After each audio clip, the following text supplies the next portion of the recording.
Good morning, everyone. This is a regular meeting of the San Miguel County Commissioners. Today is Wednesday, July 15th. And we are muting a computer that is echoing and calling this meeting to order with a roll call. Present are all three commissioners in the room and a number of staff and a few members of the public trickling in on the Zoom. Welcome, everybody. We will open our meeting today with a moment of silence for grounding and gratitude.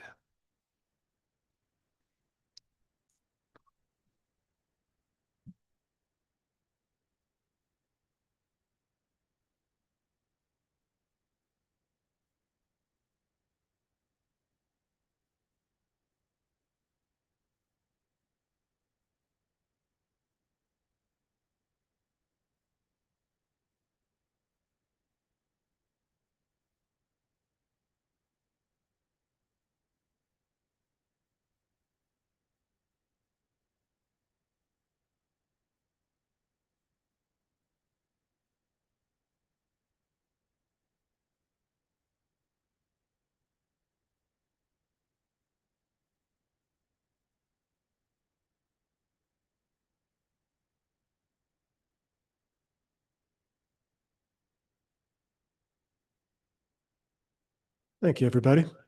We are lucky to be here. We'll move to item number 4, a review of our agenda. Commissioner Gleason, is there anything you'd care to change on today's agenda? No, sir. All right.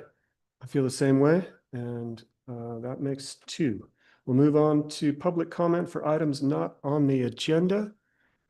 I am seeking hands on the Zoom, which is the icon React down at the bottom center of your screen. If you are wanting to raise a hand, not seeing anybody interested in public comment for items not on today's agenda, so we'll move to the consent agenda.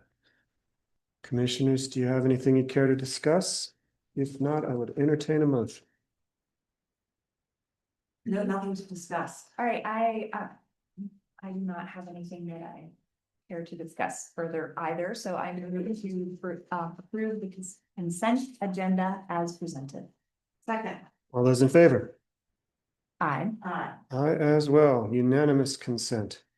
Administrative matters, item 7A. This is presentation of the County Board of Equalization value report with Sarah Enders, our San Miguel County Assessor. Good morning, Sarah. Good morning. All right. So Colorado statute requires that the assessor report the valuation of all taxable property in the county to the County Board of Equalization, which the Board of County Commissioners sits as the County Board of Equalization, not later than July 15th. So here we are on July 15th. A list shall be submitted of all real and personal property protests, the status or outcome of each protest, and a list of owners who failed to return a personal property declaration schedule. I do want to note, as usual, this report does not include state assessed values. We don't get those final values from the state until August. But in 2025, state assessed values totaled $4,725,572 in real property and $20,119,428 in personal property assessed values. So I'll go through and kind of note the change in each category. It's also interesting, I guess, to note, due to legislative changes, there were assessment rate changes on most categories this year. So a lot of our value changes being an intervening year where we're not revaluing everything, a lot of those value changes overall were somewhat reflective of the assessment rate changes. So for vacant property, typically in an intervening year, we do see a little bit of a drop in vacant land value, just because of properties moving from vacant into another category, from vacant to residential, vacant to commercial, et cetera. But we had a 5% decrease in vacant land value. The assessment rate change on vacant land was down about 3.7%. Residential values were up 7%. The assessment rate change for residential property was increased 8.8% for local governments. But there was a negative value adjustment from legislation. So residential property, each residential property gets a 10% of the first $700,000 in value removed as sort of a tax saving measure from the legislature. Commercial property, we're down 8%. The assessment rate change was negative 7.4% or negative 3.7%, depending on if it was improved commercial or vacant commercial.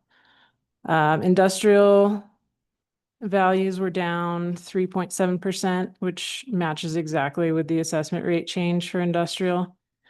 Agricultural property is down 8%, and the assessment rate change for agricultural property was down 7.4%. Natural resources, we were down about 10.4%, which the assessment rate change for that category was down 3.7%. Producing mines, we were up 182%. That was entirely due to the uranium mines out in the West End. Prior to that, we didn't have any production value from producing mines. So this is the first year we've had production value for producing mines, hence the big percentage increase on that. Oil and gas, we were down 99.9% in real property value. And that was just because we saw almost no production from oil and gas last year. And I think it's about the same this year as well. Whereas prior to that, we had a producer who was fairly active last year. They had almost nothing coming out of their wells. So overall, in value, we were up about 2.7%. And, you know, as you can see, that was mostly coming from residential value increase. We had in all 224 real property protests. We adjusted 43 of those and denied 181 of those. One thing to note was that 152 of those protests were from 3 properties. They were from 3 hotel properties. We had the Hotel Columbia, which filed appeals on 19 units. We had 102 units, which were appealed for the Madeline Hotel, and 31 units, which were appealed by Telsky at the Inn at Lost Creek. All but a couple of those were denied, hence the kind of big numbers for an intervening year for protests.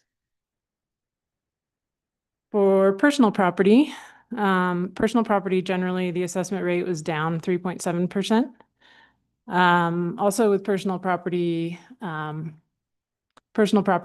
we value according to depreciation too.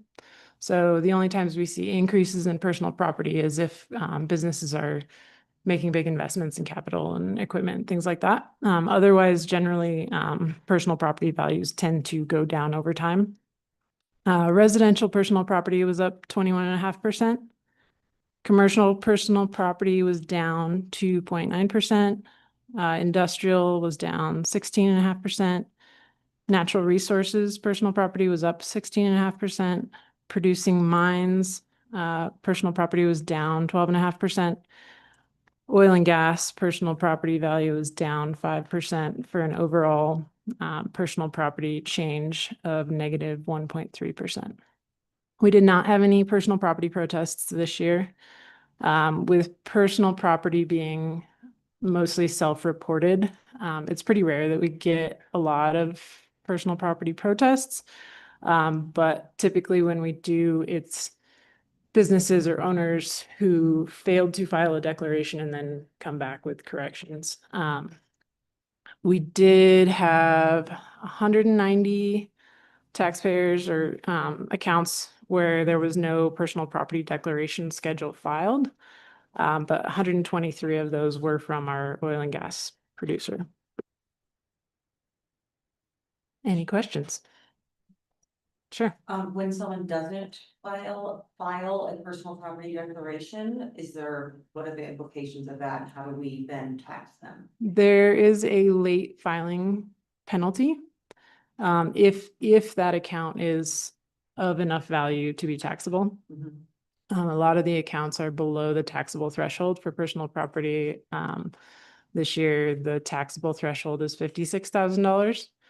So if it's less than that in overall actual value, they don't get taxed. They don't get a late fee or anything like that. We're doing what's called a best information available valuation, or a BIA. And typically that's based on the last information we had from them. With businesses, sometimes we can kind of glean information from comparable businesses, restaurants, things like that, and see what other businesses are filing. And so we do a BIA evaluation, and if they're above that taxable threshold, then they do get a late filing penalty, which is $50. I think it's $50 or 15% of the taxable value, whichever is more, but because the threshold is now so high, it's just $50 for everybody. So those accounts that are taxable will get a late filing penalty. Oil and gas, it's a little bit different. I think it's a per day fee that we can charge them that they fail to file, but it's a $3,000 maximum for the company. So, we apply that to all their account, we equalize that over all the accounts. So they'll have a $3,000 penalty overall. Yep. Commissioner Gleason, do you have any other questions?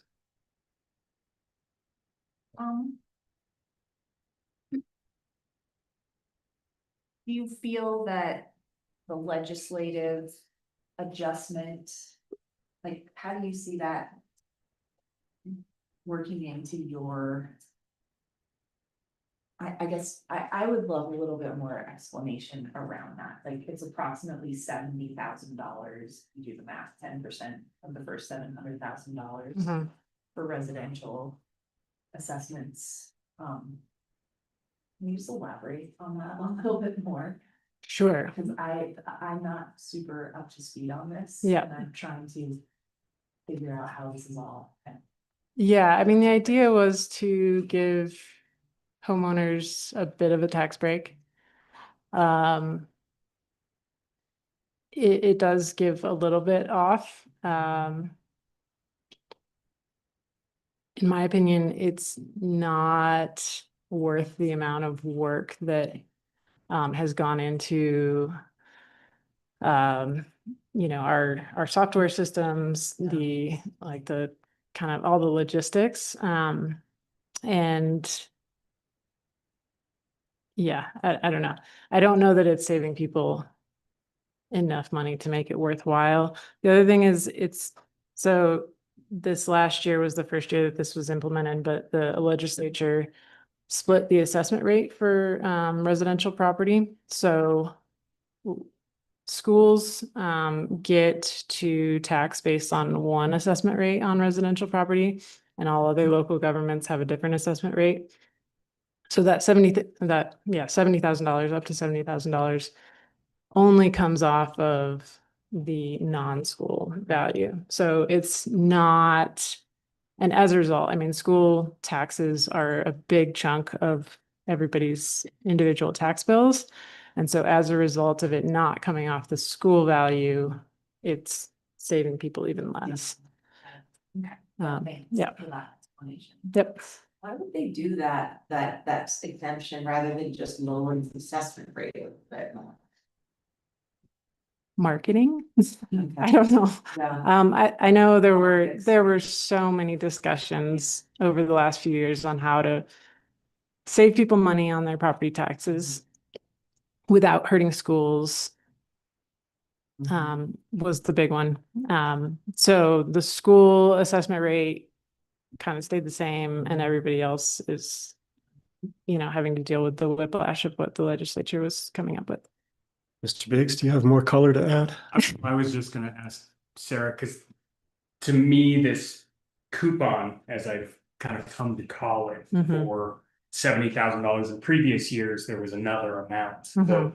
I think a lot of the momentum of that Yeah, coupon is Right. maybe why they kept. yeah, I mean, they, Mm. I think they liked the idea of like taking a chunk of value off of residential property. In prior years, I think in 2024, they had a discount on residential property and commercial property, and it was bigger on residential than commercial. But yeah, I think the idea was to kind of keep something like that going. Yeah, and I believe they've got it, like legislature put this in place permanently, and it'll be adjusted going forward based on inflation or whatever the metric is. So that adjustment as of right now is set to continue into the future. And Sarah, do they still have that kind of the floor of that? I mean, I don't think it's been an issue in our county, but I remember having conversations where a lot of counties were like, that coupon is eliminating residential property tax. Well, it was more of a problem when it was a fixed amount, because in 2024 it was $55,000. And so if you had properties that were, less than $100,000, that was erasing a lot of that value. But since it's a percentage, and this is why they went to a percentage rather than a fixed amount, was so that it was less sort of harmful to counties who have a bulk of properties that are lower value than what we deal with. Yeah, but I mean, we've certainly got some properties in the county that are $60,000, $70,000 properties. And so if it's a fixed amount, that's hitting a lot harder than if it's a percentage. Yep. Sarah, thank you. We always learn so much and Good. you have Sure. such a command of the complexities of assessing and tax law, and we really appreciate you. Sure. Thanks for having me. All right, commissioners. We are moving on to a public hearing to consider a special event permit liquor license for the Telluride Rotary Foundation, Inc. Incorporated, location in the Telluride Airport on September 24th, 25th, and 26th, 2026, from 12 p.m. to 10 p.m. for malt, vinous, and spirituous liquors. Carmen Warfield has pulled together the application packet. It is in our packet. And if we have questions, I bet Carmen will answer them for us. Or she'll come up and present and tell us what she did and that it's all copacetic. Maybe that's a better way to proceed. By our sheriff and also the clerks, and we have got other stuff in it for good calls. All right. I noticed that our sheriff is with us today. Is this an item you'd care to speak to, or did you come for something else, Dan? Try that again, sir. I notice you're with us. I'm wondering if you came for this item or if you had other items you're planning to speak to. Medicine. Got it. Perfect. That's coming up real soon. But this one is more conventional medicine. Commissioners, do you have any concerns with this? If not, I'd entertain a motion. Oh, let's have us a public hearing. I will open the public hearing and entertain any members of the public who would care to speak about a special event permit liquor license for the Rotary at the airport in September. Going once, going, gone. I will close the public hearing and entertain a motion. I move to approve the special event permit liquor license for the Telluride Rotary Foundation, Inc. Location is the Telluride Airport on September 24th, 25th, and 26th, 2026, from 12 o'clock p.m. to 10 o'clock p.m. for malt, vinous, and spirituous liquor.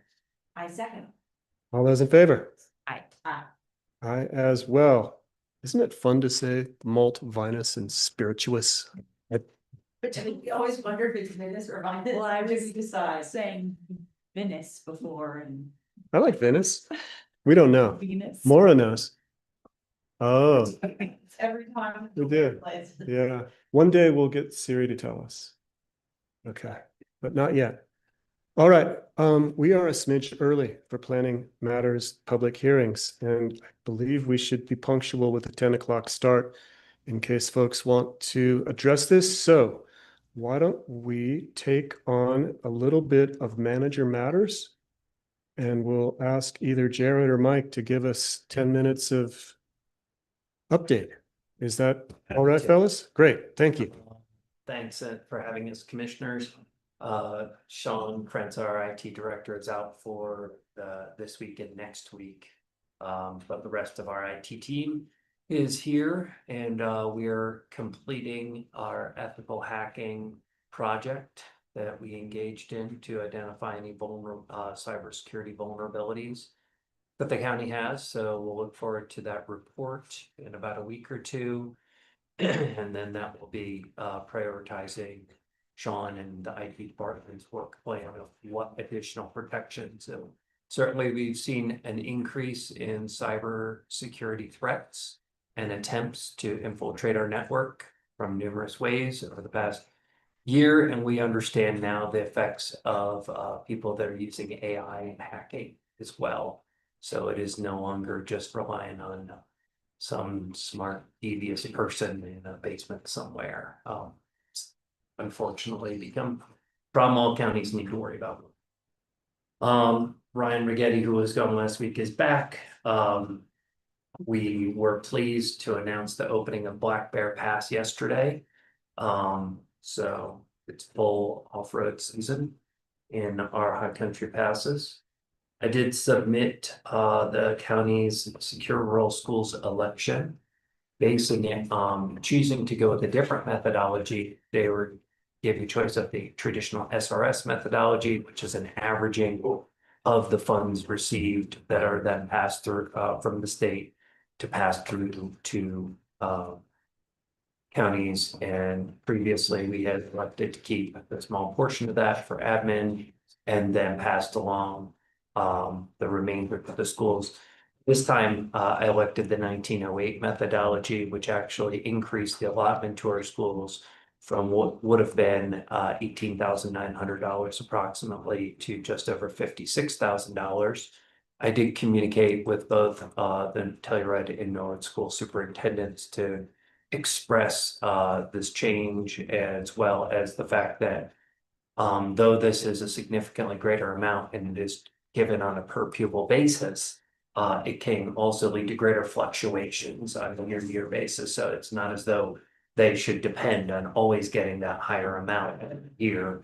But when I look at some of our other mountain resort counties, Route, Steamboat, or Route, Summit County, Pitkin County, most of them are also electing in the same methodology. So they were pleased to hear the good news that for this year's budget, they'll have a little bit more to work with.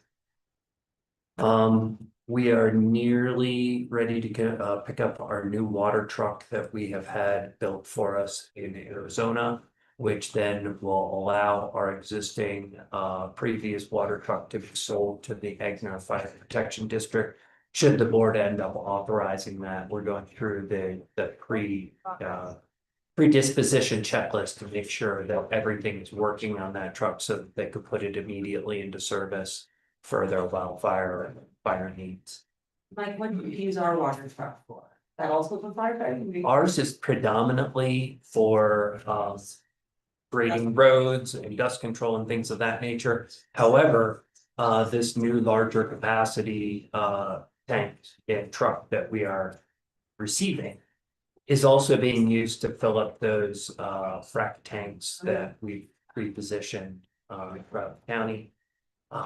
So a little more reliable water for road and bridge and for public safety. The comment letter to the Office of Management Budget was sent on Monday by the deadline.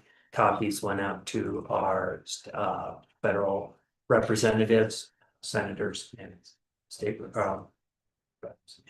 I did, go Well, ahead. thank you so much for handling that. My That pleasure. is an enormous potential change to the way federal grants are administered. It and, is. I'm just really happy that we had the opportunity to comment, so thank you for. that. My pleasure, and it was great to see almost uniform. Didn't matter the party affiliation or bent of any county or even political organization. We all kind of are voicing pretty concerns about the impacts this could have to all programs we administer. Did you have a comment? No, other than the letter was very well written and I hope it's heard. Nice pun. I did get a chance to meet with Jonathan Clothier, our new deputy district attorney. To just get to know him, his challenges, the needs he and his office have moving forward. I did ask him to come to a regular commissioner meeting to introduce himself to you in public. I've also been corresponding with Anna Cooling, the DA, over our continued premium that we've been paying to have a full-time DA. Despite the fact that we have a lower caseload with some of our surrounding counties like Montrose County. And they would typically want to split his time and services. I've indicated that at least for the remainder of this calendar year, we'll be standing by the higher amount we've been paying in order to ensure that he is full-time in our community. Do you have any questions? Not yet. Okay, we've started the budget process and we'll be coming out with a budget calendar. Thank you to Jared and Ramona. I was able to attend the economic resilience brainstorming meeting, Commissioner Brown. So excited to see a gathering of all the nonprofits and political leaders realizing that we want to help our business community as much as possible to endure potential downturns as it might relate to strikes and or weather impacts to our resort economy. So more to come on this. We're able to meet with Lori Graves, Jared, Christina, Ramon, and I on the update for our village study and refine those recommendations. And we'll be coming to the board in budget season with more information about what the cost of labor changes have been for our peer communities and what we're recommending that we provide to our employees. The boiler replacement for the Miramani building and fan coil replacements, the boilers are heating, the fan coils are for our AC system, are all finally complete. And knock on wood, we have a more reliable system now moving forward. Our emergency manager, Shannon Armstrong, provided us, she has been extensively involved in assisting Uray County with the Gold Hill fire and is now assisting out in Dolores with the Ferris fire and provided us an update, even though the Ferris fire's nearing our county line. They're feeling optimistic that it will not be negatively affecting more than it has through the smoke and things, but not destroying structures and things like that for our Egner community, which is good news. Today at 4 p.m. we have a San Miguel Basin Wildfire Collaborative meeting that Star will be attending for us. She attended the state land board meeting last week in Mountain Village. Building commissioners had their joint work session and provided some meeting notes to you all via email.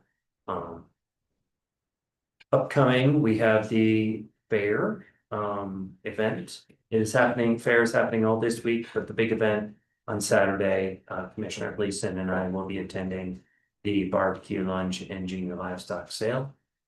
On Monday the 20th, there will be a gondola subcommittee meeting at 3 p.m.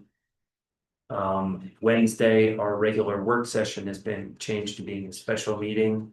We'll be considering the appointment of a library trustee, hearing an update from your building department, Matt Gonzalez, as well as discussing the revised High Country Pass policy that is being suggested by Ryan Rigetti at Road Bridge. I can update you about numerous things related to parks and open space. But I will just say that all of the projects are on track, save for the East End Connector Trail. And I can provide you a further update later about why we may end up delaying that. I'm waiting to see if the engineers can create bid-ready documents in a timely manner so that it could still be constructed this fall. But all the other projects, such as Galloping Goose and Galloping Goose Park, correct, and I've been working at numerous meetings with Kirk Drogstall, the sculpture artist, and the state. As well as permitting and approvals through the town of Telluride. That I can tell you a little bit more about later, because it's 10:01. You have a sharp eye, Mike. Thank you. Thank you for noting that. We'll put you on pause and come back. Sounds good. All right. Welcome, everybody. I may owe some of you an apology because I asked or mentioned to some of you that this started at 10 o'clock. It turns out that I misread the schedule. We've got a half an hour of discussing natural medicine before we open the conversation on land use code amendments regarding non-conforming lots. So glad you're all here because this is new terrain for all of us, and it would be useful to have more heads in the room to talk about natural medicine. So if you want to go get a coffee, we will start the non-conforming lots conversation promptly at 10:30. And if you'd like to stick around and learn a little bit about natural medicine, we'll do that. Dan, you're looking at your watch like I misspoke. Did I misspeak?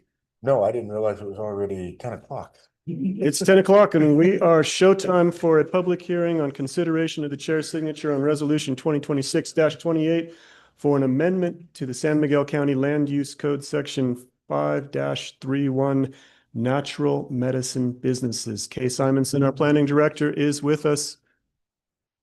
And John Hubner is going to be presenting this one. All right, John Humner, take the mic. Good morning. All right, thanks, commissioners. We'll be presenting the land use code regarding the usage of natural medicine businesses.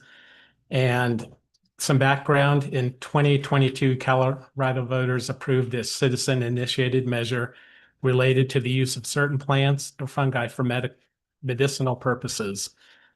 Natural medicine includes a number of substances derived from mushrooms, but initially focuses on psilocybin, a naturally occurring psychedelic compound found in more than 200 species of mushrooms that grow naturally around the world. Research suggests psilocybin may help address depression, anxiety, trauma, and addiction. The 2022 Act decriminalized the cultivation, possession, consumption, and sharing of natural medicine for personal use for persons 21 years and older. No retail sales of natural medicine is permitted. It may be administered by licensed facilitators in a therapy office setting. The Act states that a local government may not prohibit natural medicine businesses or adopt regulations that are unreasonable or conflict with state law. State law requires that natural medicine businesses be no less than 1,000 feet from the property line of child care centers, preschools, elementary, middle, junior, or high schools, or residential child care facilities using a direct pedestrian route. Beyond that, state law states that local governments may reasonably regulate the time, place, and manner of the operation of state licensed natural medicine businesses. Healing centers are concentrated on the Front Range at this time, with locations in Aspen, Basalt, Durango, and Glenwood Springs. To date, no jurisdictions within San Miguel County have adopted regulations, nor are there any natural medicine businesses located here. Staff has identified the need for an amendment to the land use code for natural medicine. The Planning Commission discussed the state law, potential approaches on natural medicine the county might take, and the proposed natural medicine amendment in a work session on May 14th and in its meeting on June 11th. Planning staff has incorporated requested changes made by the CPC to amend the standards specific to the hours of operation, lighting, and personal use. The Planning Commission felt that natural medicine businesses should be allowed as home occupations so that potential therapists and practitioners on Rice Mason West End could conduct therapy sessions with natural medicines. State law, however, does not permit natural medicine businesses to operate as a home occupation. Staff proposes no local licensing for natural medicine uses. The state does not require local licensing for natural medicine as it does with alcohol and cannabis. To regulate natural medicine healing centers, which operate much like a therapy office, as a business and professional office use. Business and professional offices are permitted uses, e.g. require only a natural medicine administrator review in commercial and light industrial zones. To regulate natural medicine cultivation facilities, natural medicine products, manufacturers, and testing facilities as light industrial uses in light industrial zones. The natural medicine businesses proposed to be located in business and professional offices and light industrial facilities would be subject to the detailed state rules that address the following. There are general requirements on fees and applications, licensing and renewals, background checks, co-location requirements, security standards, waste disposal, sanitation and safety, marketing and advertising, transported materials, packaging and labeling, qualifications, cultivation and processing, manufacturing procedures, inventory management, equipment, handling of chemicals, record keeping, testing, storage, and packaging, and standards on sessions. The proposed amendment would add new section 5-31, stating a purpose of the regulation of natural medicine businesses within the county for the purposes of protecting the health, safety, and welfare of San Miguel County residents and guests. This section applies to the proposed establishment of natural medicine businesses located in unincorporated areas of San Miguel County. This section does not regulate personal use of natural medicines as that is regulated by the state of Colorado. A permit issued pursuant to this section is required prior to the establishment of a natural medicine business located in unincorporated areas of San Miguel County. And the zone districts that are proposed are for natural medicine cultivation facilities, test product manufacturers, testing facilities, licensed by the state. Uses allowed by administrative review in the low intensity industrial zone district in the Ilium Valley portion of the Lawson Hill PUD and on Rice Mesa light industrial zone district. Natural medicine healing centers licensed by the state is a use allowed by administrative review in business and professional offices in the low intensity industrial zone district of Lawson Hill PUD, in the Placerville commercial zone district, and in medical services and medical offices in the mixed use development or MXD zone district. Natural medicine businesses shall not be permitted as home occupations in any zone district. A natural medicine business may not operate until it is duly licensed by the state licensing authority and the use is approved by San Miguel County. No natural medicine business shall operate within the unincorporated area of San Miguel County without compliance with all applicable land use code standards. All natural medicine businesses shall be located within a building, and all equipment must be stored inside the building or within an enclosed fenced area. And we repeat the same separation amount of 1,000 feet that is stated in state regulations. And we further state that all natural medicine businesses shall not cause odors, smoke, heat, glare, or offensive light that is detectable to a person of normal senses beyond the property line of the property on which the use is being conducted, or in an adjacent dwelling unit or public area. And we add to the home occupation definition, item 12, that natural medicine businesses, cultivations, manufacturers, testing facility, or healing center shall not be permitted as a home occupation. The following listed referral agencies on the left were initially noticed as part of our referral of this application. At the Planning Commission meeting, they proposed that further referral go to the entities on the right, including the County Public Health Director, Telluride Medical Center, Tri-County Health Network, and Uncompahgre Medical Center. And we initially received comments from Sarah Owens, Town of Norwood, commenting regarding the proposed hours of operation of natural medicine businesses. We previously had included hours of operations, but that was removed from the text amendment as requested by the Planning Commission at the May 14th work session.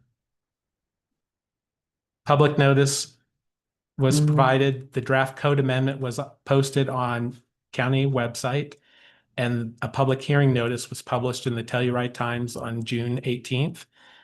And as of this time, no public comments have been received. The review standards are should be familiar. Land use code amendments may be initiated by the county, and this amendment was initiated at the direction of county staff. The amendment must be written in a form consistent with the organizational format and style of the code, and used to implement the policies of San Miguel County regarding land use and development, housing, growth, and related issues as adopted and amended from time to time.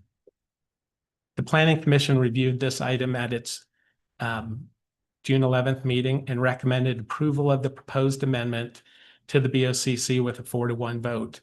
The negative vote was mainly due to natural medicine cultivation businesses not being allowed on Wrights Mesa, subject to a special use permit. The majority of the Planning Commission thought that if this has become a need, that we can revisit this at a later time and discuss revising the amendment at that time. And part of the rationale was that the growing of magic mushrooms is not regulated as a traditional agricultural crop. It is subject to strict licensing. And as I stated, this could be revisited at a later, and the board, by the Planning Commission and board, if there is a need at a later time. Question about that. So if the cultivation of natural medicine is not allowed on Wrights Mesa, i.e. agricultural areas, did I hear you say earlier that it would be allowed inside in the specific zone industrial districts? Yes, that is correct. Okay, so we're allowing it inside, but not just outside on the land. Well, it would have to be, whether it was allowed in Wrights Mesa in general, it would still need to be in an enclosed building. Oh, okay. But currently, as this is written, it's only allowable within the Wrights Mesa light industrial zone district. The cultivation, testing, and product manufacturing would only be allowed in the light industrial zone districts. Is that the same as for marijuana, or is marijuana have more zone districts where cultivation is allowed? When marijuana was initially incorporated, there was concern about the adoption of it within the adoption of regulations within the Wrights Mesa Zone District. And initially it was only allowed within what was called a substantial greenhouse. And after the use had been more widely accepted, and the boards and Planning Commission came back and we allowed it as an open grow crop. And that also occurred as state regulations changed as well. And so that did, it also, marijuana is a little different in that it requires, more sunlight and requires a much greater area of use than this does. Yeah, and then also the marijuana regulations have restrictions on whether or not they can be located near a residential area. And that was actually mapped and included within those regulations. Are there any state guidelines on location of natural medicine relative to residences? Not to residences, it's more to sensitive uses, like schools, daycare centers, things like that. What was the rationale for not allowing enclosed cultivation on White's Mesa, except in the industrial area? It was basically not wanting to push the envelope too much at the outset, at the beginning. And just, to develop a track record for regulating the use within San Miguel County if we do get any businesses within the county. And, just basically to see how it goes. A little more conservative approach. Yeah. And, those regulations were amended later to allow outdoor cultivation after kind of a pilot project where it was demonstrated that under certain parameters, neighboring, downwind residences weren't affected primarily by odor. And, okay.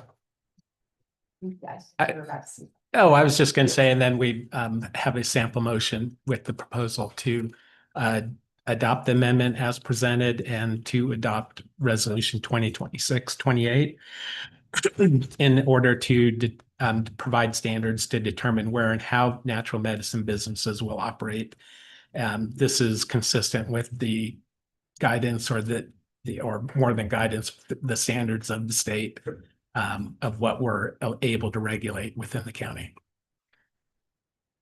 I was curious if you could just elaborate quickly on why the hours of operation was rescinded by the planning commission,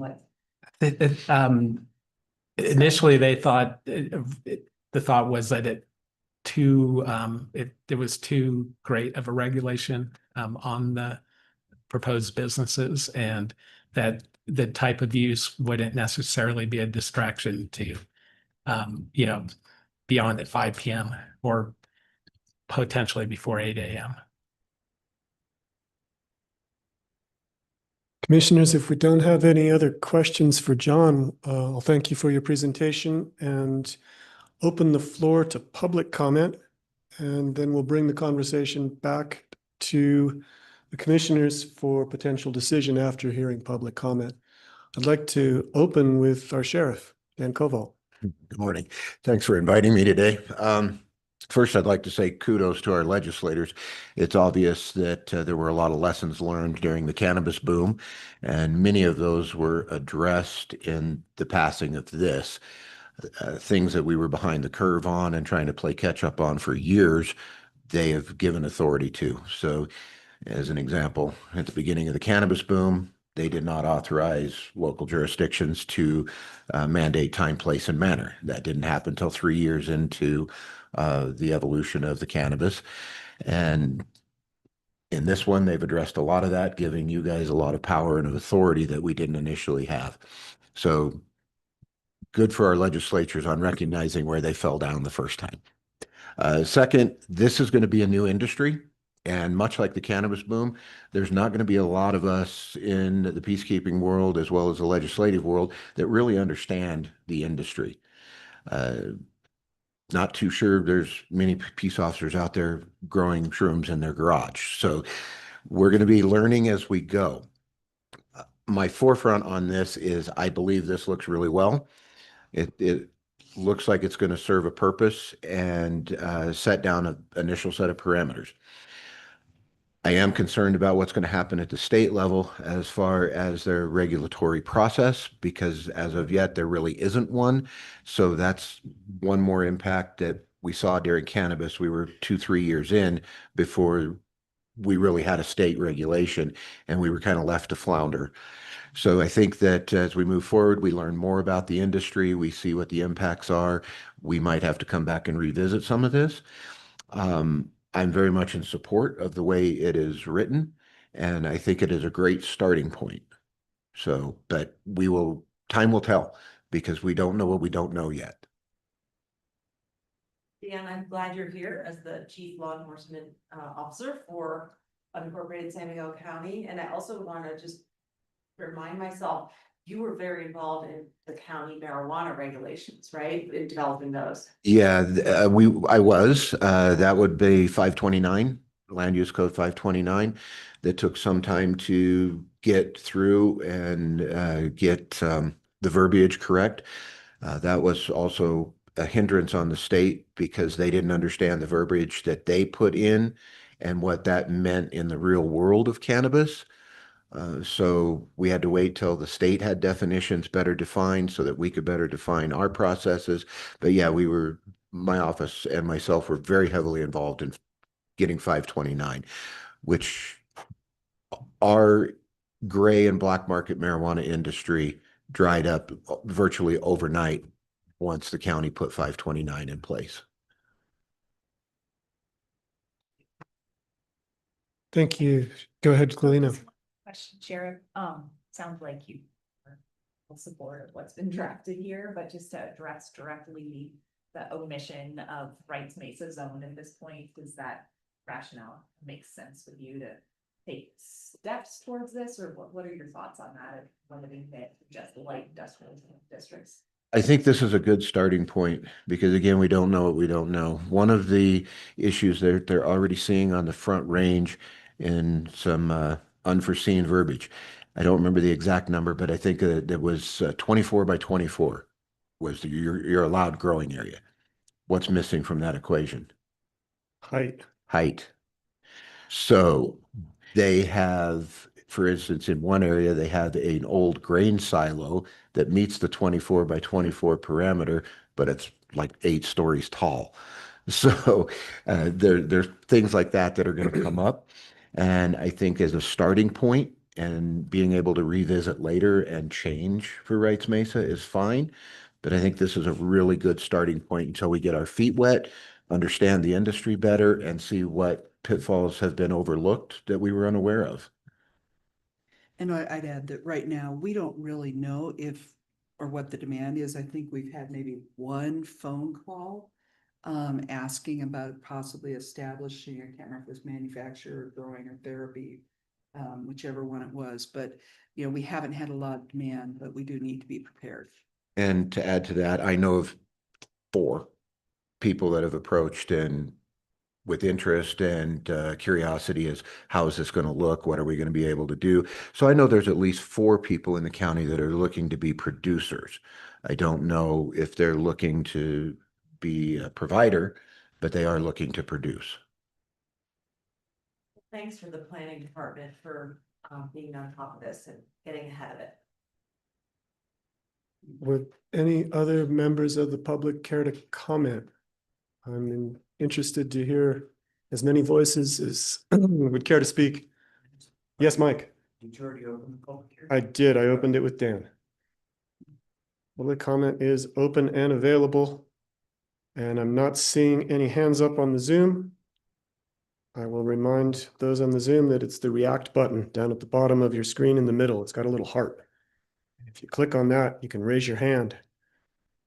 Otherwise, I will close public comment and bring this back to the board for a little more discussion. I'll open with a question. John, I noticed that the state had a pretty healthy list of regulations that were already in place and would have to be followed. I'm not unwilling to pass county legislation, but I'm curious what would happen if we didn't.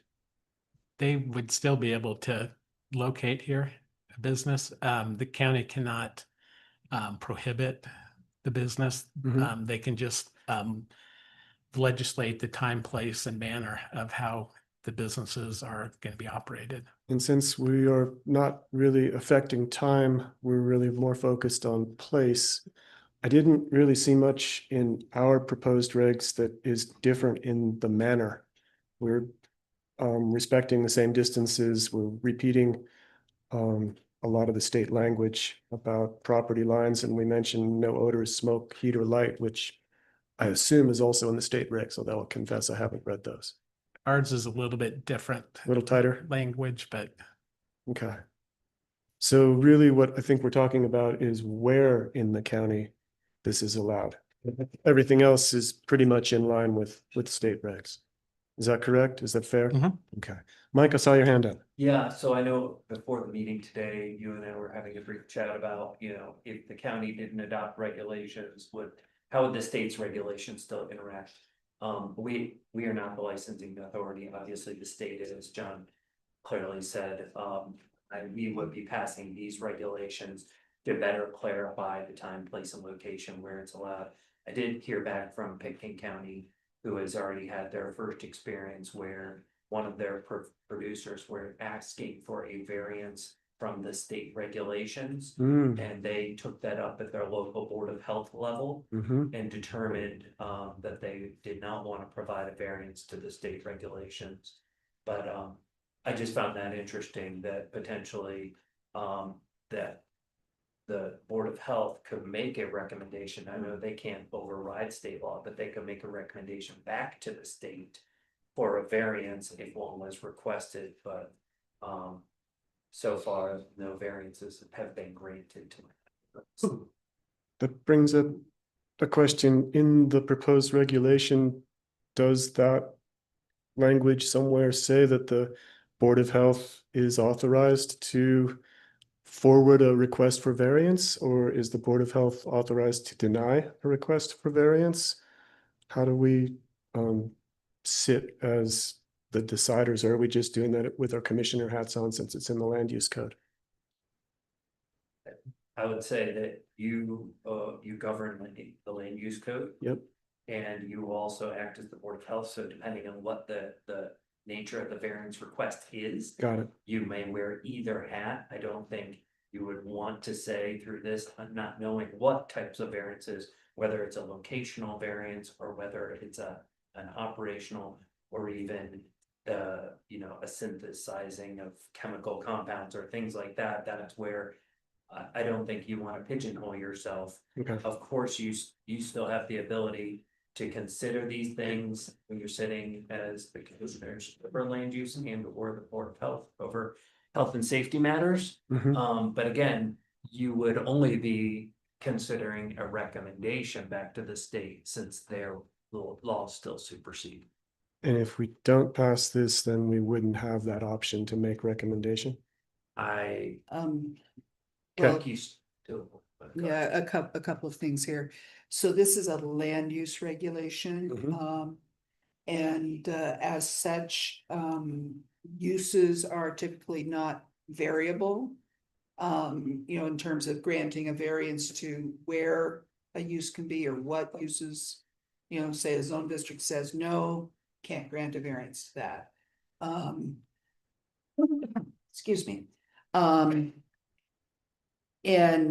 So, somebody couldn't ask for a variance from the BOA on this one. But as an administrative decision, it is appealable to the Board of County Commissioners. As Board of Health, you might be commenting to the state on whether or not if the state got a request for a variance. Okay. If we don't have regulations in our code, then we have to look at what the most similar uses are in determining whether or not we're going to, we would permit an activity. So, that's why we don't want to be stuck in that interpretive position. Got it. We'd be relying on cannabis regs and Yeah. they're slightly different. And as Yes. Commissioner Brown mentioned, that Yeah. cannabis is outdoors sometimes and there's a whole different. And, Area. that's been an evolution, as was mentioned. And, this one could well be an evolution as well. Right now we looked at where we thought the most, appropriate spots were. And we do think that, if in the future, there's an interest, a demand, and the impacts can be fully addressed, then perhaps modifying it. But we're really comfortable with where we're at right now. Thank you. Commissioner Gleason. I by no means want to tailor this just based on a few inquiries, but I am curious, Sheriff Kowal, of those 4 inquiries that you had, did you ascertain where and how the individuals were kind of like envisioning potentially cultivating or what, like, Uh, just to give us an idea of what. Without throwing them out by name, you have one Wrights Mesa resident and 3 East Enders. And it was pretty general inquiries. Just general and very much just, what are you guys going to do? How, if I wanted to get into the industry, what do I have to do? Nothing that said I am or anything like that. It was just a kind of a broad overview questions. And I believe 2 of those people would likely be partners if they do go in. So, and just on a side note, to your comment, Ann, this isn't an outdoor industry. Yeah. It's this product, for my base knowledge, does not do well outdoors. It needs a very cool, controlled environment, moist environment. It's always going to be indoors. I don't think it can be done outside effectively. My only concern about the planning commission vote was excluding it from the Wrights Mesa area. This is cultivation is an agricultural use, and that is kind of, you know, historical use on Wrights Mesa. And having just looked at the Norwood master plan to see where Wrights Mesa light industrial is, it's a pretty small area. So we are really restricting this to very small and specific areas in the county. And I'm gonna go with your recommendation that that's a good place to start, but I do think it will limit commercial and economic opportunity. One possible way to look at it is it also clusters it closer to the municipalities. And so response times would be much quicker if necessary from law enforcement. And given the superseding state regulation, that there's no limitation that I'm aware of, please correct me if I'm wrong, for somebody to try to start some sort of an operation within the municipalities, right? Sounds like it. Yeah, so that does open up some The towns as well. opportunity in the municipalities. Okay. Right, because to my knowledge, the towns have not passed any sort of That's correct. regulation, so at this point, it's. Good point. It's not just. It's not limited. Those 2 industrial areas, yeah. All right, commissioners, if we are done with questions and done with discussion, I'd entertain a motion. And there's a sample motion up on our screen if that's useful. No. Okay, I move to adopt amendments to San Miguel County Land Use Code to add section 5-31, natural medicine, to adopt resolution number 2026-28 in order to provide standards that determine where and how natural medicine businesses will operate as presented, based on the finding that the proposed amendments compiles with the standards of Land Use Code section 5-1802, Land Use Code amendments, and is consistent with Land Use Code section 1-4, purposes of the Land Use Code. I second. Further discussion? All those in favor? Aye. I as well. Motion carries. Dan, John, Kay, thank you all very much for your efforts on this, and let's keep a close eye, see how she goes. We'll see how it goes. All right. Thanks for the. You bet, you bet. We're farther ahead of the game now than we were when 64 came in, so this is a good thing. So your feedback is helpful. Thank you for being here with all the other stuff you have going on around town. And I'm off to go do those things. All right. Thanks, everybody. You're a good neighbor. All right. It is 10:34. We are close enough for jazz. And moving into item, I believe it's 7B, call it 8B. This is a public hearing. It's a consideration of the chair's signature on resolution 2026-29 for an amendment to the San Miguel County Land Use Code regarding non-conforming lots. The way that we will do this is very similar to how we just worked through the natural medicine. We'll have a presentation by staff. We'll have an opportunity for commissioner questions. I'll then open the floor to public comment and ask that that comment be, let's call it 4 minutes. Sometimes we go 3, but this one feels like we might need more time to really dig in. After that initial round, if there are commissioner questions, we'll have those. If we need more public comment, we will take it. There is one more public hearing scheduled for 11:15. If we need to take a break and do that, it seems to my thinking it's going to be pretty short and sweet. And we could then circle right back to this if we need to take a pause in order to hold schedule. It is important to have these public hearings happen at the right time so that folks that care about a particular issue can speak at it. However, let's see what we can get done in 45 minutes. Kay or John, who's gonna lead us through?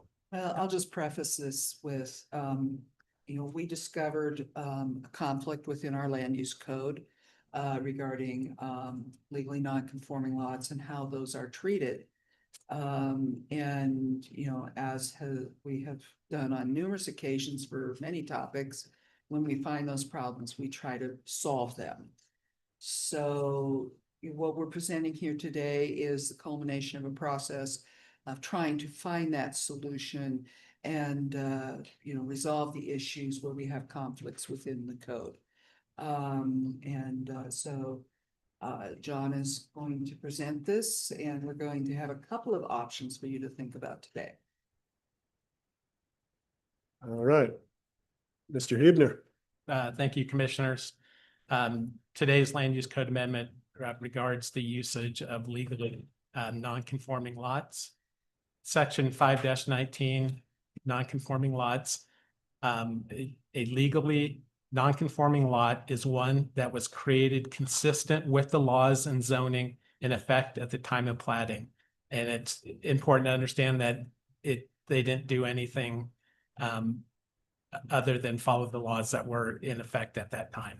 And some examples of legally non-conforming lots are mining claims in the East End, subdivisions created prior to 1972, which includes the Hidden Lakes Estates and also Fall Creek, historic town sites, Placerville area. And there are new parcels of less than 35 acres in the Forestry Ag and Open and Wrights Mesa Zone District may only be created through the PUD/subdivision process or through limited subdivision exemptions. So we're not changing the size requirement for lots or parcels within this land use code amendment.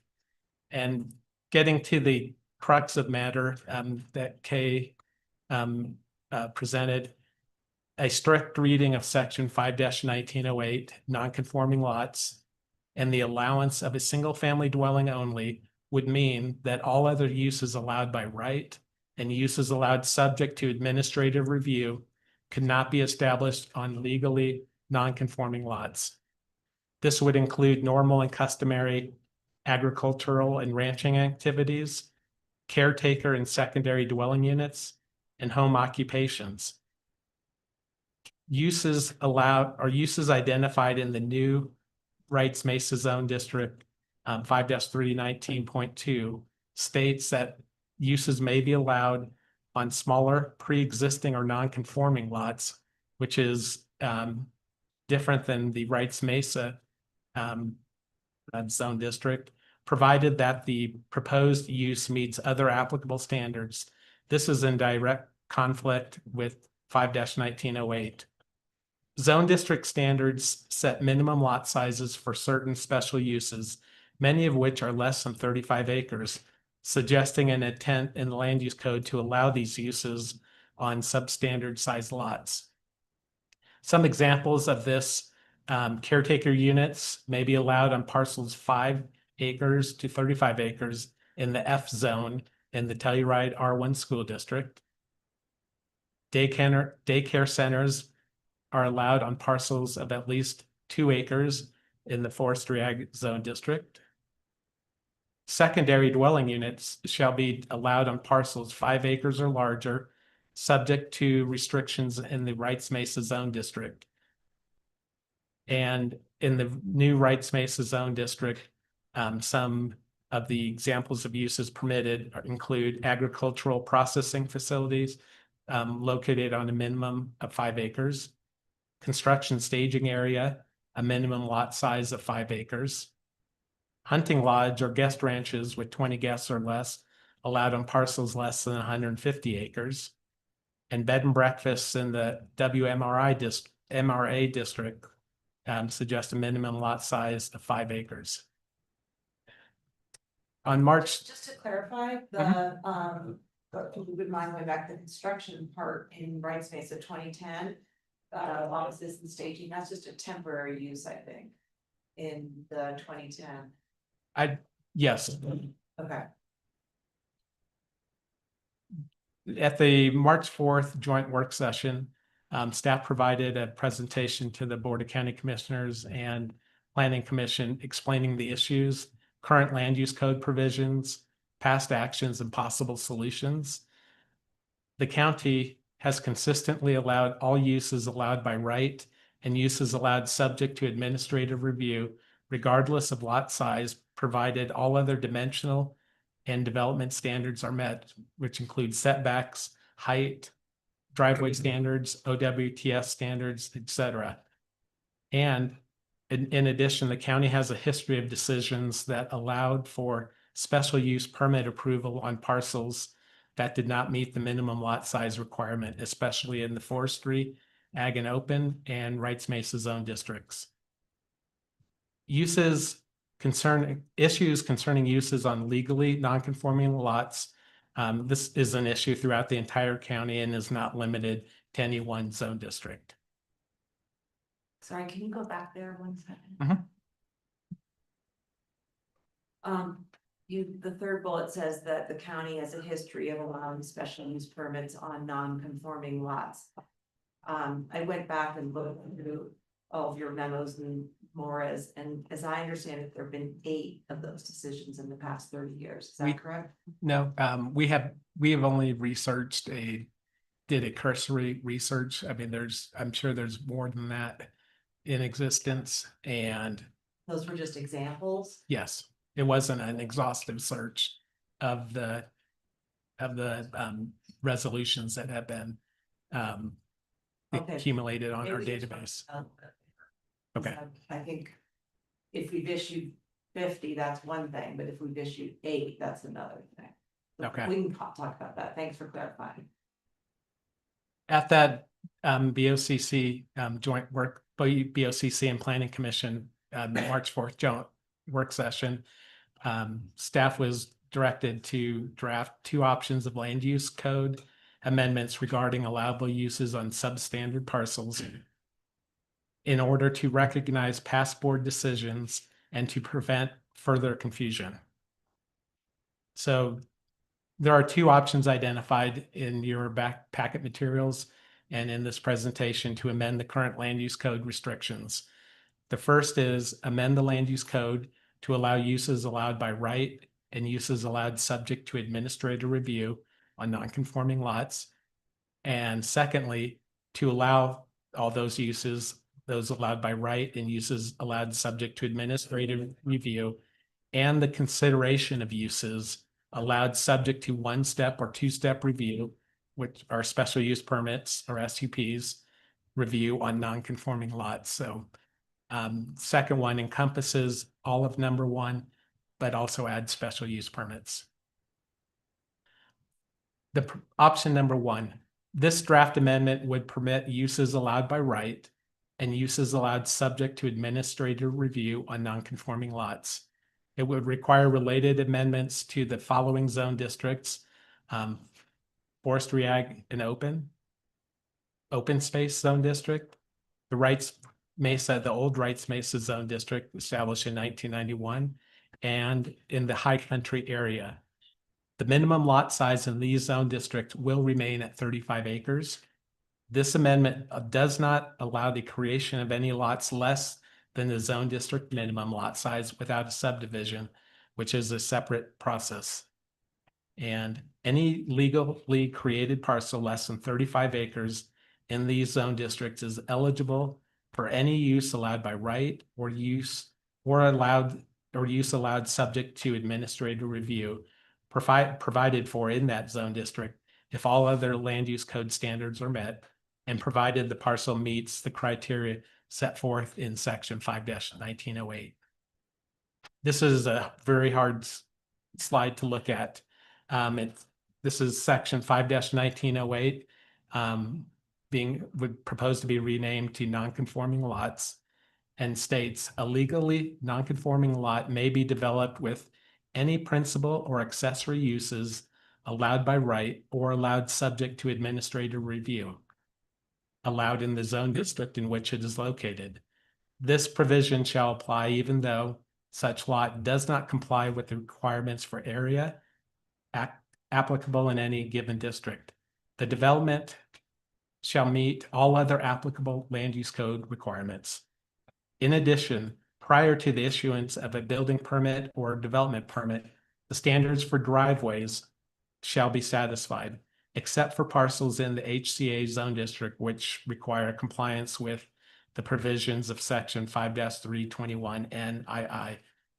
A non-conforming lot shall be merged with all other substandard sized parcels under contiguous ownership into one parcel, and no sale, transfer, or other conveyance of less than 35 acres shall be allowed without county subdivision approval unless exempted by resolution of the Board of County Commissioner. And that refers to the Fall Creek and Hidden Lake Estates. We wanted to make a reference within this section so we don't lose it, with new staff or turnover, lose track of those of approval by this county's Board of County Commissioners. A deed and a plat delineating the merged parcels must be recorded in the office of the county clerk and recorder prior to issuance of the building permit thereon. Also propose a new definition for non-conforming lot illegally. A lot or parcel that was legally created pursuant to the land use code or state statute in effect at the time of platting, but that no longer meets the area and bulk requirements of the zone district in which it is located. And basically the difference between a conforming lot is they meet all the area and bulk requirements, and a non-conforming lot may be a smaller lot is generally what we find in practice. Option number 2, this draft amendment would permit uses allowed by right and uses allowed subject to administrative review on non-conforming lots, and then would allow consideration of special use permits. There would be conforming amendments to the following zone districts: forestry, agricultural, and open space, Wrights Mesa, the original zone district, a high country area. The minimum lot size in these zone districts will remain at 35 acres. Legally non-conforming lots in the above zone districts are eligible for any use allowed subject to administrative review. Uses allowed subject to any use allowed subject to administrative review, uses allowed subject to one-step review, and uses allowed subject to two-step special use permit review, provided for in the land use in the zone district if all other land use code standards are met, and provided the parcel meets the criteria set forth in section 5-1908. And here's the slide again, and really the only difference is at the top that says a legally non-conforming lot may be developed with any principal or accessory uses allowed by right or allowed subject to administrative review, or any special use allowed by one-step or two-step approval in the zone district in which it is located. And that is the primary difference between these two amendments. We also propose a change to section 5-10 special uses. There are review standards, and we're proposing adding to that list Roman numeral 8, that the site shall be sufficient in size to contain the proposed use and to allow for adequate mitigation of impacts. This would require a prescriptive or a rule or not ruling, but a review by the boards, either the planning commission or the board of county commissioners. If a lot were legally non-conforming and applied for a special use permit, that the size of that parcel was actually sufficient to house that use. This standard actually could also apply to intensive uses on property greater than 35 acres or uses proposed in lots placed in sensitive areas to make sure that even if over 35 acres, the size is actually meets the requirements. We have the same definition for non-conforming lot legally. This application or amendment was sent to the listed to the county attorney, county manager, county deputy manager, county building official, town of Telluride, town of Mountain Village, town of Norwood, town of Ophir, and town of Sawpit. We received comments from the county attorney noting 2 inconsistencies in a previous draft amendment regarding the HCA zone district and the merger requirement. Those have been addressed.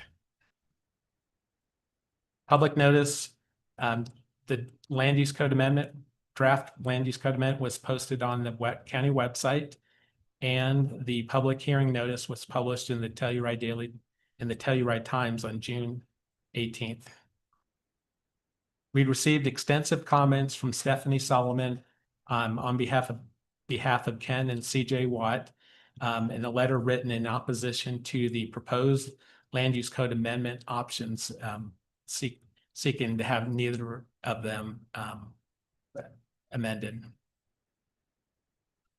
Review standards for land use code amendments that you are familiar with state the land use code may be initiated by the county, and this amendment was initiated at the direction of the Planning Commission and the Board of County Commissioners. And land use code amendments shall be drafted in a form consistent with the organizational format and style of the code. And a finding can be made to implement the policies of San Miguel County regarding land use and development, housing growth, and related issues as adopted and amended from time to time. The Planning Commission considered this proposed amendment at their June 11th meeting regarding non-conforming lots and recommended approval of option 2, which would allow consideration of special use permits to the BOCC with a 5-0 vote.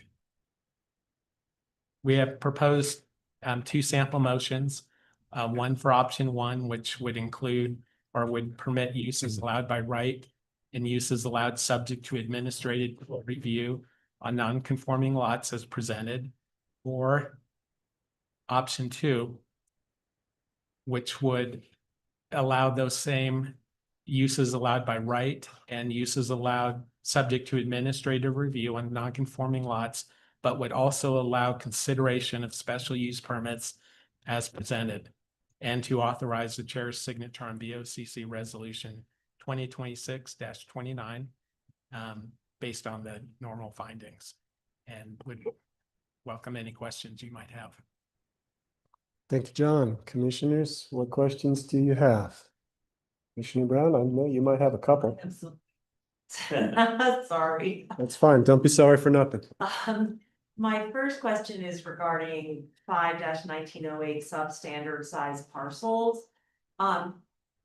So I think I know what I heard in the presentation and in the memo is that this small section of the land use code precludes any other uses on a substandard lot other than residential.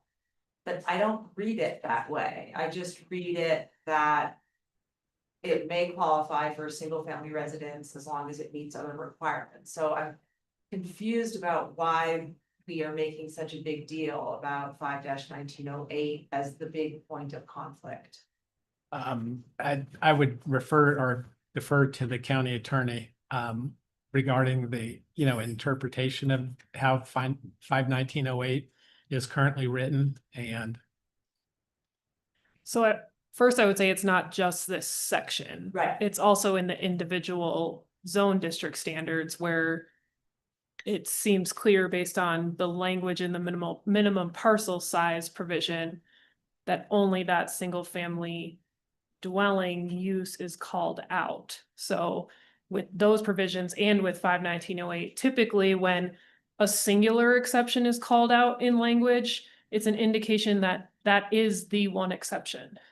That's like leaving a void for potential other uses doesn't mean that we would read that to say there may be other exceptions if they're not explicitly written. I'm sorry, I got lost in that, and you maybe just need to say it one more time. Yeah.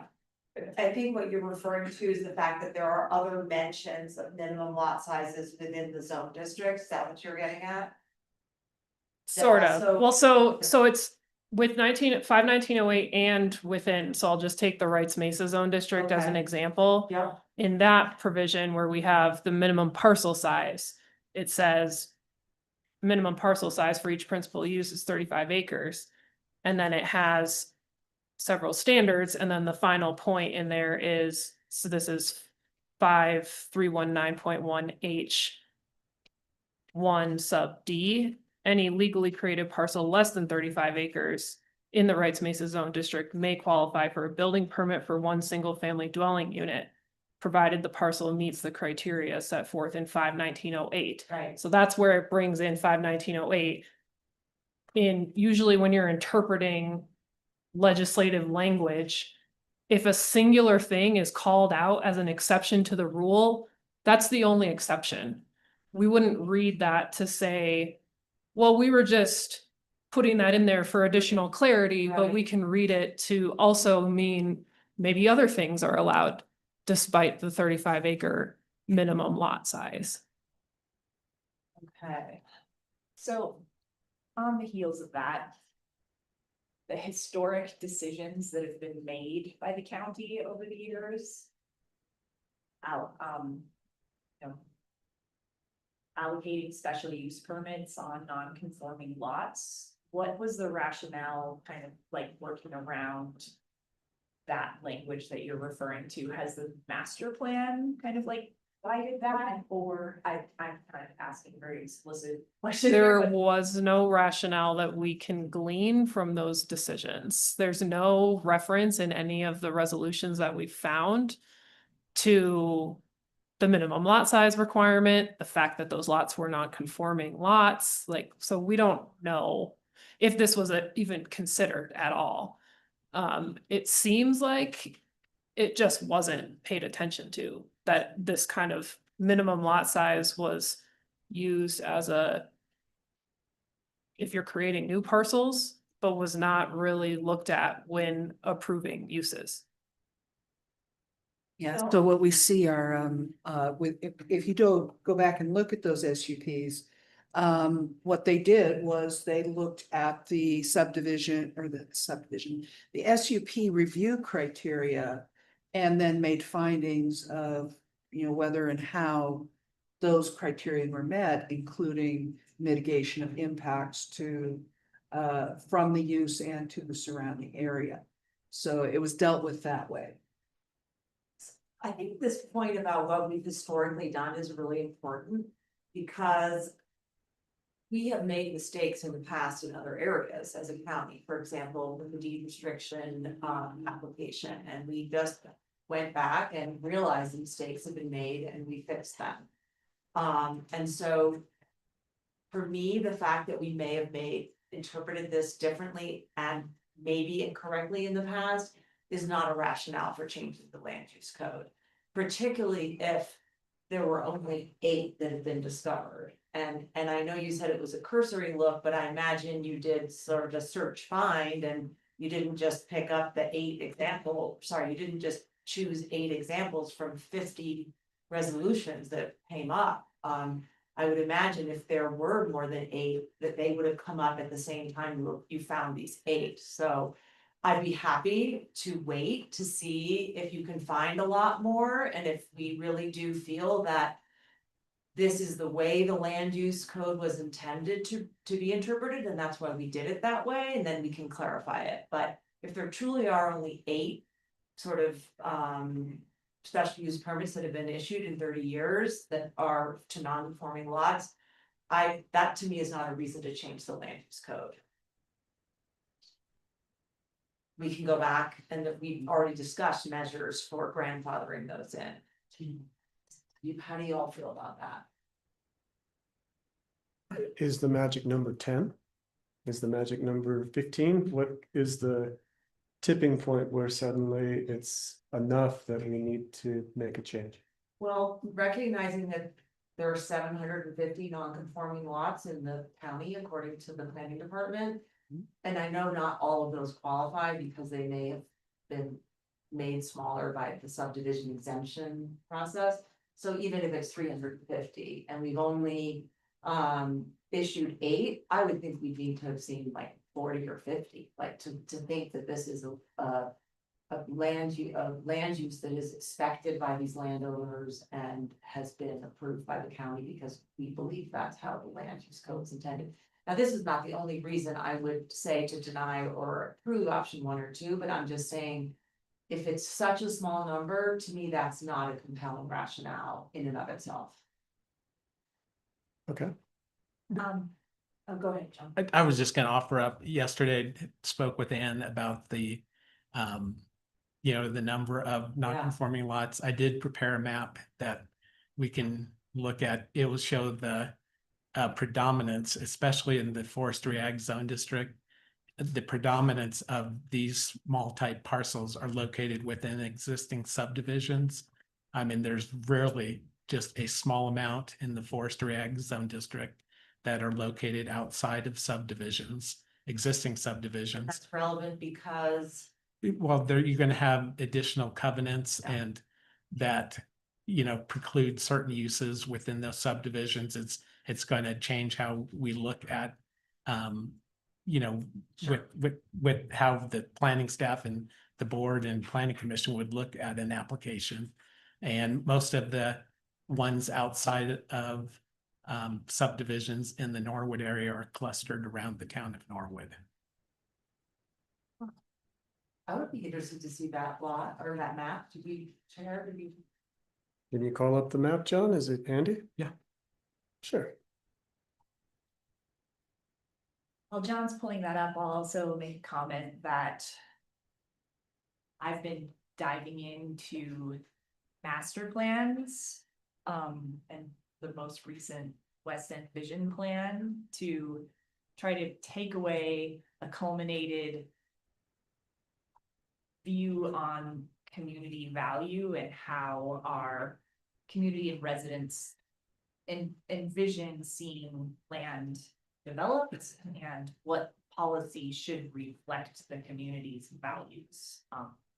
Because this has been an interpretation by the county over many years, and the communities have evolved and grown and developed kind of based on decisions made. But we very clearly heard that that was a misinterpretation of the land use code. But what I'm really weighing is is that interpretation, does that interpretation align with what the community wants to see for development, right? Like, what I see that we're really tasked with here is amending the land use code to design policy that reflects the community's values. And that's a tall order and a very tough task, and we've heard public comment previously, but I'm also very much looking forward to what folks have to say today in respect to that. And do you have a read on those documents and what those visions, those visions might inform us? I do have some language that to share, and it is, it's interpretive, but yes, but I see that John just pulled up this map, so I can dive in deeper here. That is something that I've been weighing through this process. I've read those pretty deeply as well. Yeah, I mean, I was involved in the development of the East End Master Plan, sitting on the planning commission. Truth be told, I didn't dig in too deeply to the East End Master Plan through this exercise, and will have been more focused on the Rights Mesa Master Plan and the West End Vision Plan. But I think taking the East End Master Plan into consideration as well is important. Well, let's do this. Let's hold on that discussion, knowing that you've set us up for it.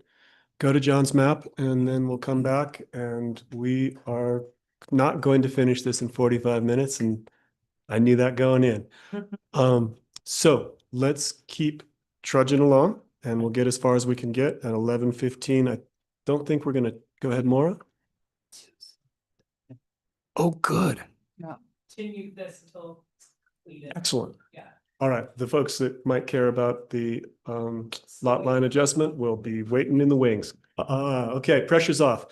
John, let's see the map. I just, I'm thinking this is going to be a cursory flyover, so to speak. And so I'll go in a little closer. Can you orient us a little? Yes, this is the town of Norwood. And this is the hillside subdivision. This is I'm sorry, I've just lost the train of it, but then there's some other subdivisions outside of the town of Norwood. And then you have some, parcels located, in and around the town of Norwood. And that's where predominantly within the Rights Mesa. And then Don't go away yet, please, sorry. Are all those lots that are now like around W 46, X 45, are those all in subdivisions? the majority of those are in subdivisions. Can you be more specific? I can bring up.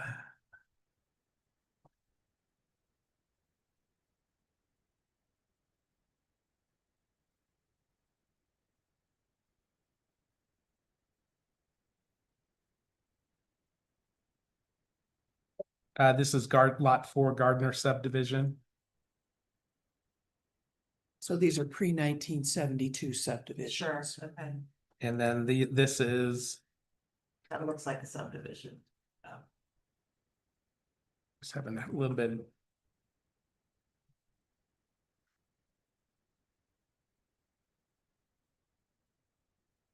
Just having a little bit of difficulty cluing in, but this is another one that is right around the, I'm just blanking on the name of it, but it's, They're all like Gardners. okay, thank you. Okay, so let's go out again, so. Can you go out to Pioneer Village so you get a view of that part of the mesa? So all the ones there are the Pioneer Village and this subdivision. And I'm only showing the tax parcels that are have it within these zone districts that are less than 35 acres. That's why there's so much blank space. Sure. All the other ones are about Let's 30. zoom out and look at all of the Rights Mesa area now, because I'm just trying to estimate. That's it, there are no further south, oh. Then you have Gurley Lake subdivision. Mhm. And then further south of that, there's really none to speak of. Okay, so I'm guessing 2025 in the Rights Mesa area that aren't in a subdivision? I didn't count them, so I would be hesitant to speak to how many there are, but Well, a lot fewer than 750, so. less than the 150 that are on Rights Mesa. Okay, And then the Forestry Ag Zone District occupies, the middle of the county. And it's usually, I would have shown the different zone district, but it really makes the map. It doesn't add any clarity to what we're trying to look at. But so we're leaving Rights Mesa, heading towards the east end. And so zooming in, first of all, around Placerville area, You have those Fall Creek subdivisions, the town of Plasterville town site, and then a smaller subdivision along here along the river, going up on Highway 62. You have Telluride Pines. There are some smaller lots along the highway there, but the majority are within the Hastings Mesa, Vista, Hastings Mesa Estates and Hastings Mesa Ranch, I think. and then also the Vista one up there. And those are encompassed here, and then a smaller subdivision here. And then going further south and towards the towns, you have Wilson Mesa ranches. Oops, too far out.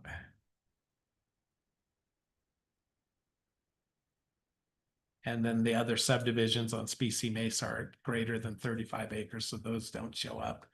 And then in and around the town of Telluride, these horizontal, rectangular shapes are mining claims up in the high country. And so in the forestry ag, there's really very minimal non-conforming sized lots. There are, but comparatively speaking, it's the vast majority are either in subdivisions or greater than 35 acres. Thanks for doing that. I really appreciate it. That's really helpful. Thanks to Heather. Yeah, thank you, Heather. Yeah, that visual is really helpful because, you know, the imagination can, yeah, I was maybe picturing a patchwork of non-conforming lots just spread throughout specific, I mean, on the forestry. Open and ag zone districts. It's pretty. You want me to keep this up, or are you ready for it to come down? That is a fine question. Commissioner Gleason, why don't you circle back to the research that you've done on the master plans and the vision? Yeah, so I'm gonna refer to the West End Vision Plan, which was not a plan initiated by the county. It was a plan initiated by the West End Economic Development Corporation and was a community-led vision plan that was facilitated by an organization called Community Builders and encompassed the Wrights Mesa and West End communities of San Miguel County and then the communities of Natarita and Nucla. So, but you know, through this planning process, there were over 750 residents that gave impact on or input on this. So I do feel that it is the most up-to-date and cumulative community vision plan that has been done really to date, but it was just adopted by our body in the last several months. And so what this plan did was identify goals of the community. And then there are supporting strategies to help implement those goals and support those goals. Okay, so and the goals are identified by how many times they were mentioned that really kind of weighted on community input. So goal 1 and 2 were focused on health and health services and housing. But goals 3 and 4 focused on growth and the economy. And are closely linked. Modest, well-managed growth provides the vitality needed to sustain local businesses, jobs, and services, but measures need to be taken to ensure economic growth in nearby communities doesn't overwhelm the West End. At the same time, growth must reflect community values and protect what makes the West End unique. Aligning growth with our values and vibrant community character ensures that new development strengthens rather than erodes rural identity and pride. So, I mean, the reason I bring this up is that economic growth is a huge focus of the communities, and really hashing out like, what does that look like? Where is that kind of growth allowed to take place? And what policy is in place to support or restrict that, right? Agriculture, outdoor recreation, and small businesses currently form the backbone of the West End economy, with ranching, construction, and service-based industries providing most year-round employment. That's just called out there. And the first call to action in this plan for supporting strategies is to develop policies and practices to protect key aspects of rural character, including agricultural lands, local main streets, dark skies, and open spaces. It calls out cluster development and conserving open landscapes, view sheds, and recreation assets, and preserving working agricultural lands and supporting local producers as being top priorities for preservation and policy adoption. So really keeping that in mind, that the communities want to see economic growth, but not at the cost of using agricultural lands, and open space and access to public lands. That's really, like, in a very high level nutshell, what this plan culminates. And so what I feel we're really asking ourselves is,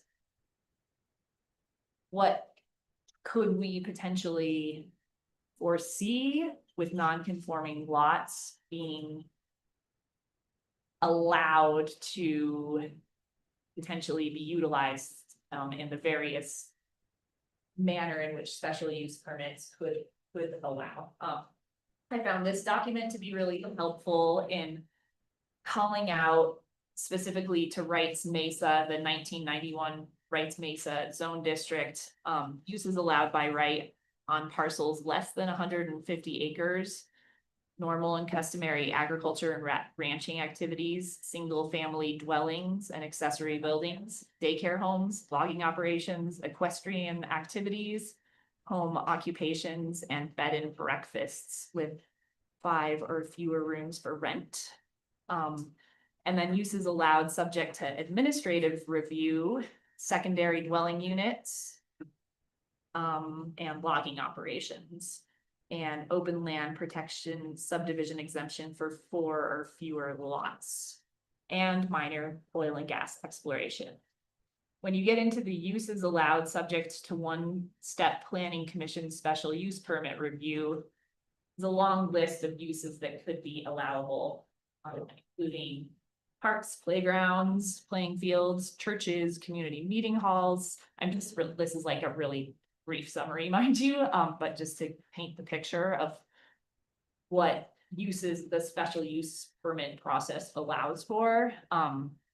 Private riding stables and equestrian centers, cemeteries, bed and breakfast with more than 5 rooms to rent, guest ranches, construction and contractor office and staging areas, animal breeding and boarding kennels, manufacturing and processing businesses for up to 2,000 square feet, light industrial research and development facilities, feed and seed stores, repair service shops, art studios, business and professional offices, trade businesses, auto repair with no more than 5 cars stored or parked overnight, printing and publishing offices, fruit and vegetable stands, lumber mills, and secondary dwelling units more than 300 feet from the primary residence. So what's been presented to us today, and this is for Wrights Mesa, mind you, that I have a similar document here for forestry, ag, and open. Just to clarify though, there are Yeah. lots of other uses also allowed subject to either 1-step BOCC or 2-step.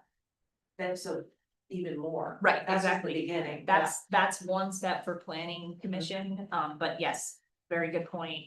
one-step Board of County Commissioner review is further logging operations, and then, bigger uses such as golf courses, major oil and gas, bigger uses that arguably might not be appropriate on non-conforming size lots, but anyway, right? But where I was getting with this is envisioning. John's map is really helpful to see like where these non-conforming lots actually lie, how many of them are there outside of subdivisions, because that's really what we're looking at here because of covenants. These uses most likely would not be allowable through covenants. And so do we want to potentially allow these uses on those non-conforming lots in these zone districts? And do we think that these uses fit with the community's vision? And, you know, really what I see we're weighing is like potential economic benefits to the community versus being at odds with the lands, the agricultural lands, the open space, and those values therein that the community holds. Yeah. So I think I just really wanted to paint the picture of my stream of thought to this point as to like what we're really weighing and what the potential consequences might be of the future, how these decisions to date made by the county to allow special use permits, how that has shaped the community and the landscape, and you know what we feel like is the right move moving forward to amend the land use code to reflect the community's desires, and what that looks like on paper. Yeah, I found similar kind of values and not contradictions, but like two things are supposed to be true. We're supposed to be allowing economic development, and yet we're supposed to be protecting agriculture and rural landscape. And those same kind of conflict, or not, it's not really a conflict, it's both things can be true, right? But the balance, that's what I want to get at, is also true when you read, like I spent a lot of time with the Rights Mesa Zone District 2010. And it's the very same thing. It's like protect the rural agricultural nature while encouraging compatible, diverse economic opportunities. What's a compatible, diverse economic opportunity? Industry that has a significant impact on neighbors probably shouldn't be on Rights Mesa. And yet there, some of that's happening, a little bit of it's happening. So that, I think you're absolutely right. For Rights Mesa, this is the question. Yeah. There. Good. And I guess I'll also follow up by saying I am torn knowing the economic strife and the clear message I've heard from so many of our residents, that especially from younger people, especially from younger people who grew up in the area that are trying to carve out a niche right now and want to stay and want to, continue to live in the area. There's an entrepreneurial mindset might take some creativity and some businesses or business models we might not have envisioned, and perhaps that's not a Main Street business.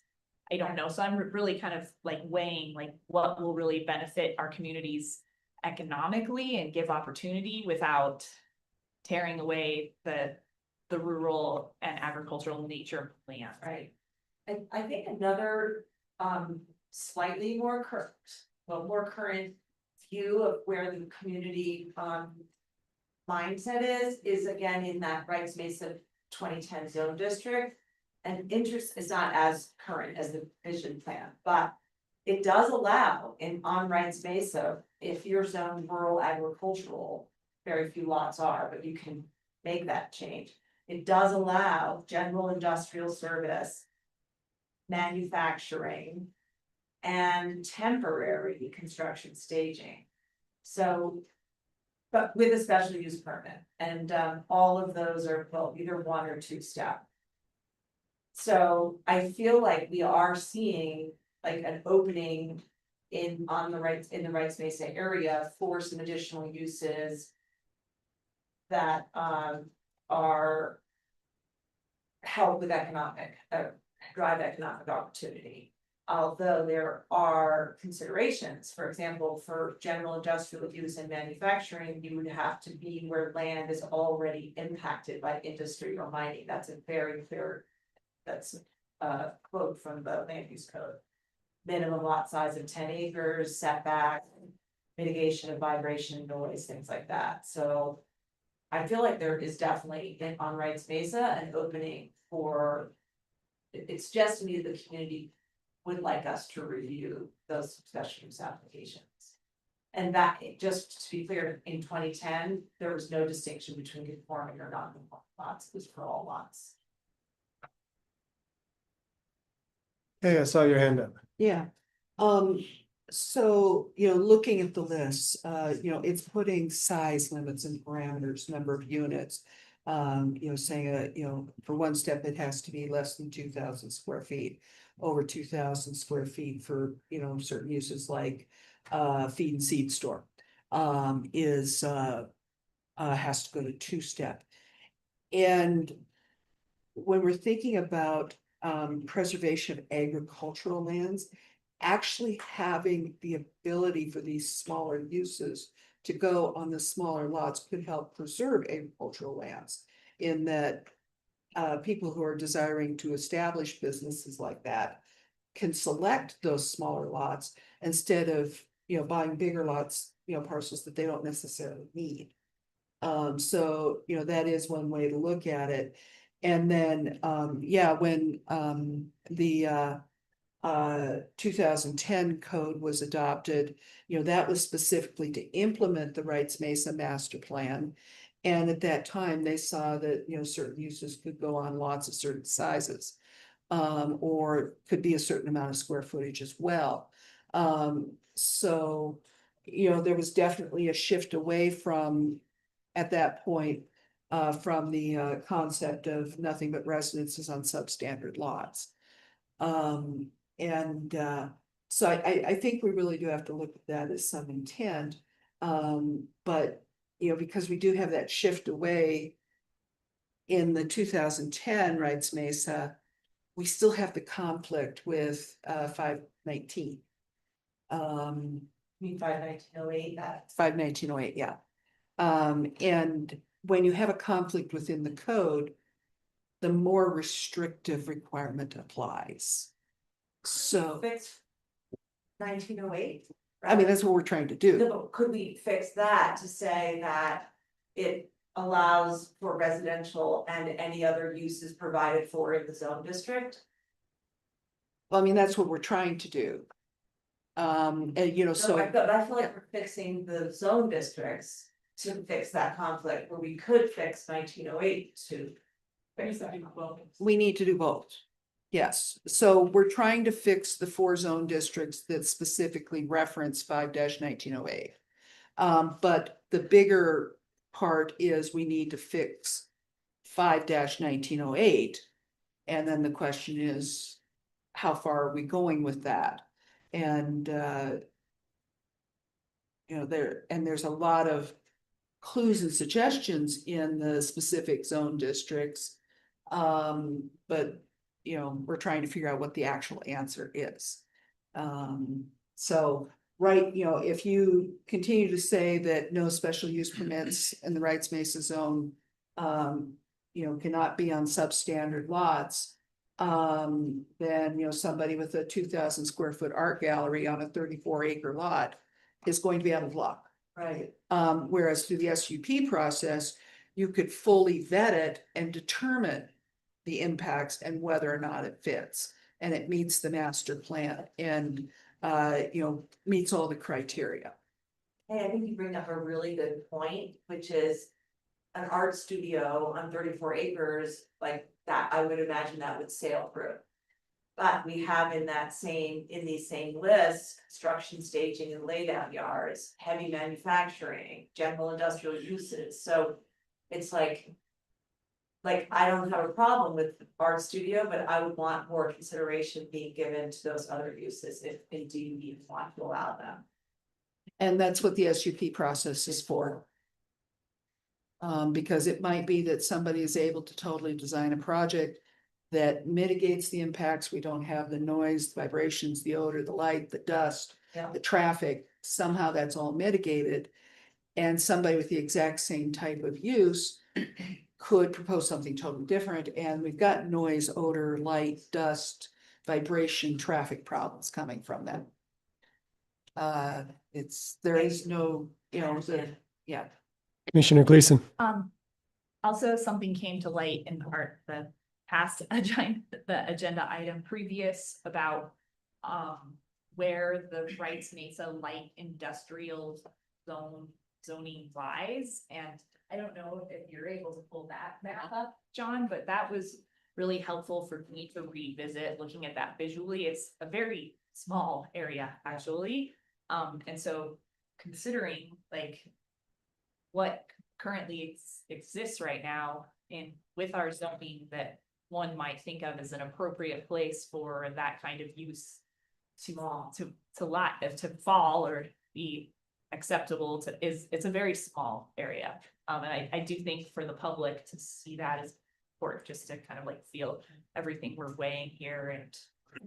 I agree with you 100% that that's small, but what's really big is the Rights Mesa rural agricultural opportunity, if you will. Right, that encompasses basically the entirety of the mesa. Exactly, and so there are more heavier commercial uses allowed if one would rezone from Rights Mesa to Rights Mesa rural agricultural.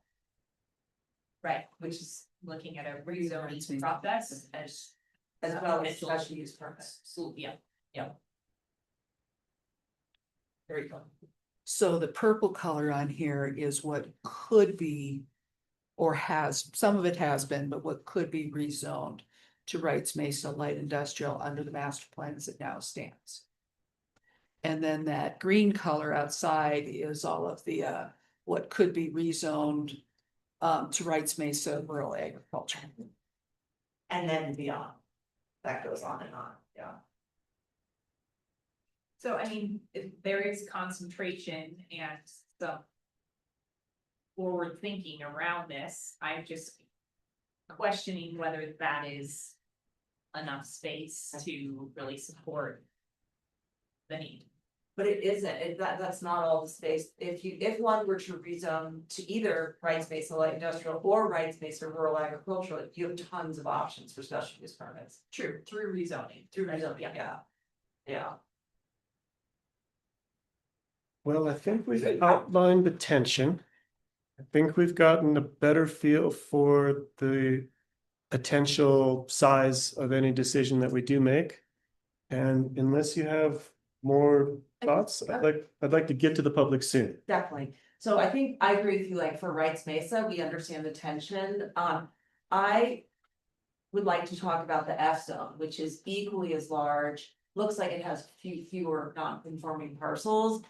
But I haven't identified that same tension in the F zone. When I read the F zone purpose, it doesn't talk about economic opportunity, diversity. It just says that this zone is intended to preserve large, relatively remote areas of the county for resource, agricultural, open space, and recreational purposes. So we've been talking about this so far as if we have to make the changes to F and open space and high country and Rights Mesa, where I think we have an opportunity to look at them differently. And then it's also very clear in the F zone that the minimum lot size for special use permits is 35, whereas, and tell me if I'm wrong, I'm reading this wrong, staff. But then, and non-conforming less than 35 acres, only gets the house, the single family dwelling. So I don't see the same tension in the F zone that I do in Rights Mesa. Read the three purposes again. think it Okay. was resources, recreation, and what was the third? Open space, oh, There we sorry. go. So the purpose of the F zone is to preserve large, relatively remote areas of the county for resource, which I assume is like natural resource. Is that what that means to you, okay? I think so. Okay, agricultural, open space and recreation. Think that the open space and ag is actually in tension, could be in tension with recreation or resources, that there's Yeah. still the They same. all work together, yeah. Well, they don't necessarily work Oh. together is what I'm saying, that you'll have a potential conflict between resource extraction, whether it's logging or mining or recreation, which requires maybe a trailhead and trails being built Right. in conflict with raw, beautiful, pristine open space or agricultural uses where perhaps there's conflict between trucks and cows or trails and growing. So I think even though the areas that we're talking about might be larger, that there's still a possibility for the same kind of tension that we've been talking about, whether it's economic growth versus rural compatibility, or whether we're talking about the forest district. I think that there's still potential for tension. But very different, because you're not talking about commercial development being a priority in the F zone. Or even like it's not even that really, I'm not saying development as so much as uses, and maybe agricultural and resource are more commercial than open space or recreation, but with those delineations, I foresee potential for tensions. well, Anyways, okay. we're not It's gonna sort this out. It's a different tension. Is that to me seems more easily resolved, and all the resource stuff will be addressed in our natural resources. Reg, so that part I have less. concern for. Just thrashed those out, didn't we? We should have. And to call out the East End master plan and kind of like nail exactly what both of you were referring to in the East End master plan. In the section talking about future land use categories. Conservation and large lots, 1 unit per 35 acres, potential zones, open space, high country area, forestry, agriculture, and open or that zone. The purpose of the conservation and large lots area is twofold: to preserve lot, and I did say 1 unit per 35 plus acres, but non-conforming lots do also fall into these zone districts. All right, that's what we're talking about. The purpose of the conservation in large lots area is twofold: to preserve large environmentally sensitive and or ecologically valuable lands for resource, agricultural, open space and recreational purposes, and for residential uses on large tracts. Areas of historic mining and industry are also supported in this category. Residential uses are limited to single family homes. Caretaker units are encouraged. Limited commercial uses and activities may be permitted. Development is limited or discouraged in this category unless it explicitly supports the aforementioned purposes. Conservation easements are encouraged to further protect the natural setting and unique conservation values such as ag, wildlife habitat, watersheds, recreation, and scenic views. So it is similar, but what Lance is saying is not completely different, because there still is commercial and industry as a part of those zones and are permissible per these lists through the special use permit process. Okay. Thanks. Is it showtime? I'm really curious to hear public comment. And I know we're going to circle back, and we will, after having heard public comment, be maybe differently informed and certainly come back to this kind of philosophical difficulty that we've outlined. Unless you disagree, I'd like to open public comment. Okay, we're doing it. Who would care to speak first? Would anyone care to speak at all? Come on up. please state your name. I'm gonna just stand up and stretch for a second while you sit down. Thank you. So, good morning, Chris Hawkins with Alpine Planning. I represent Ken and Carol Watt. Just a little history on this. The county decided to limit limit uses on non-conforming lots back in 1990. It was really clarified more under resolution 1991-21 to only single family uses. That's been the code from 1991 to today. I don't know how or why it was interpreted differently. I don't know if anyone can go back and recreate that, but there was clearly a reasoning and a rationale for it. And we've said in the past the importance of lot size and how it is to community character and all of that stuff. But there's clearly, no allowance for second primary uses on non-conforming lots today. This code amendment is really basically codifying past errors if you keep the same process. And you're going to keep running up against these same issues, in my opinion, unless you really look at this in depth a little bit more. The planning department right now is doing an amazing amount of long-range planning work with a small staff, and they're doing really great projects. And you guys got a lot on your plate. And I get nobody really wants to open this up and create non-conforming regulations. But that may be able to address some of these site-specific issues around some of these weird situations. I listened to your joint work session last week. Not that I was really interested in the natural resources part. I found it interesting, but because I wanted to testify for the second part. You guys spent over 7 hours discussing that, really a thoughtful manner, and went through it. And I think this is a big enough project that really needs that same level of attention and going through it. And I think if you look at some of the other ski resort, high pressure counties like San Miguel County, most of those jurisdictions have a substandard lot or a non-conforming lot regulations in way more detail than you have here that will help you more than just a blanket special use permit process. And the reason I'm bringing that up is because my clients had a special use permit proposed right next to them, and it got close to being acted on in a very positive manner. I'm not sure if there was any opposition. That probably already would have been approved. And I'm not sure, who knows what that process was, but the mere fact it could get out the door and out the gate, and then someone has to spend a lot of resources and time to confront that. I think it's just something you should look at. Where should special use permits be allowed in general? There are so many different types of situations. You have platted lots in subdivisions. And one thing I can tell from that map is if that number included lots in the town of in the incorporated towns, or if that number was not, because a lot of the lots in the towns were blue, that same color. And so some clarity on that would be helpful, I think, to understand what is that number really out in the county if you exclude lots in jurisdictions. Mining claims are very different too than platted subdivided lots. Those are more environmentally sensitive, access issues, all that stuff.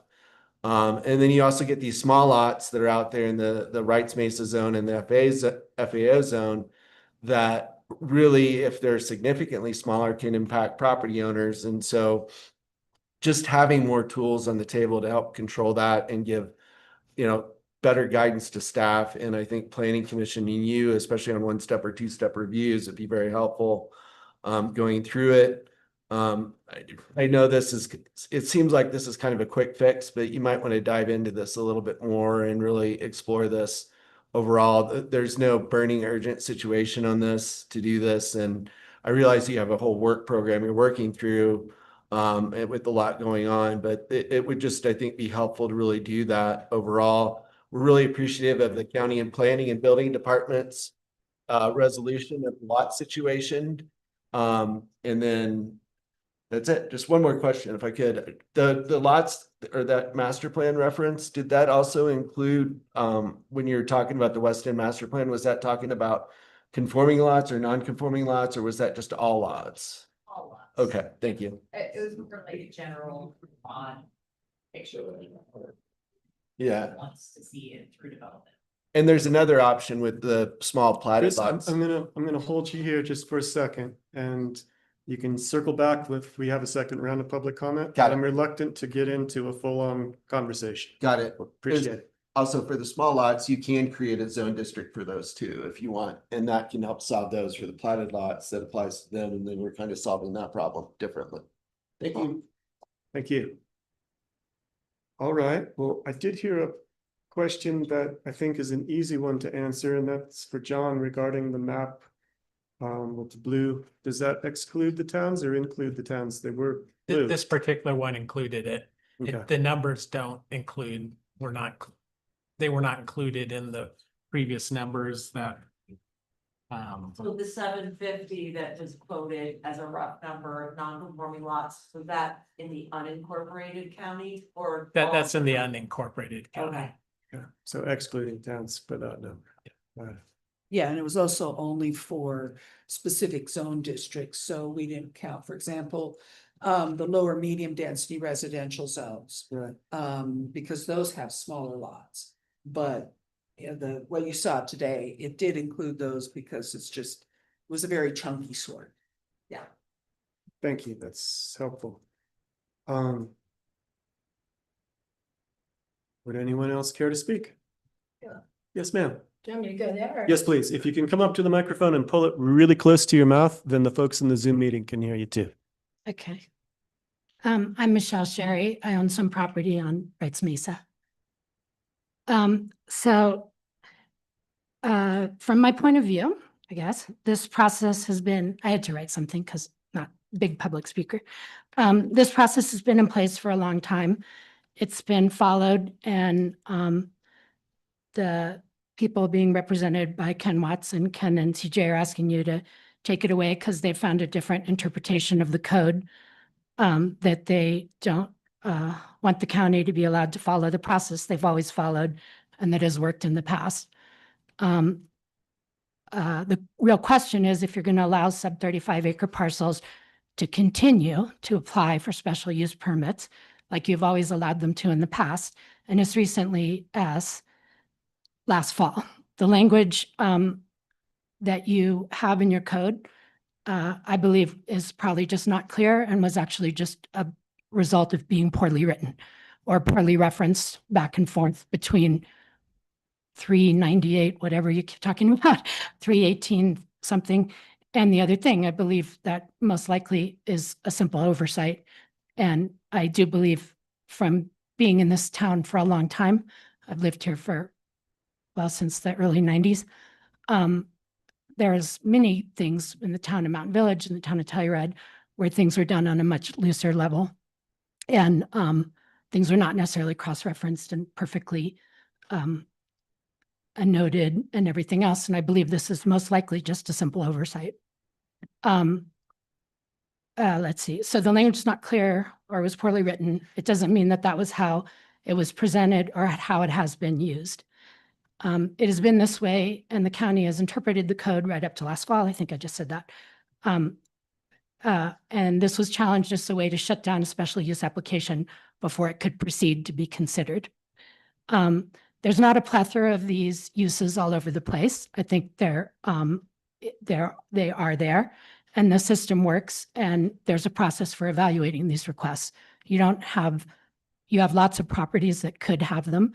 The county isn't even exactly sure. We've asked also how many there are. They don't even know exactly, but there are around there, and they haven't been causing massive problems. You haven't had bunches of complaints, and you don't have people stampeding your door to apply for these, but it is something that's available for people in this area to have a way to apply for uses for different things for their businesses and other uses on Wrights Mesa.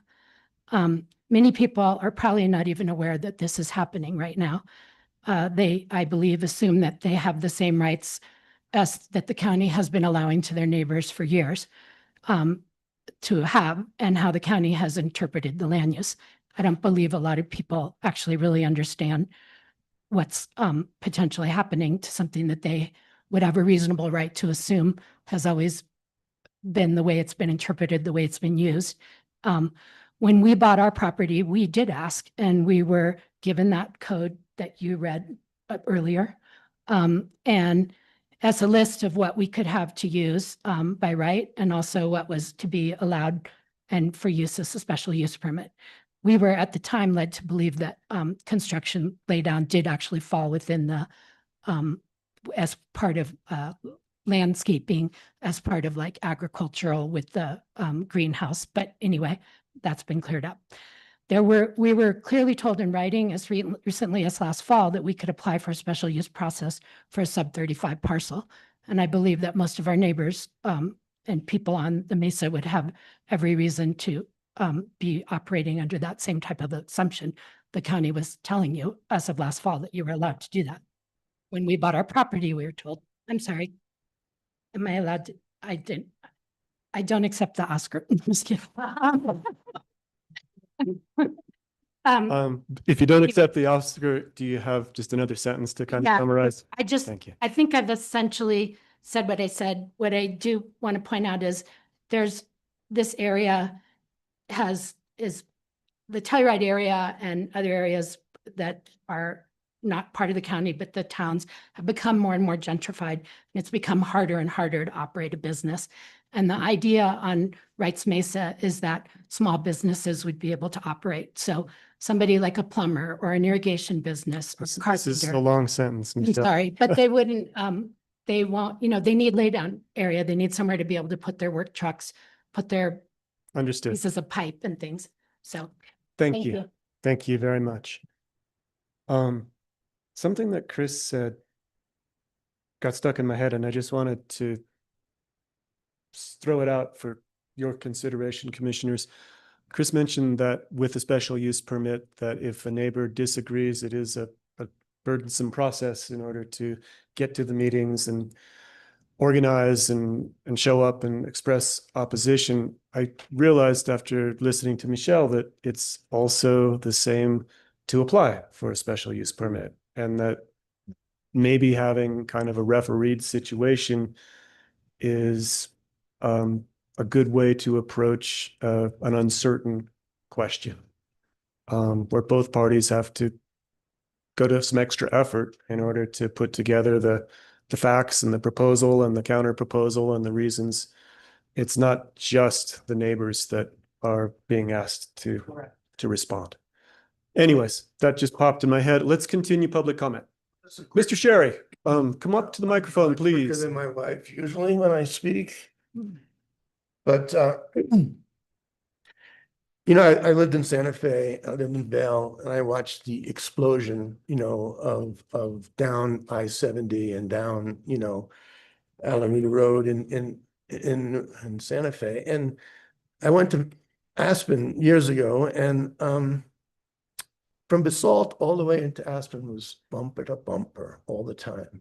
So when I came here and decided to start a business, I looked to something that would be relatively close, but not in the direction of Montrose Ridgeway, and Norwood was the place where I did have employees out there living, and we were able to put some of our Summit trucks out there when we didn't need them in the winter. So the point I'm making is that place is still open in my mind, and just ranch land. It's relatively empty. We used about 3 acres of our 30 acres to put trees on and a nursery. And it got a little out of hand on my lease or when I was living in Mexico. That is correctable. And that's the whole purpose of the county and hearings. We operated, with instruction from the county. Karen Henderson said that, we could do a greenhouse nursery, and we mentioned that we had landscaping equipment and stuff like that. And we were 30 acres. She said, yes, you can do that, greenhouse nursery and all that stuff. So and my lawyer said landscaping would be okay. We weren't running a landscaping company there, but we were kind of supplying a company that works in the mountain village. Space is really tight, and I think there's an obligation to kind of reduce that traffic and maybe get some more things going on out in Norwood and allow people to start a small business. And I think the closing thing is you should opt for both options. And I think the controlling factor is the administration review. So if anything that doesn't look good or well with the community, there should be plenty of input or if you see the need for it, you should approve it. And I think special uses shouldn't be confined to something that's over 35 acres. I think you should be able to apply for it, and I think it should go before the board, and they should deem if it's acceptable. Thank you, Paul Sherry. Stephanie Solomon. I was gonna say good morning, but I think it's good afternoon. We're into the edge of afternoon. We're on the cusp. Stephanie Solomon, and I'm here representing Ken and CJ Watt, who, as you know, at this point are longtime residents of Rice Mesa. They've been opposing this amendment since it first came about. I submitted a long letter, and most of the reasons that we recommend denial are in that letter. So I'll just focus on a couple of points this morning in my time I have right now. First point is that staff has not provided a rational, valid planning reason for this amendment. Under the Colorado law, you actually have to, for a land use code to, and I have this cited in my letter, you have to have a valid and legal reason for a land use code amendment. And I'm hearing today, and I've heard all along, that this amendment has come about because of past mistaken approvals, errors that were made in approving SUPs on substandard sized lots. That's not a valid or legitimate reason. And no one's asked for this. This came about as it was initiated by staff itself to cure these past mistakes. And as I also point out in my letter and list in detail, they're less invasive, less impactful ways to deal with these past mistaken approvals. I was a little shocked this morning to learn there might be more than 8. I'm not sure why staff's not thoroughly researched how many past approvals they've done on SUPs over the 30-year period. But the 8 they listed, we're not even sure that all of those 8 are still operational. So there may be less than 8. And we feel like those past approvals can be dealt with separately, for example, by estoppel letters and other suggestions made by staff at the March joint work session. And I've also listed a couple of alternatives that I thought of in my own research, and those are in my letter as well. And we believe those deserve some additional thought and careful consideration before we change the code to match county policy.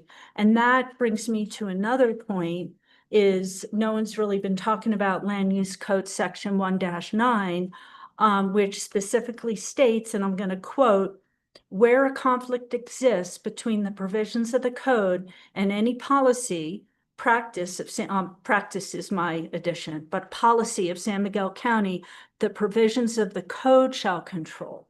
So if staff's saying that the code, and they have said it, that the code conflicts with their policy of allowing SUPs on small lots in the past, and they are recommending this amendment to, and I'm quoting from the staff memo, they say this amendment's necessary to recognize past decisions and possible mistakes, end of quote.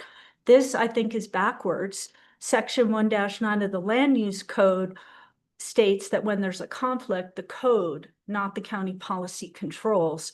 And so the solution here would be to follow the code, not rewrite it to match the policy that conflicts with it.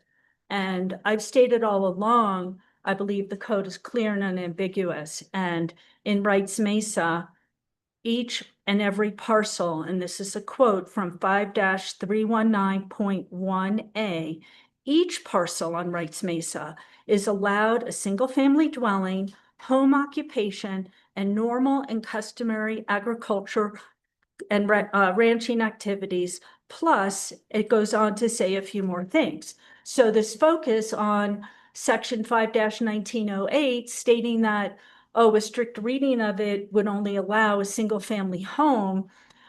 No one was arguing for that. No one ever said we should have a strict interpretation, and no one has even ever applied the code that way. So I'm not sure where this strict interpretation even came from. I'm happy to, I'd love for you to pepper me with questions like you did to the county attorney and Kay, and let me explain more about my interpretation of 5-1908, but it's all laid out on page 4 of my letter. So thanks for the time, and maybe I'll come back if we open that up again. Appreciate Thank you, you. Ms. Solomon.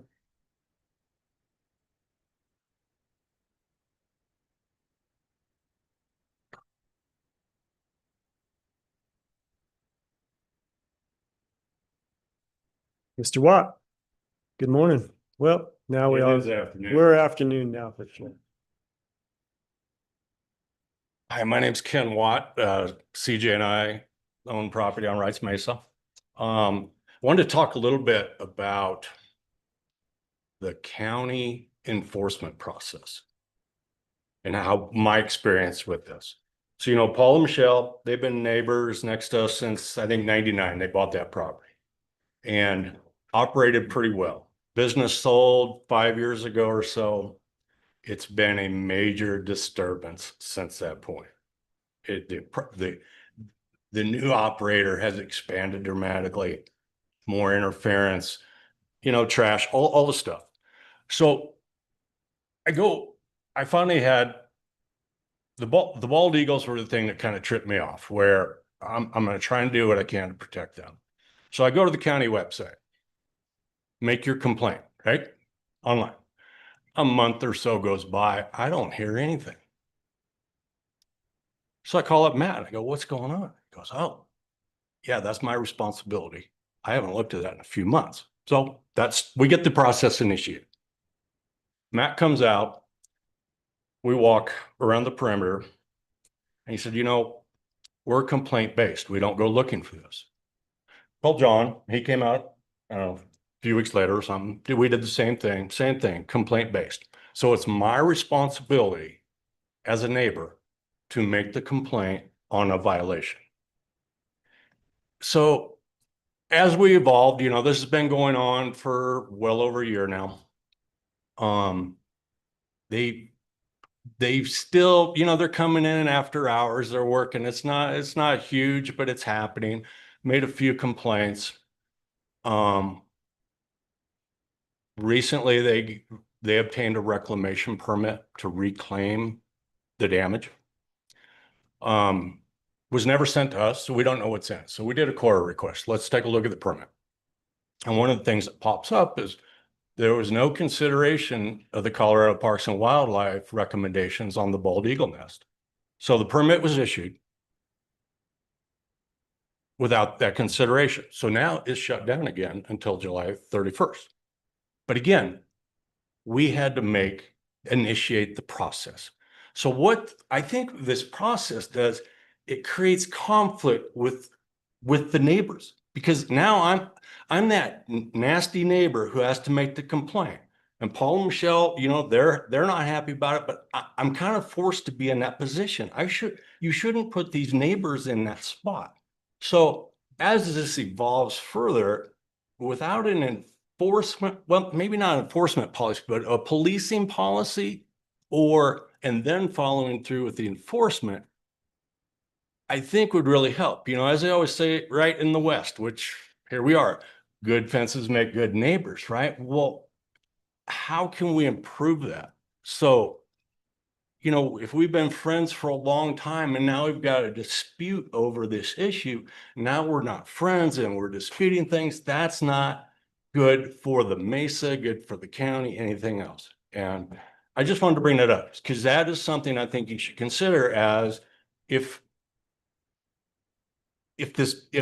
we become more intensive with more uses out there. So appreciate it. Thank you, Ken. I'm going to take a moment and try to respond to your observation on enforcement, and it'll be rather general, but I will say that you're right. We are complaint-based. We don't have the resources to have a county enforcement agent driving the countryside and looking for problems. That's not realistic. So we have been noticing in recent years as the county fills in and there's new residents with different tolerance for disturbance and different values, an increase in requests for enforcement. We've also discovered that the teeth that we have currently legally are not particularly useful And what we have also learned is that come August 15th, the state legislature has given us better tools and better teeth. And so we anticipate that we will have to use those come August 16th. We're involved in a couple enforcement disputes that have been a long, slow burn. As you mentioned, this does take time, and we intend to get better at it. But we're probably never going to be immediate, and we're never going to be as quick as, say, a real law enforcement agency that is tasked with keeping public health, safety, and welfare and peace in crisis situations. Unfortunately, the situation you described were as a complaint-driven organization. Yes, that does create the tension, the drama between neighbors that none of us want. And when we wade in slowly, carefully, as best we can, we try to be fair, we try to be judicious, and we're humans. So it's not going to be a perfect system ever, but you've definitely pointed out the flaws in it, and I appreciate that. And I acknowledge your point. Can I speak to that as well? Sure. I hadn't thought about that neighbor conflict, but that really resonates with me. Yeah. I wonder, my concern about kind of changing, being more permissive about special use permits, and we can argue whether that's gonna be a change from what we've been doing or not, but is that we don't really have good enforcement. And I agree with you, we're probably never gonna be able to be a enforcement police, but I do think we could do a better job with more staff of actually following through on all those complaints, so it isn't a month before somebody has to make a phone call. And what I would propose is a code enforcement person. And yet that costs money. That's an FTE. That probably is over $100,000 a year. And we are hearing over and over from our county residents, and they don't want more taxes. They don't want our budget to grow. And so I really hesitate to add more FTE. But I do think that we may be reaching the point where we should talk about that in our upcoming budget cycle. Thank you, Ann. I see Mike making a note, as do I see Jared. Same story. Ken, you're heard. There's staff, and there's a budget cycle coming up starting in August, and it's a dance we do every year. Who else would care to speak? Can I make Paul? a short comment? Not yet. We're going to get everyone else that hasn't spoken a turn, and then we're going to take a second lap, I think, because I believe that the commissioners want everyone to feel like they've gotten everything off their chest. Welcome. Hi. Hi. I'm CJ Watt. Hi, CJ. And I used to work for the county assessor's office for 10 years and very familiar with the maps and the subdivisions of Norwood. And I had somebody approach me at like yoga, because she had heard about the conflict or, speaking up. And she said, well, I'm having problems with my neighbor. And she's in the Hillside subdivision, and they're 5 to 26 acres or something over there. They vary in size. And I don't know when it was platted. And I said, well, is there guidelines, bylaws for your subdivision? And she said, no, but I don't know if that's correct or not. So the point I'm bringing it up is that those areas of non-conforming lots around, a lot of them may not have bylaws, so then they're all, potential SUPs and unsupervised SUPs. So just something to think about. Thanks. Yes, sir. Can I just clarify that? I think. Yeah, go ahead. I think this was the point CJ was making, is that we can't just assume that those subdivisions Have covenant. have covenants that will preclude these special uses. I think that's what she was saying. That's what I just wrote down. Okay. CJ, Hi. yes? Yes, okay, thanks. I'm Jamie Schuler. I've been in this room way too many times in the past few years, but happy to see all of you people. I really feel that, what's going on right now is there have been mistakes made by the county over the years and individuals over the years. And those mistakes, in my opinion, shouldn't be swept under the rug by changing a land use code. I am strongly in the belief that we should, you all, as people that have the authority, should go back to those individuals and try to make things right amongst each other. And it might be to the point where you have to bring all of the neighbors in that are surrounding around these people and all talk it over and see what does and does not work.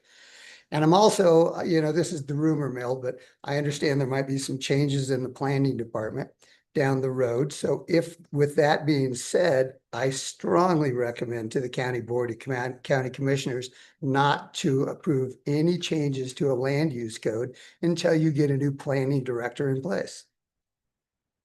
And that just seems to me that you're more willing to work for the future rather than trying to fix what was done incorrectly in the past. Thanks for your time. Thanks, Jamie.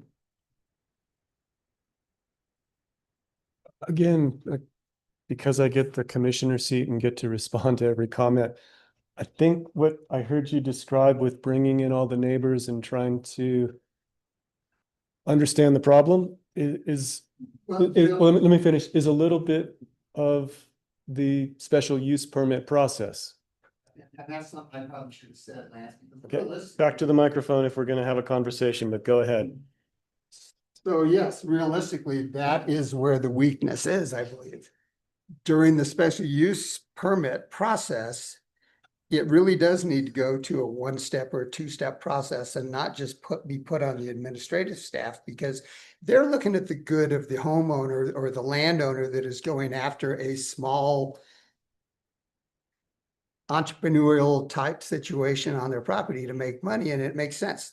Not a lot of dust, not a lot of this, but realistically, you do need to get this thing noticed to people that are surrounding neighbors so they all are involved in the process.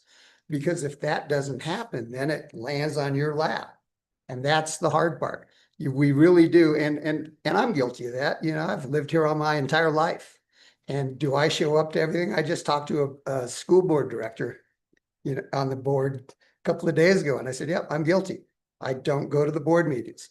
And a lot of us don't have time to go to every meeting. But I think if it's important to people and the notification is done on correct time frame to allow the people that are affected to come and speak and listen, it's going to make, like Ken said, good fences make good neighbors. So I think it would help for sure. Okay. Thanks. Thank you for that clarification.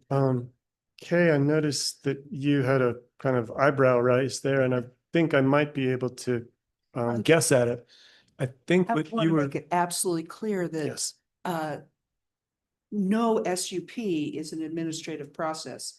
SUPs are only approved through a public hearing process. correct. And in general, an SUP is a use that is not allowed by right and requires a lot of conversation. It may be a one step if it's a medium-sized conversation. It may be a two-step planning commission and then county commissioners conversation. But what Kay's trying to make sure we're clear on is that, and I think we are. Definitely the SUPs are never approved by administrative review, but there are some uses approved, Correct. additional uses that are subject to just. Correct. And so those are some of the lists that we've all been looking at. And they tend to be a fairly limited list, dwelling units, accessory dwelling units or caretaker units, accessory structures, daycare homes, maybe daycare centers in certain areas, but usually, maybe Usually you not. kick that upstairs, yeah. I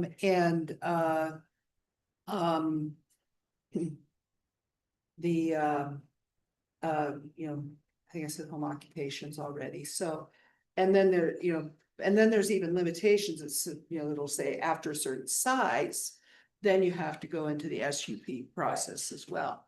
So, it's separating out the objective standards from the subjective standards. And SUPs very much are getting into the subjective, where you're having to weigh a lot of things that may not be, they might be competing, they might not be, totally compatible.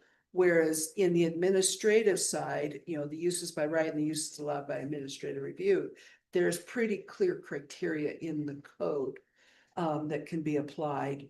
And then you move on.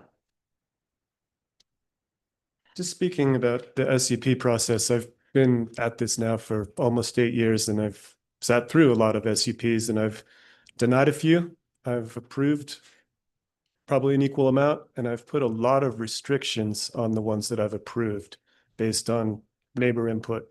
So it's, like Kay said, a subjective process. It depends a little bit on who has time to show up on that particular day to hear all the different concerns and try to mitigate them or deny if it's impossible to mitigate. But it does happen both ways. It's not a guarantee that you apply for an SCP and it happens. And it's rare that you apply for an SCP and it happens exactly the way that the applicant envisions. It's usually adjusted based on neighbors' comment. Are there any other members of the public who would care to comment? Ruthie Boyd, welcome.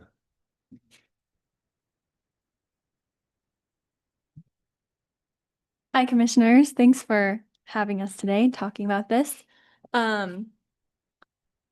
This issue has only been on my radar, for a couple of weeks, but I think listening in today, I have noticed a couple questions that I thought were really helpful to consider. One was Galena's of, would the new uses be in conflict with community values and economic development? And knowing we could see an influx of new permits or special uses, what could we expect? And from my understanding, it's hard to know what we could expect based on there only being a pretty limited number of past approved uses that we know of.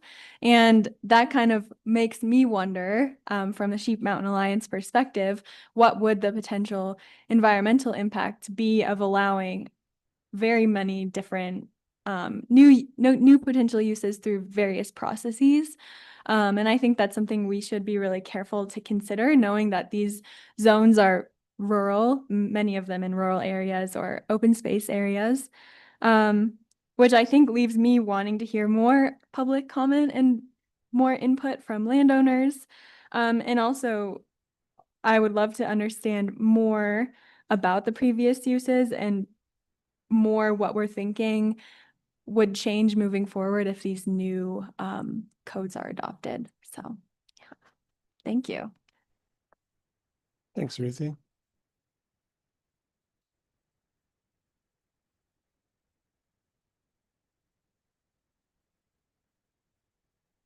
The silence is deafening. Commissioners, I would propose that we allow those members of the public that had a little more on their minds an opportunity to speak again. Would you be willing to entertain that? Yes. Great. Ms. Solomon, I know that you weren't quite done and we're hoping that we would pepper you with questions. Would you like to experience that now? All right. And I'm counting on you for some peppering.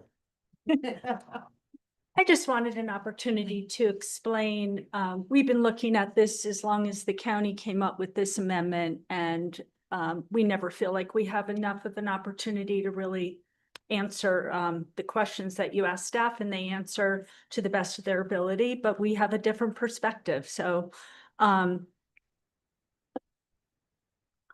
I still think they're, well, I'm going to stop there. If you don't want to ask me questions, then I have a few more points I could make that I didn't get to make before. I don't have questions. Okay. Do you guys? I have more of a philosophical question, but I'd like to allow you to get through the rest of what you were looking to relay. Okay. Yeah. Just a point on, at the Planning Commission hearing last month, staff expressed concern with legal liability related to the past decisions if the amendment was not adopted.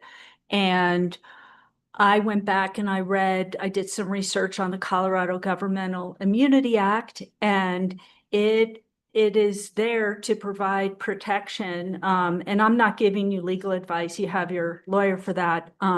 But my opinion is that it provides protection not just to employees and staff, but the county as a whole for good faith land use decisions, including honest mistakes and related to permitting and other land use decisions. And those types of honest mistakes are typically protected. So I'm not seeing that as a justification for the amendment. If you are leaning towards adopting this amendment, then it would be, we would ask that you would consider requiring a two-step review process for SUPs for lots under 35 acres. I think that would give additional oversight and help protect neighboring property owners a lot more than just the one-step review that is currently for contractor staging yards, for example. And I just like a minute to point out something.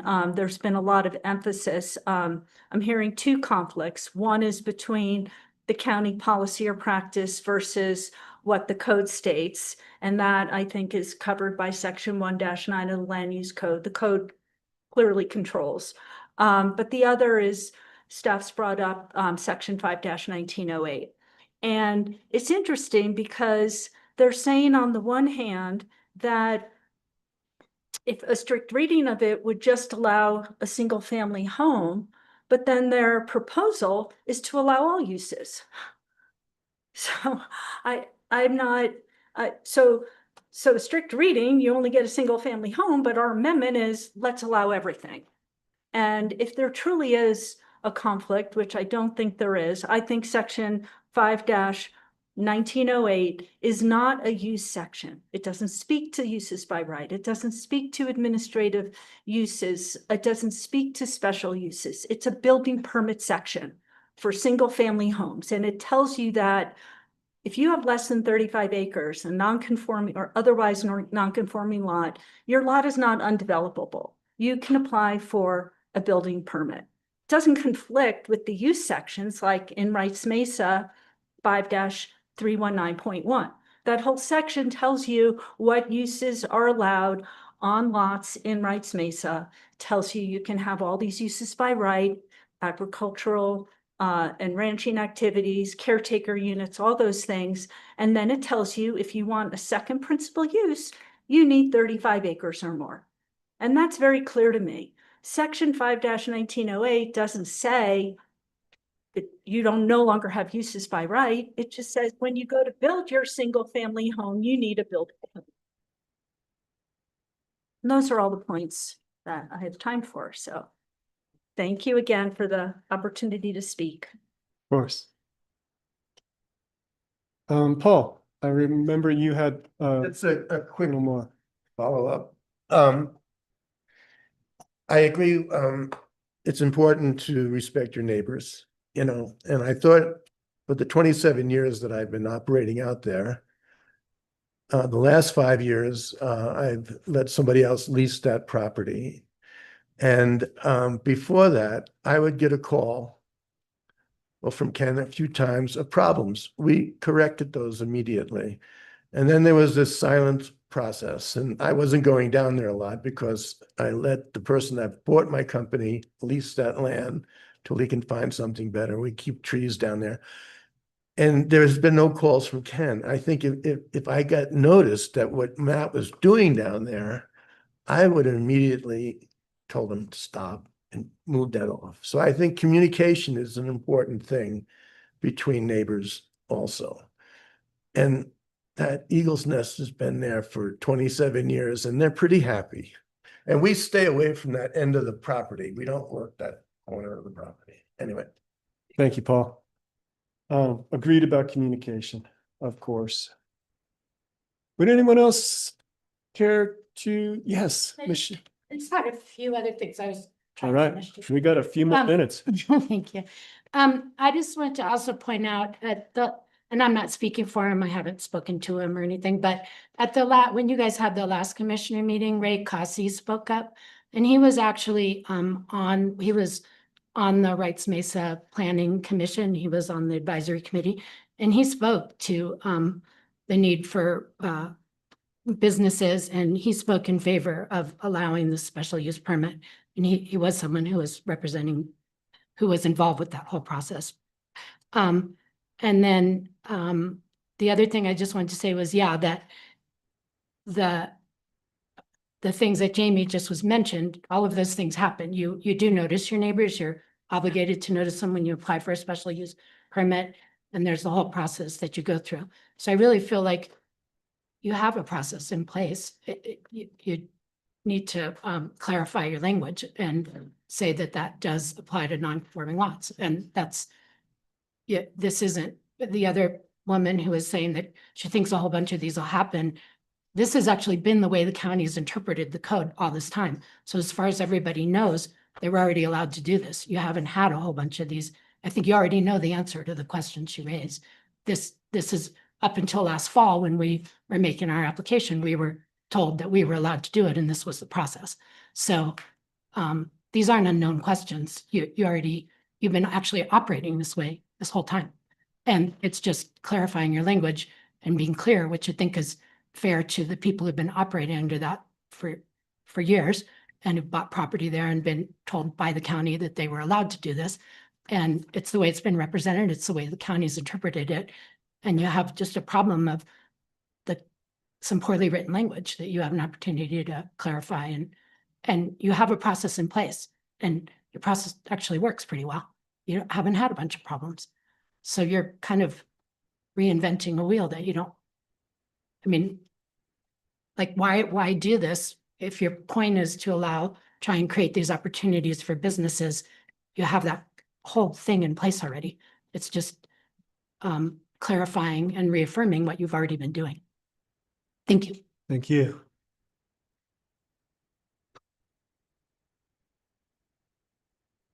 I am waiting for anyone else to jump back up and take a second bite at the apple. And I'm not seeing anybody doing so, but I'm being patient because I think that this is worth making sure over. Because we're about to wrestle. I'm going to close public comment unless anybody cares to raise their hand. Public comment is now closed. Commissioners, we've been at this for 3 hours straight. I've got about a 3-hour bladder. I would ask that we take a recess for 5 minutes, come right back, and then we'll do some deliberating. Is that all right? Great. Okay, thank you.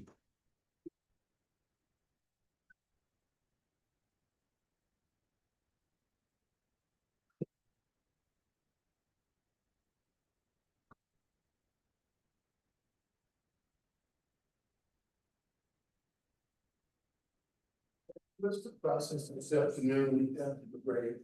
Are you going to discuss? Yeah, we're gonna come right back in 5 minutes and we're gonna keep talking on this very thing. Are you gonna vote?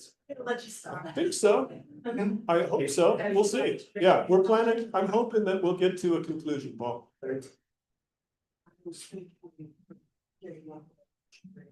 just didn't want to try to do that and be processed down. Same time. Be clever. Yeah.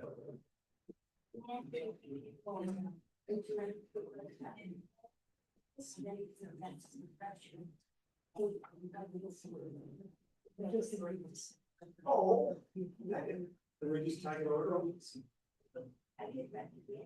the biggest problem is violence. Otherwise, it's gonna be that's still not.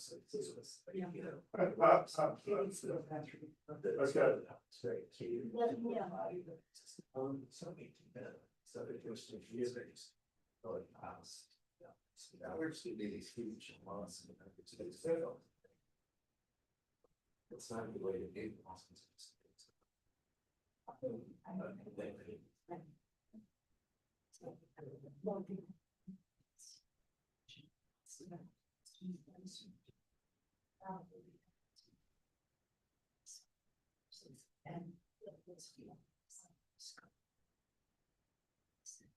Okay.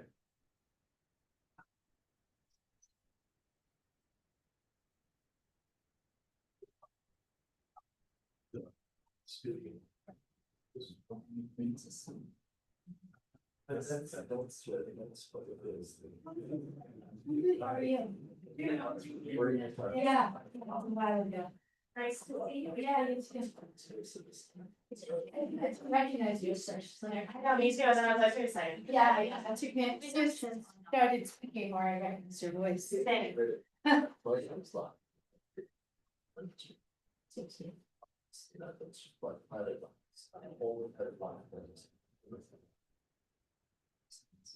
You can do that fairly well. Those are going on somewhere.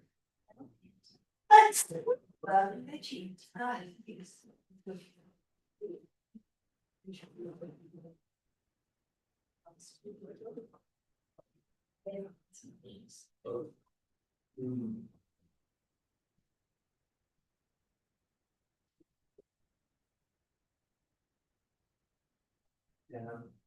I don't know if they remember your chicken. Oh. Where you got projects at? At least. I'm finishing the comic go out there. Oh, you did, nice. Probably a month. What's that? Oh, that's good. Okay. Nice. There's fish. Different things. Yeah, I don't know. So I thought the first guy to eat, I thought there was a big full project. Yeah. Blaze. I just got the lake off this one. Thanks for the lake off. Started putting in for a cooler and one of the old pictures. Yeah, it's a good thing. And share. The parking's better, the flow is better. Yeah, it's on the way. They're not being that way. Yeah. You really find cool. Oh, he's probably done with this. On the side. Oh, yay. Thank you. And then there's one that weighs 5 pounds. Wonder who that belongs to. Just.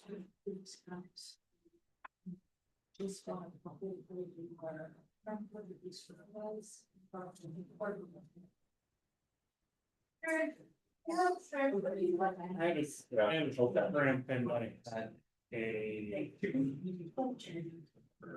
I get corn. I won't hold it off. If you're a race without the honor, so hopefully everybody's done. You know what? I think they'll be fine.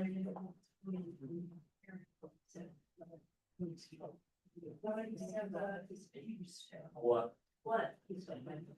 Okay, so then it's your view. Historic basement. We're short of corn, but that's okay. You know, my corn. Want more chair? We can more chair. Tommy. Now it's. Way simplified. Yeah, he's still moving forward. He's going forward with a couple girls out. I think they might have.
Absolutely. All right, we are reconvening. And we're about to get the recording back on. Megan. Oh, we're still recording. Excellent. Welcome back, everybody. Thank you for your patience there while we stretched a leg. We have heard public comment. We have outlined the problem. And we are now at the part where we try to find the right solution. I would welcome comment, questions, philosophical discussion, and I'm hoping that we'll end up with a motion at the culmination of our conversation. I'm happy to comment. I'm still not convinced that a reason to change the land use code is the 8 permits that we've issued in the last 30 years. I'm just gonna assume maybe there are 5 more that we didn't find in that process, but obviously there weren't a lot. So I just want to put, personally, I'm putting that aside. I'm also, after Stephanie's last comments, considering, I think I put aside 15-1908. I think she makes a good point that that's not a use section, that it's a building permit section. And if we find that needs to be clarified, we can do that at any time.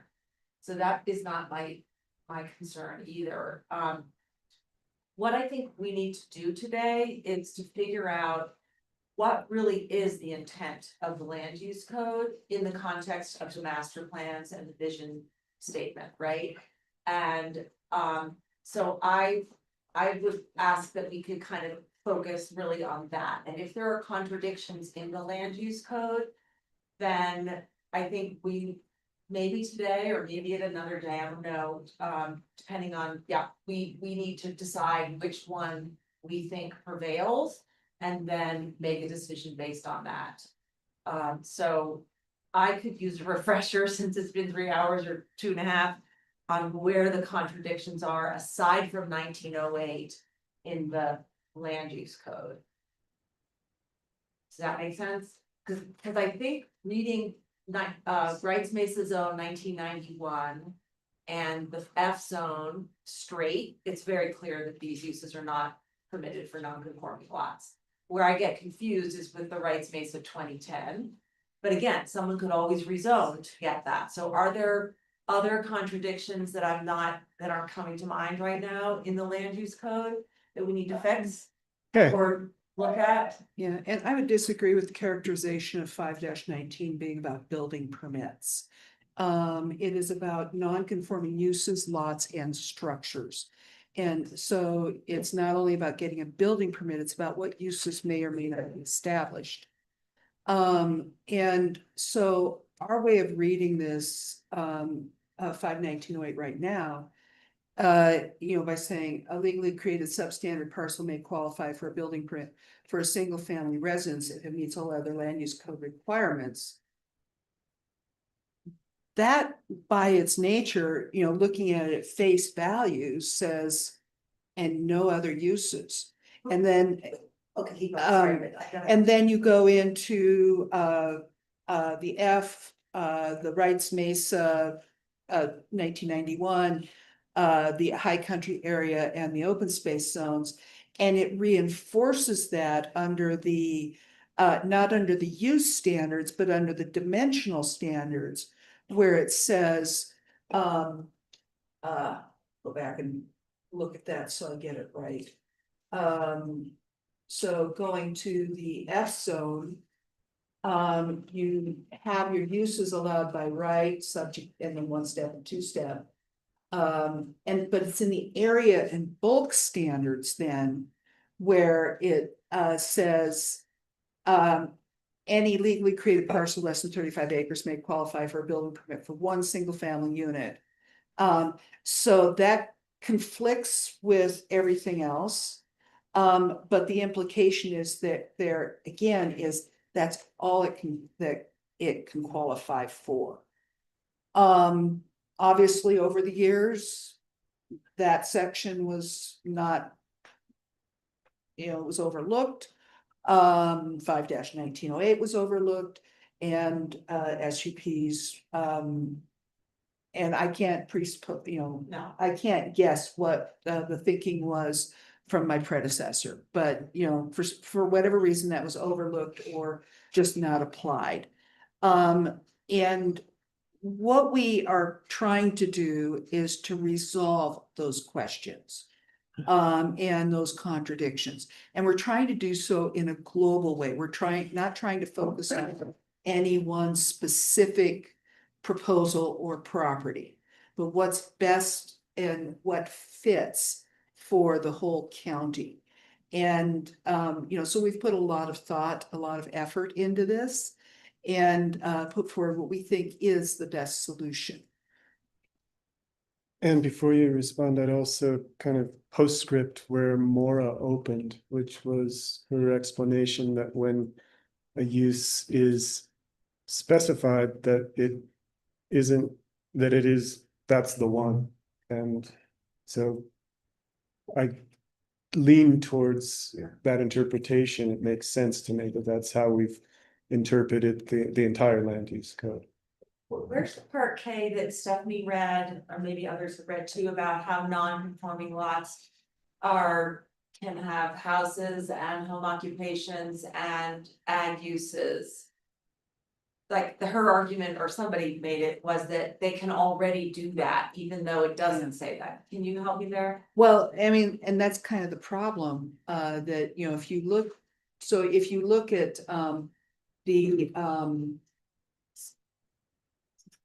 yeah, if you look in the purpose statements,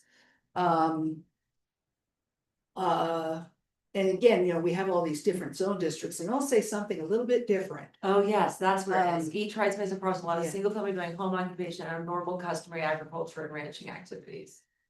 But then you go down farther and you get into the, where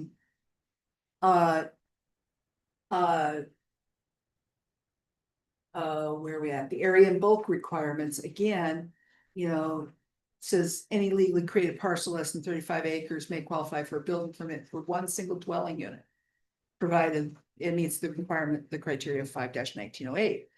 And,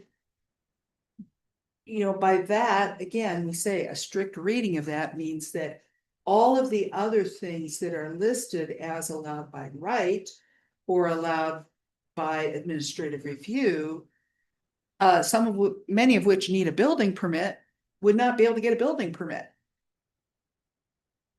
Did you? Generally a purpose statement wouldn't be controlling over the more specific standards found in the code. So the fact that that's included in the purpose statement doesn't override the clear statement in the minimum parcel size provision that says minimum parcel size for each principal use is 35 acres. So, and then except for a single family dwelling, which the plain language of that to me says only a single family dwelling is allowed on a lot less than 35 acres. Regardless of what the purpose statement says for Brights Mesa zone district generally. Does that help, Ann? It helps me, think that we definitely need to adopt option 1. Because that would clear that up, right? Yes, you absolutely need to adopt option 1. Option 2, we recommend that you do so, for all the many reasons, that, what sets apart a 34.9 acre parcel from a 35 acre parcel. Why is one afforded opportunities, through a discretionary review process, applying criteria, whereas for lack of, a few square feet, another one's precluded from asking that. Commissioner Gleason. Yeah, I'd like to bring up the suggestion that Stephanie Solomon proposed, in that any special use permit be subject to a 2-step review for some more guardrails and checks and balances and opportunity for public input.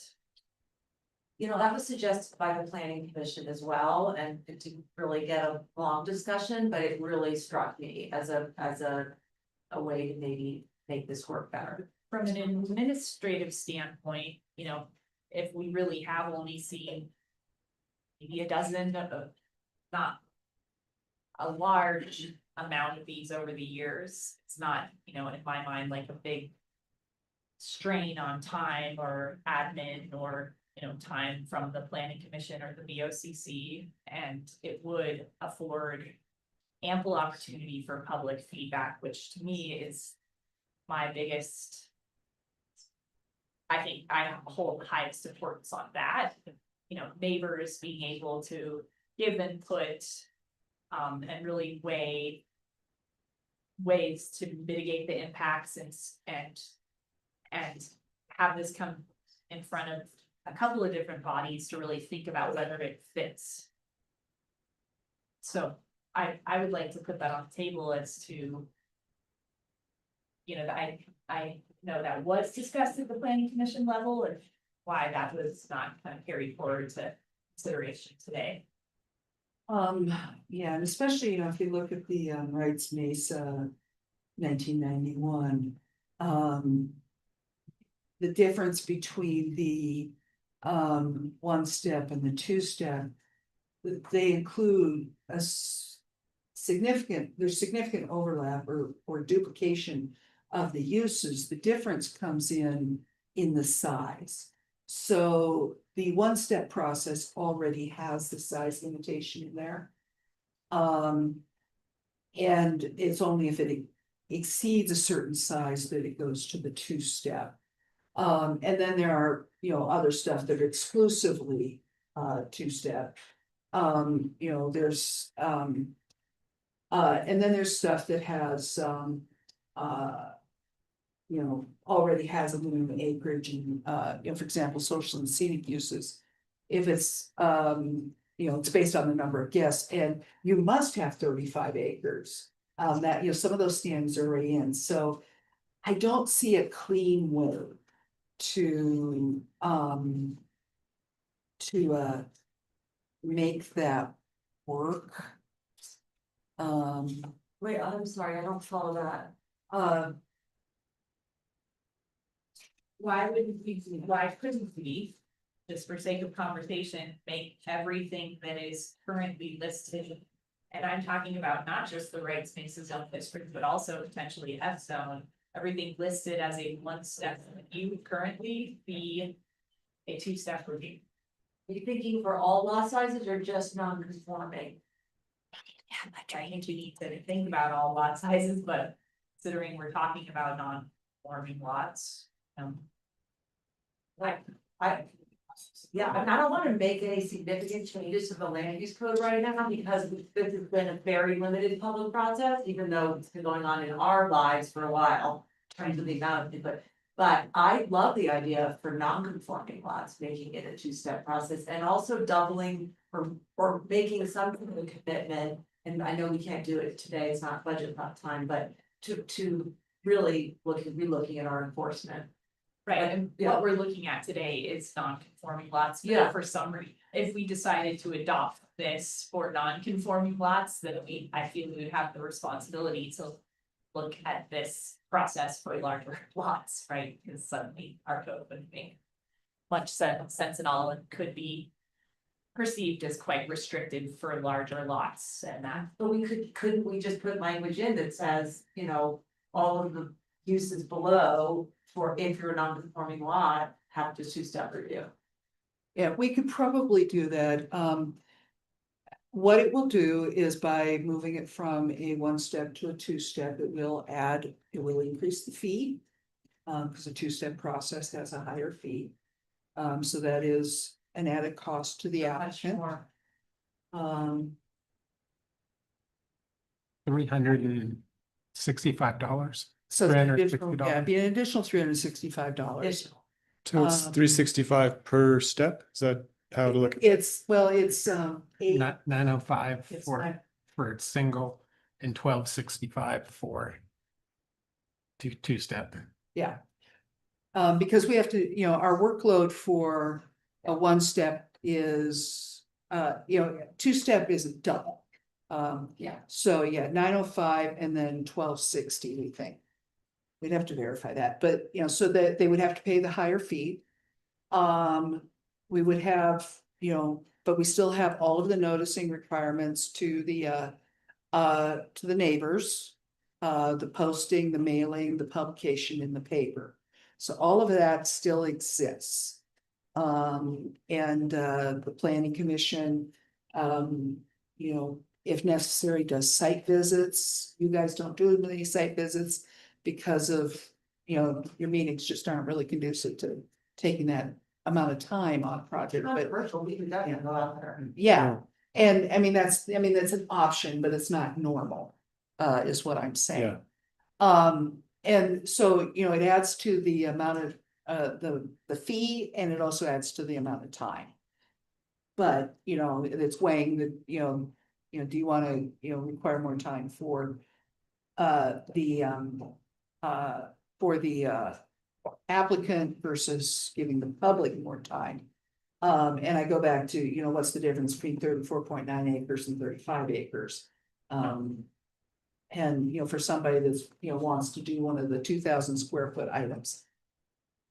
Does that justify it? And we can certainly, we'd have to draft something up, I think, if you want to go with that. And make that recommendation, direct us to prepare a revised resolution and come back.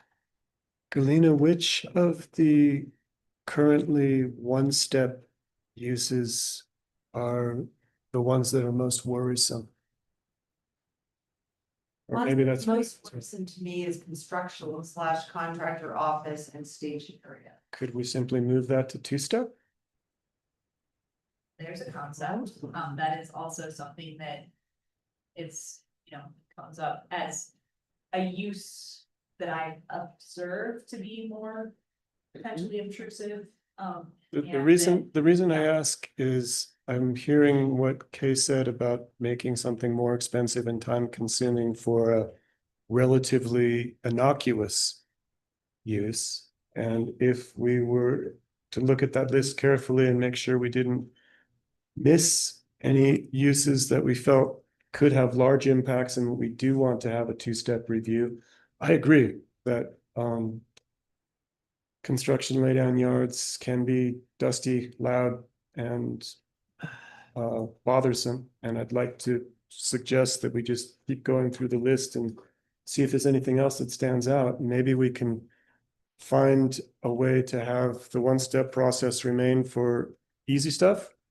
And for anything that we think could be remotely contentious or difficult for a neighborhood, we put that into a two-step. Yeah, well, and you shouldn't make that decision today, please, because what we have noticed and what is out there for public review is an amendment regarding non-conforming lots. Okay, I think I'm only speaking of non-conforming. Yeah, on non-conforming lots. I'm hearing something a little more universal, concern about construction contractor office and staging areas in general, not just for non-conforming lots, but for any lots.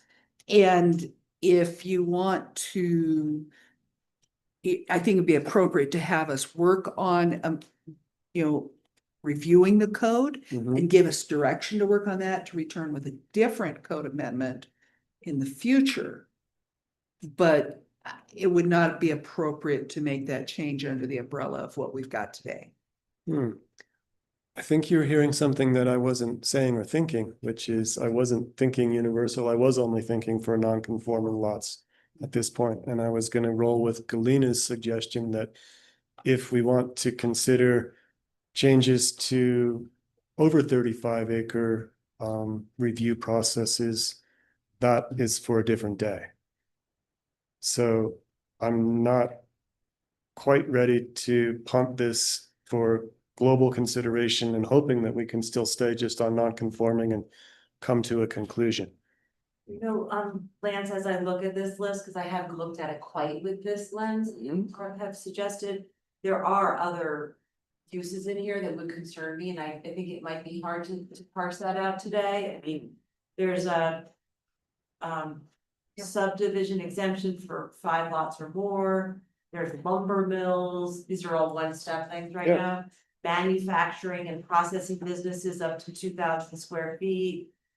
And I don't know exactly how noisy all these things are, but auto repair with no more than 5 cars stored outside. I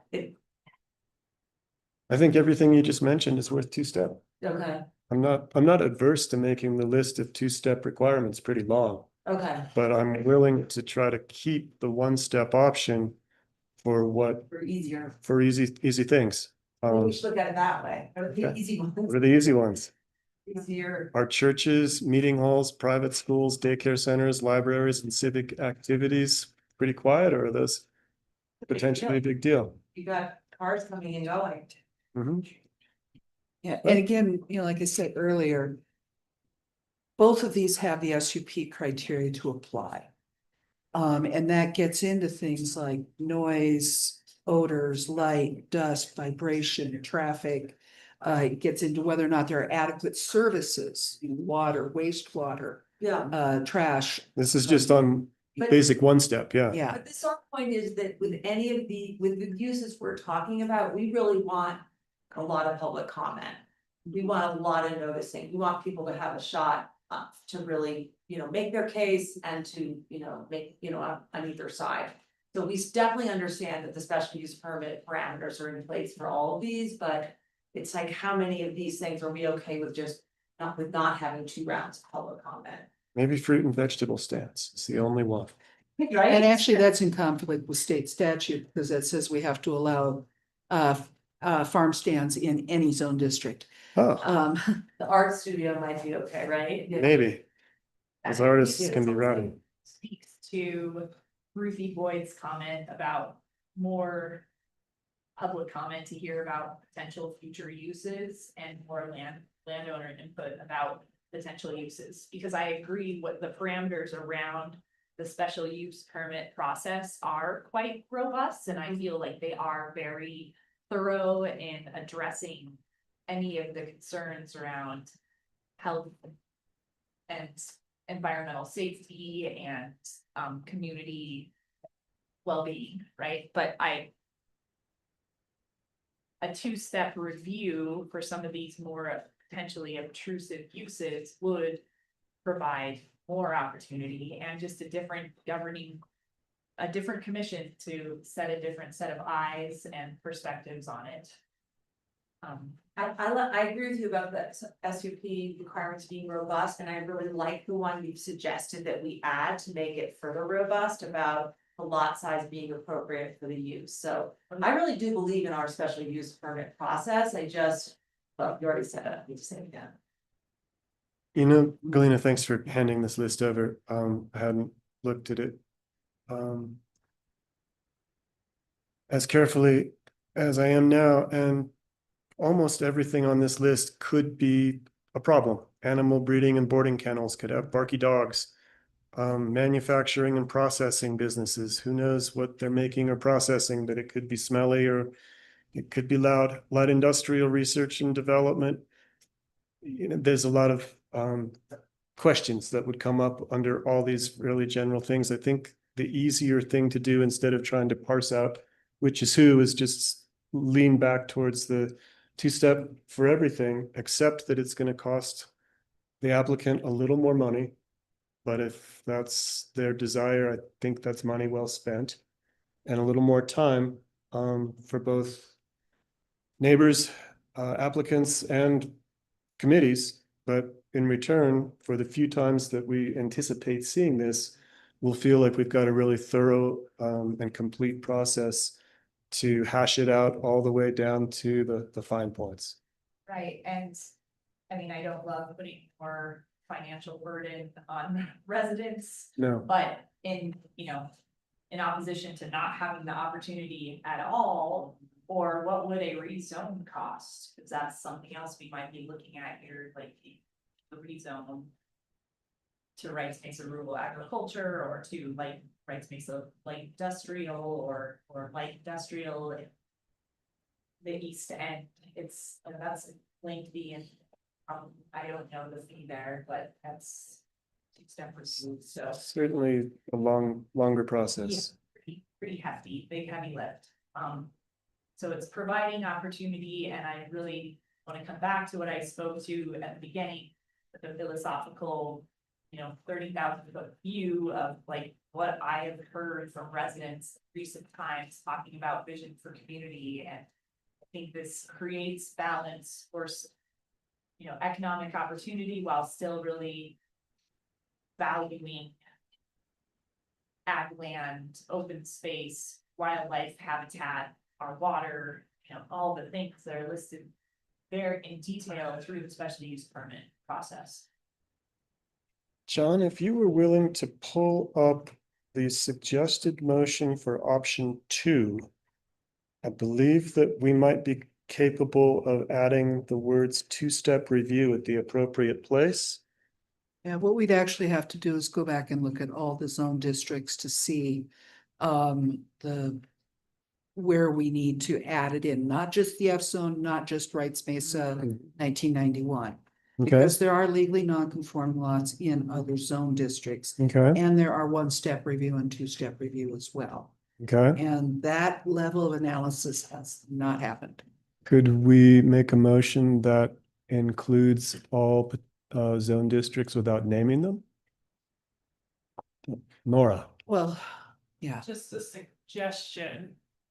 Cause I understood we were still only talking about these zone districts, not opening this up more broadly. Mhm. So we could just add language to the various provisions in each zone district. So 5307 G1B, 5314 H1B, 5319 H1D, and 5321 I2. What are all those? Laura? Those are the sections saying on legally created parcels less than 35 acres. It depends on the zone district, how it's exactly worded, but looking at high country area zone as an example, it's the proposed revision is any legally created parcel less than 35 acres in the HCA zone district is eligible for any use subject to administrative review, uses allowed subject to one-step review, and uses allowed subject to two-step special use permit review. This makes for a clunky provision, but you could, one idea is to add comma, except that all uses subject to one or two-step review shall be done through a two-step process. Right. And then the rest of the provision can continue, which would clarify that those uses listed are allowed, but must go through a two-step process. Clunky, but I think it captures the intent of board, which is to eliminate the one-step SUP in the zone districts that we're speaking of today. For non-conforming lots, precisely. So, Maura, are you able to incorporate that clunky suggestion into option 2 on the screen, or do we need to redraft a motion that captures our intent? So do we want to make the motion and then have the resolution come back later for adoption? Because the resolution as written doesn't have the right code language in it, or how do you want to? While you're considering that, So Kay, it could be a motion, the option 2 motion. Do you want to put that in front of us? So. Okay. So move to adopt. Strike as presented. And authorize the chair's signature, and then it would continue at the end with the following changes. And then you would enumerate the change. Maura said, yeah. And then we would draft up the resolution, Maura would review it, and if it all seems to match, then you would have your signature. All right. Alternatively, you could ask us for us to make the change to the resolution and come back at a future meeting for verification is what you meant at. And chair's signature of that. Got it. That sounds like the wiser course. Jared, I saw your hand up. I was going to suggest, I don't believe we have any land use applications that are awaiting this amendment, so I'd rather take the appropriate time, take whatever direction you all provide us today, actually cook it and develop it in a way I think Get it right the probably first time. deserves, Yeah. and not try to pursue this. All right. Running from the dais is always a little tough. Well, as you can sense, my instincts are to try to wrap this up, but I'm willing to listen to that reasonable suggestion. Commissioners, how do you feel about taking a more measured approach and letting staff have the time to give them direction to execute what I believe we have agreed on as our desire? I support that. I don't feel the need to rush this per se, and I Okay. do want to do it right. And Okay. this would give opportunity. I trust all of the guidance here, but something could maybe come up where it's like, oh, this doesn't quite jive. as Plus, we well. can So have another meeting with another public hearing. I agree, You don't I need agree with you all, and the point, it had to come back anyway for resolution, so we might as well, look at it. Okay.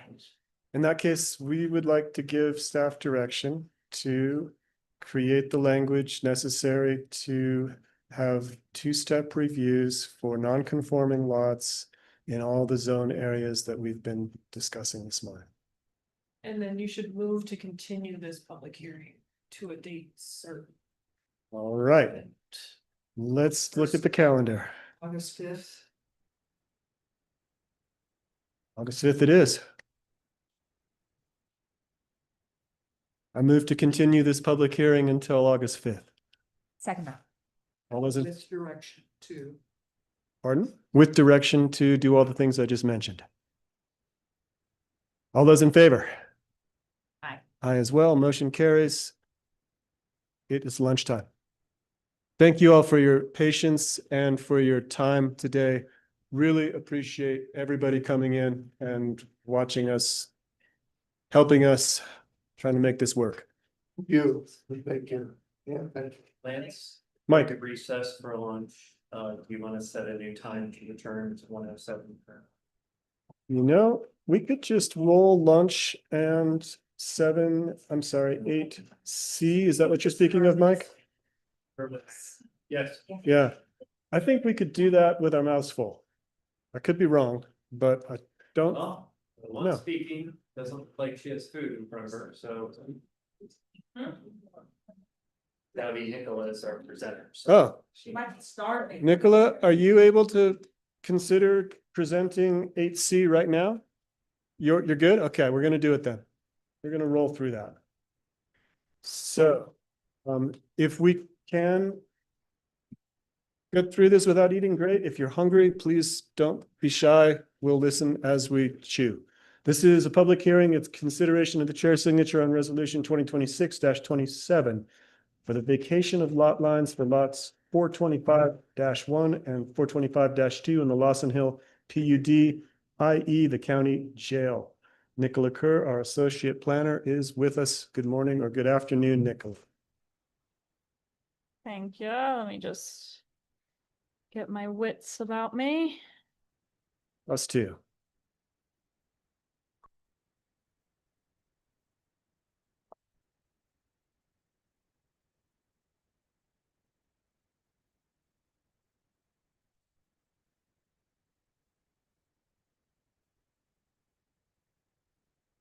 Okay, good morning, commissioners. Afternoon. Or afternoon, yes. Ooh. Today we have got a land use application. Oh. Whoopsie. This is for a vacation of lot lines, and an insubstantial PUD amendment.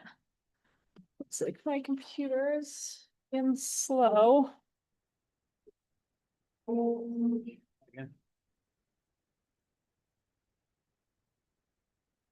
I just charged. My computer is just very slow. Thank you. Okay, here we go.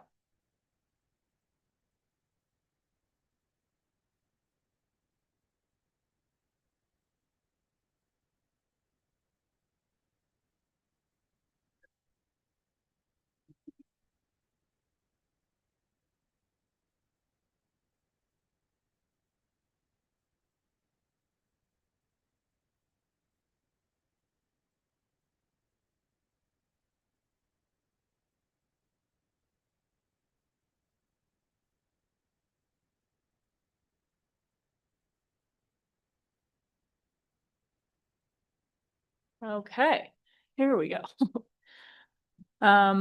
So this is a vacation of lot lines and an insubstantial PUD amendment for inside of the IPOA down in Ilium. The insubstantial PUD is administrative, and then the vacation of lot lines is one step to the BOCC. This application was submitted by Drea Ariza, our housing specialist. It is pertaining to the county jail that is on County Road 63L across from the gravel pit down there. Two lots that we're talking about today that are going to be combined into one lot on account of that lot line vacation. Lot 425-1 in the Lawson Hill PUD, which is about an acre, and it is an improved parcel. It holds the jail. And then lot 425-2, which is a 0.819 acre parcel, and it's currently vacant and is not being used. They are both zoned industrial. And this is a one-step BOCC review. And ultimately we'll end up with lot 425-1A, which will be a 1.79 acre lot. And then we'll also have y'all sign off on that Lawson Hill matrix per usual, just to combining these pretty straightforward across the board. So the reason that we're having to combine these lots and we can't just go ahead and put housing, which is the purpose for this lot line vacation, is to add some accessory housing to the jail for people who are on the clock, basically, to not have to commute during the week. In the PUD matrix, the allowed uses for this lot is under the note I, and affordable housing has to be accessory to a principal use. So since there's currently not a principal use on the lot next to the jail, you couldn't build housing, and there's not really room on the jail parcel. So we're just going to combine them so that affordable housing can be accessory to an existing principal use. Here's our vicinity map. We have lots 425-1 and 425-2 down there in Ilium. Town of Mountain Village is labeled as a reference point.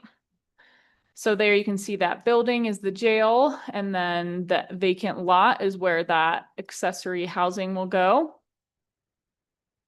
Here's our plat map, and then just a closer detail, you can see the lot line that is to be vacated in between the two lots. Whoops.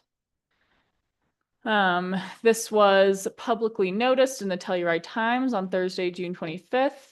Drea did complete the public notice, posted the sign, and sent the mailings out to everyone within 500 feet before June 17th. We did not receive any public comments. We did refer this to the county attorney, county manager, the deputy county manager, county road and bridge director, county surveyor, and Ilium Parks Owners Association. And then we did get an approval letter from the Ilium Park Owners Association. And then we also did receive a comment letter from Dave Bolson with 16 comments to be addressed just on the plat that are technical in nature. And Dave Foley has already been working with him to correct those. Typically, we would refer it to Dave Foley, but since he created the plat for us, we needed to get a different set of eyes. And Dave Bolson, I believe his title is our deputy county surveyor. So when Dave Foley can't exactly, you're not good practice to review your own work. So we had that sent to Dave, other Dave. And so the review standards for a subdivision exemption are to vacate the lot line. They must be in the same ownership. They need to have contiguity between them. There needs to be a final plat, which we're working on. And just stating that this cannot be undone. So this is forever, and those development rights are being merged in this case because it's in the Lawson Hill PUD. And the review standards for an insubstantial amendment, we're not changing the use or the character of the development. It's not an increase greater than 3% of coverage on the land. It's not significantly increasing trip generation, not reducing open space, we're not changing any parking requirements or anything. and not changing any right-of-ways, easements. So overall, this is just an administrative review, and then you all will sign off on that Lawson Hill matrix. So we have two sample motions here today. The first one is to approve the subdivision exemption for the vacation of lot lines. And then the second one is to approve your signature on that Lawson Hill matrix page. Thank you. And let me know if you have any questions. Thank you, Nicola. Do we have any questions? No, in that case, I will open this public hearing and entertain any public comment. And I am not seeing any hands up in the physical or the Zoom room. So I will close public comment and bring this back to the board for a motion or two. I move to approve the proposed subdivision exemption for vacation of lot lines to vacate the property line between lots 425-1 and 425-2, Lawson Hill PUD, as presented, to authorize the chair's signature on the corresponding final plat and to adopt the corresponding Board of County Commissioner Resolution number 2026-27, finding that the proposed subdivision exemption for vacation of lot lines is in compliance with all applicable land use code standards in section 5-1214, vacation of lot lines, including the submission of a final plat that complies with the final plat submission contents required with the land use code with the following conditions. Required in the land use code with the following conditions. Number one, submission of a final plat that addresses all 16 of Dave Bolson, Deputy County Surveyor's comments. Second. All those in favor? Aye. Aye. Aye as well. Motion carries. Is there a second motion? I move to authorize the chair's signature on the proposed insubstantial PUD amendment to the Lawson Hill PUD Development Plan Matrix, page 14, finding that the proposed insubstantial PUD amendment is in compliance with all applicable land use code standards in section 5-1502, insubstantial amendments as presented. Second. All those in favor? Aye. Aye. Aye as well. Motion carries again. Drea, congratulations on your successful application. Thank you, commissioners. We are either going to continue manager matters or we're going to stop talking and take a 10-15 minute break. Megan is nodding for the 15-minute break. And I think that's great because we all are eating and it's awkward to eat and talk. So it is 1:18. I'm going to condense our 15 minutes. No, I'm not. Let's reconvene at 1:25. 1:35. Thank you. That's better math. 1:35.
Welcome back, everybody. We are back in session at 1:40, and we were in the midst of some manager matters, and Mike, you might have more to, Just a smidge. off you go. Very good. So just for the public and for the Board of Commissioners to know, the interim duties and timeline related to the Parks and Open Space Department. I've asked for Star to step in and be the main interface on topics of Chaminade Conservation District efforts, PEZ, our PEZ program, and Gunnison Sage Grouse. As those are all pretty clearly natural resource issues. We'll be discussing not just weeds potentially as well, with Star. Obviously, Julie Kolb is our not just weed technician, employed by Erie County that we share. And as a side note, Julie reported she was unsuccessful in hiring the third seasonal dedicated to San Miguel County. So, I asked for basically the time logs of the existing other two seasonals and saw that they have between 10 and 15 hours each per month that they have not been authorized to work. So I have asked them to dedicate all of those remaining hours just within San Miguel County. And so that is occurring. I've stepped into the majority of construction projects. I started to share previously, so the Galloping Goose Park, upon meeting with maintenance and park staff, I realized that some of their concerns for the park design had not been addressed, so we went back to the landscape architect and made some revisions to those plans. I authorized that, and we're hopeful that we'll see the park break ground as early as next week for its reconstruction, and we'll be coordinating the impacts with courthouse parking staff, because there will be a likely 1 to 3 weeks. I think it's more like a 2 to 3 week impact of parking there as contractors are staging equipment, removing old infrastructure out of that park. Met with the AIRS team along with Jared on the EPA grant, and a lot of that money is being used for brownfields assessments, phase 1 and phase 2 environmental assessments on eligible brownfield areas. We realized that some of the county-owned parcels had not been considered, so we're able to, Jared is working with the AIRS engineer on our CDOT joint housing parcel, knowing that that's gonna have gas and other chemical storage relocation. And I am working with the AIRS as well as Newmont, Eldorado on the East End Connector Trail. I learned just yesterday they had not been authorized to create bid-ready construction documents for that trail. So I also authorized that next step.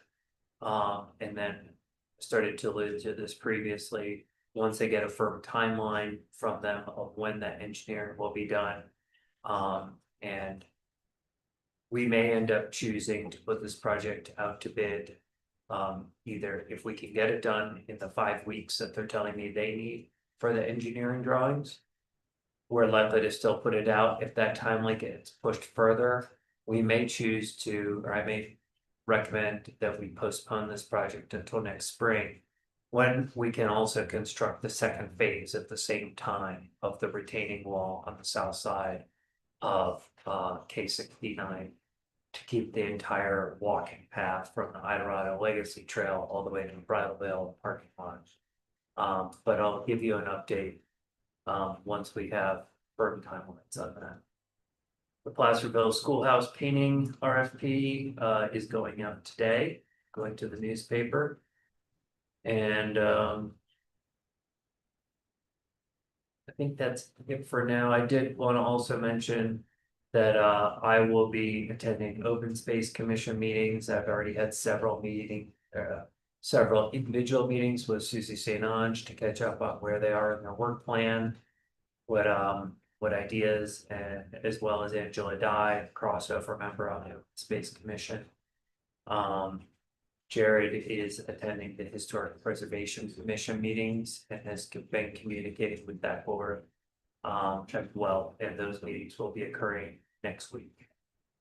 So, do you have any questions for us? Thank you for both of you for stepping into these projects and management position and all that while we figure out the right next step for that. I apologize, I did allude to some timeframes. You know, I'm going to be reevaluating the need for, there will be a position needed in the absence of the director role. However, we're looking at potential restructure ideas, and I want to hash those out with our staff, get input from the commissions that interact with the staff. And then I'll be meeting with each of the board of commissioner members individually to get your thoughts and feedback before we go out to bid or out to hire for this position. So I had originally thought, oh, maybe we'll try and turn it around in 2 or 3 weeks. And I think instead we have a great opportunity to look at where these different sub areas of the department are best served.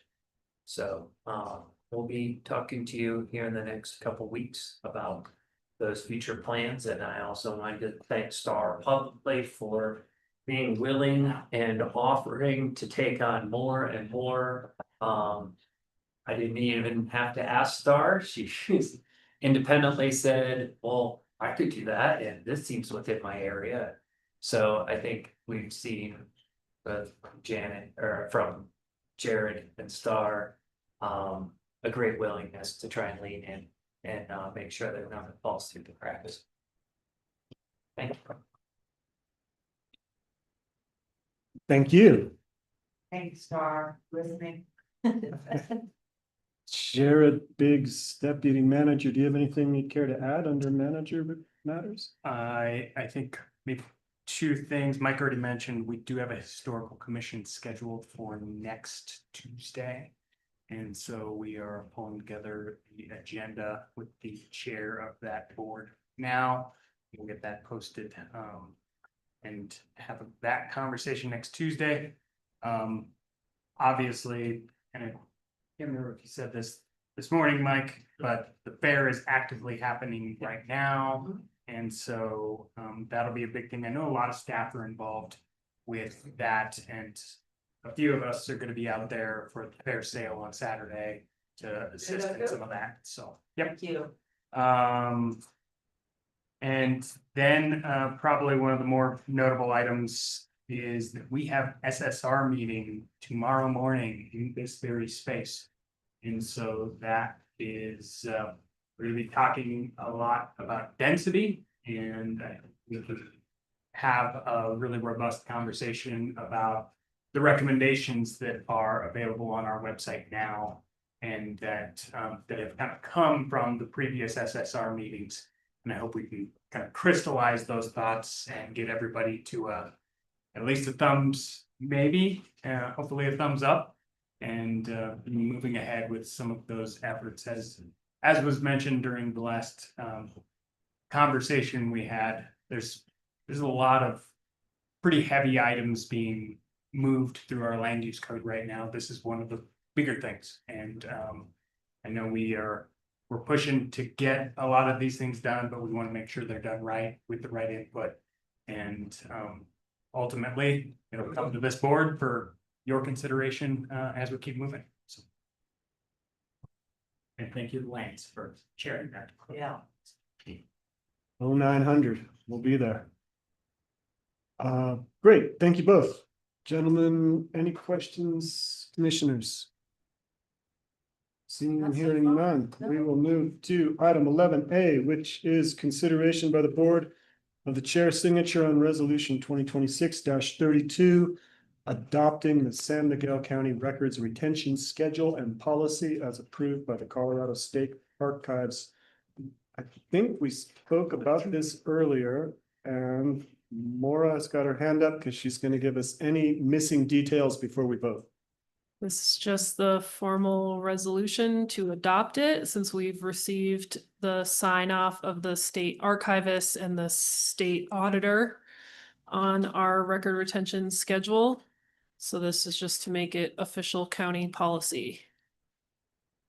And Nancy would be here to present it, but she's in Norwood working on record purging.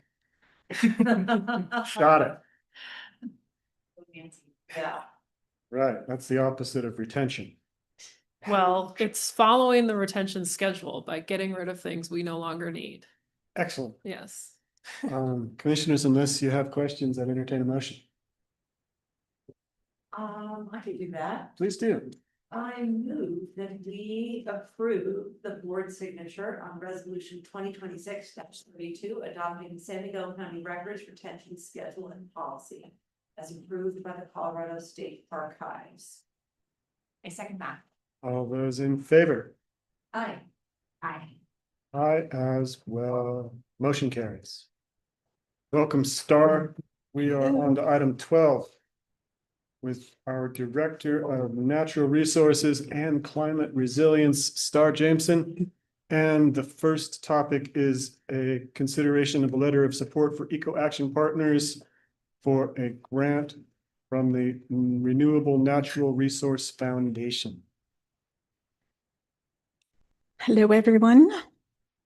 So Eco Action Partners has been working with the School of Mines, some students' capstone projects to look at the feasibility of floating solar on the Norwood Water Commission's retention pond.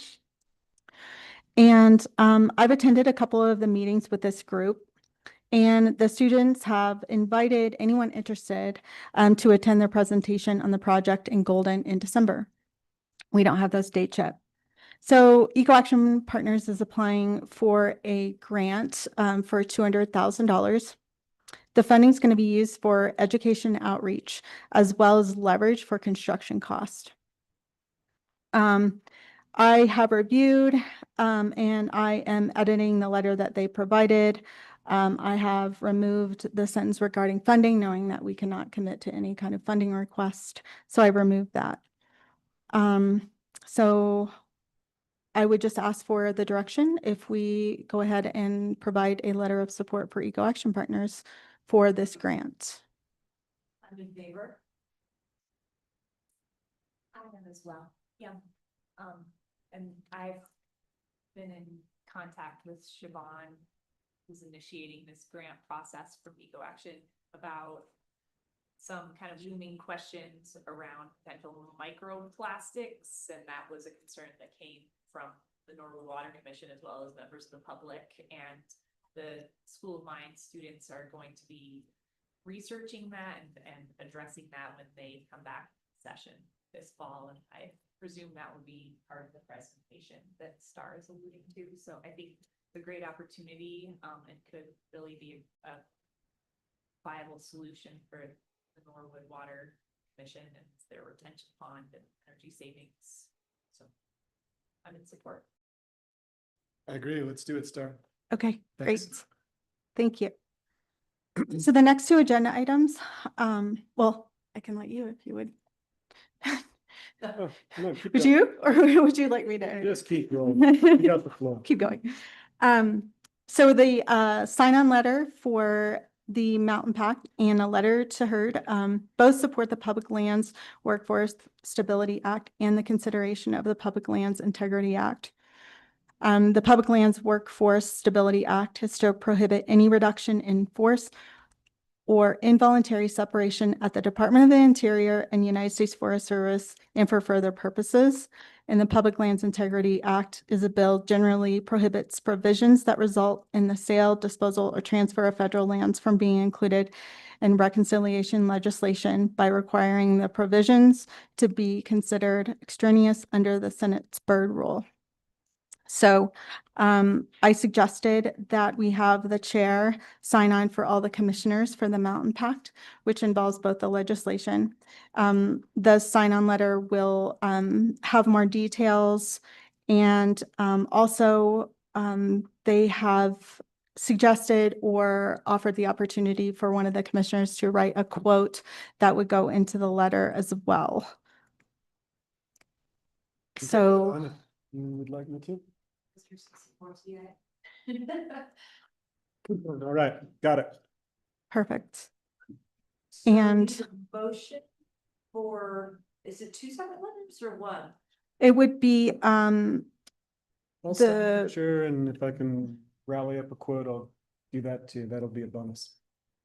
that's a bonus. Okay. And the letter to HERD would be the second one, which they provide an example, and I have started on if you all would like to proceed with that as to just specific information regarding the past letters that we've sent and how we've supported this in the past with our resolution, public lands resolution, as well as other topics, noticing staff cuts, budget cuts, and our fiscal responsibility we've held in supporting the Forest Service.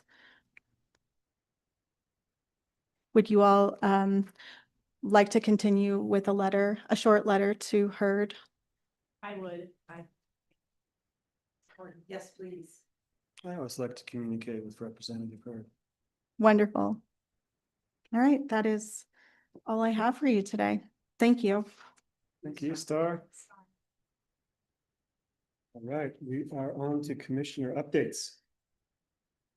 And Commissioner Brown, you're at the top of the list. Would you jump in? I'm gonna go first. We haven't recorded for a couple weeks, so I'm going back as far as July 7th. When I attended a stakeholder meeting of the San Miguel County crisis stakeholders.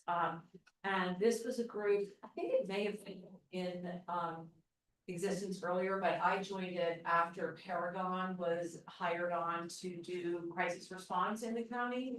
The idea was that we would have a monthly meeting with the first responders who are potentially making use of those services. So this was the first one we've had, and just as a reminder, crisis services, most of that contract came on recently in response to our need for a full responder program. Felt that it's better to outsource that to Paragon than to build our own program inside. We didn't have enough volume. And in fact, the volume of calls they've been reporting is relatively low, a few a month. And so that validates our decision to not have our own team. And then kind of the response from the first responders who've made use of the program has been very positive. I don't know if you recall, but Deputy Dave Wadley was one of the deputies in the sheriff's office that really helped push this forward. And just the night before our meeting, he had a call regarding a potential suicide, which is obviously a behavioral health issue. And, dialed, I'm not sure if they dialed them in or if they came physically, they will do both. And Paragon assisted in that, and then we had our meeting the following morning, and whereas Deputy Wadley would normally be following up with that person and doing the best he could to make sure they were all right, Paragon was there. They had an appointment and they were following up on that. So it's really working well. It's really working well.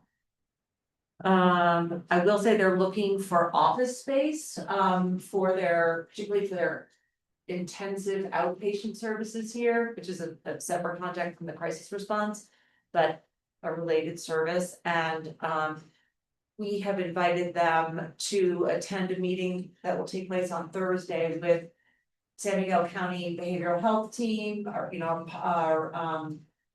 behavioral health specialist Cole Cooper, as well as Tri-County, to talk about potentially officing together. Tri-County is looking for new space and Paragon's looking for space. And as we discussed, the county is trying to lead an effort for a behavioral health physical hub. So I know we'll be talking about that a little bit more tomorrow. It's possible. If we're still very, very early, but coordinate all of that. On the 6th, I attended the Terra Foundation's summer leadership school board meeting. And that was all good news. They recapped the impact of the Good Neighbor Fund during the mountain closure. They have raised over $1 million, and think Jason said something like within a few months, they distributed as much money as they had, more money than they had in the previous 4 years. So that was a real acute need in the community that the foundation and their donors responded to. And, you know, quickly got that going and really helped the community. Similarly, you may have seen that the foundation has stood up a Uray County Fire Fund. And people, as they're encouraged to help with that. They also, as you may recall, set up a COAD between in their service region, which is kind of a network of organizations willing to provide mutual aid during a crisis. And that has been active during the Uray County fire. So these preparations that were made are paying off. I wanted to mention that I also met John Clothier, our new assistant DA. And that was nice to meet him. Anna Cooling was in town just last week and I visited with both of them. Glad to know, as Mike mentioned, we have what do you call it, continued, you know, full time at the BTA for San Miguel County. Mike mentioned the economic resilience work group meeting we had yesterday. Next steps are to include business owners, just a small sample of those who have expressed interest in possibly a chamber of commerce to try to move that concept along. That's kind of what I've been up to. I wanted to mention you all that there is a CCI Western District meeting on August 21st that I would normally attend, but I'm gonna be in Maine. And I wondered, it's basically, last year it was from 10 to 2 in Delta. And we went over all sorts of policy recommendations for possible legislative proposals that CCI would promote. And in very early stages. So it's not like essential that one of us is there, but it's just an opportunity to kind of show up and be present with our fellow Western county commissioners. So if anybody's interested, Friday, August 21st. I don't have the exact time and location, but maybe pencil it in. Yeah, I could be interested and actually available for that. I think that I'm sure there's a lot of takeaways just listening and learning, but maybe we brainstorm on if we feel there's any policy. Prairie dog policy. Yeah, some policy that we'd like to bring forward. Sure, it would be for new state legislation. Yes. Yeah. Yeah. And why don't you forward that information to Galena and CC me just as a backup? Okay, And between us, we'll do our best to show. thank you. And I don't, all I have is that date right now, so do you want me to email that to you or you got it? Then when I find out about the time and location, I can send you that. You can just send us the email. Okay. See Lance, and that's enough. Okay. Yeah. Thank you. Yeah, and I have to say, in terms of legislation that we might propose, you know, I've been very involved in the CCAT conversations about that, and what interests me the most is revenue diversification for counties. You know, the vacancy tax or real estate transfer tax, something like that. So I feel like we can probably work through CCAT for that. I don't know that we have to bring forward our own San Miguel County proposal. But you obviously have that conversation if anything has been on other commissioners or staff. Okay, well, as that gets closer, whichever one of us is going, will poll the team. I think we have to have that submitted. A proposal sooner than that. Let's see. Remember, I don't have that handy. I want to say it's by July 27th. That we would have to pull our own proposal together. As I recall, we were gonna have a conversation on the 22nd about CCAT Yeah, policy. CCAT proposals. Why don't we incorporate that question into the tail end of that CCAT conversation? Perfect. And if we feel like there's some overlap or something that CCAT's missing that comes up, we'll be able to take it to the Western CCI. Okay, or I'll find out when the proposals are due, I think they're gonna be due before that meeting. I Oh. think it's a meeting to discuss the proposals. Oh, So let me look for that. okay. I have to look for that. Oh, here we go. Oh. Anyway, those are my updates, so. I Okay. can- Thank you, Commissioner. I'll jump in next if I may, Commissioner Gleason, just because I forwarded everyone an email from Lisa Poole just seconds ago, and it has a bunch of dates listed on it at the very end of the thread. This is potential meeting dates for I think that she pronounced it FEMSA, the PHMSA's, the company that has the gas line that has been leaking, and she asked us to indicate if any or as many of these dates as possible that at least one commissioner, if not more, and or a senior staff member would be available to meet at a place to be determined. It could be a Zoom, but probably in person. It's I talked to Lisa about this yesterday. That's right. Sorry, I should have mentioned that. It's okay. Yeah. We both talked to Lisa. She said she'd spoken with you earlier, so I said, well, Anna, bring it up, but then And I forgot. you didn't. Yeah, so she went over all these times and dates with me, and I looked at our county calendar and conferred with Mike. Great. And determined that at least one of us could go one commissioner. I think I can go to all of these. Okay. They're online, so I figured, if I can go or you guys could go, at least I knew I could go, and Mike or Jared could go. So we're covered on all these dates. So did you respond to her that we could do it? Yeah, we already did that on the I phone. take this all back. Yeah, I'm Great. sorry, I should have mentioned that to you, so everybody was in the loop. Perfect. Forgot about that. Loop is closed. Thanks, Jared. Beyond that, I think reaching back about the same time as you and on July 6th, there was a SMRHA meeting.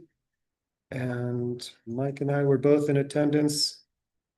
And we determined that Pam is going to help consult on a Mountain Village lottery and bill for it. It's the first one that their new housing director will be doing. And she just wanted to make sure she did it right, and Pam's got the experience. The other notable thing for us is Pinion Park. There's 5 homes on the market there in Pinion Park. One of them is one of our county employees, and after hearing Shannon Farley discuss her difficulties in selling, I reached out to Paul Major, who is going to see what he can do to adjust that 80% on AMI in this one case. And he doesn't know if he'll have any success, but he was willing to make the effort. It's just that one case. It's on a case-by-case situation. It's not something that he can get a blanket for.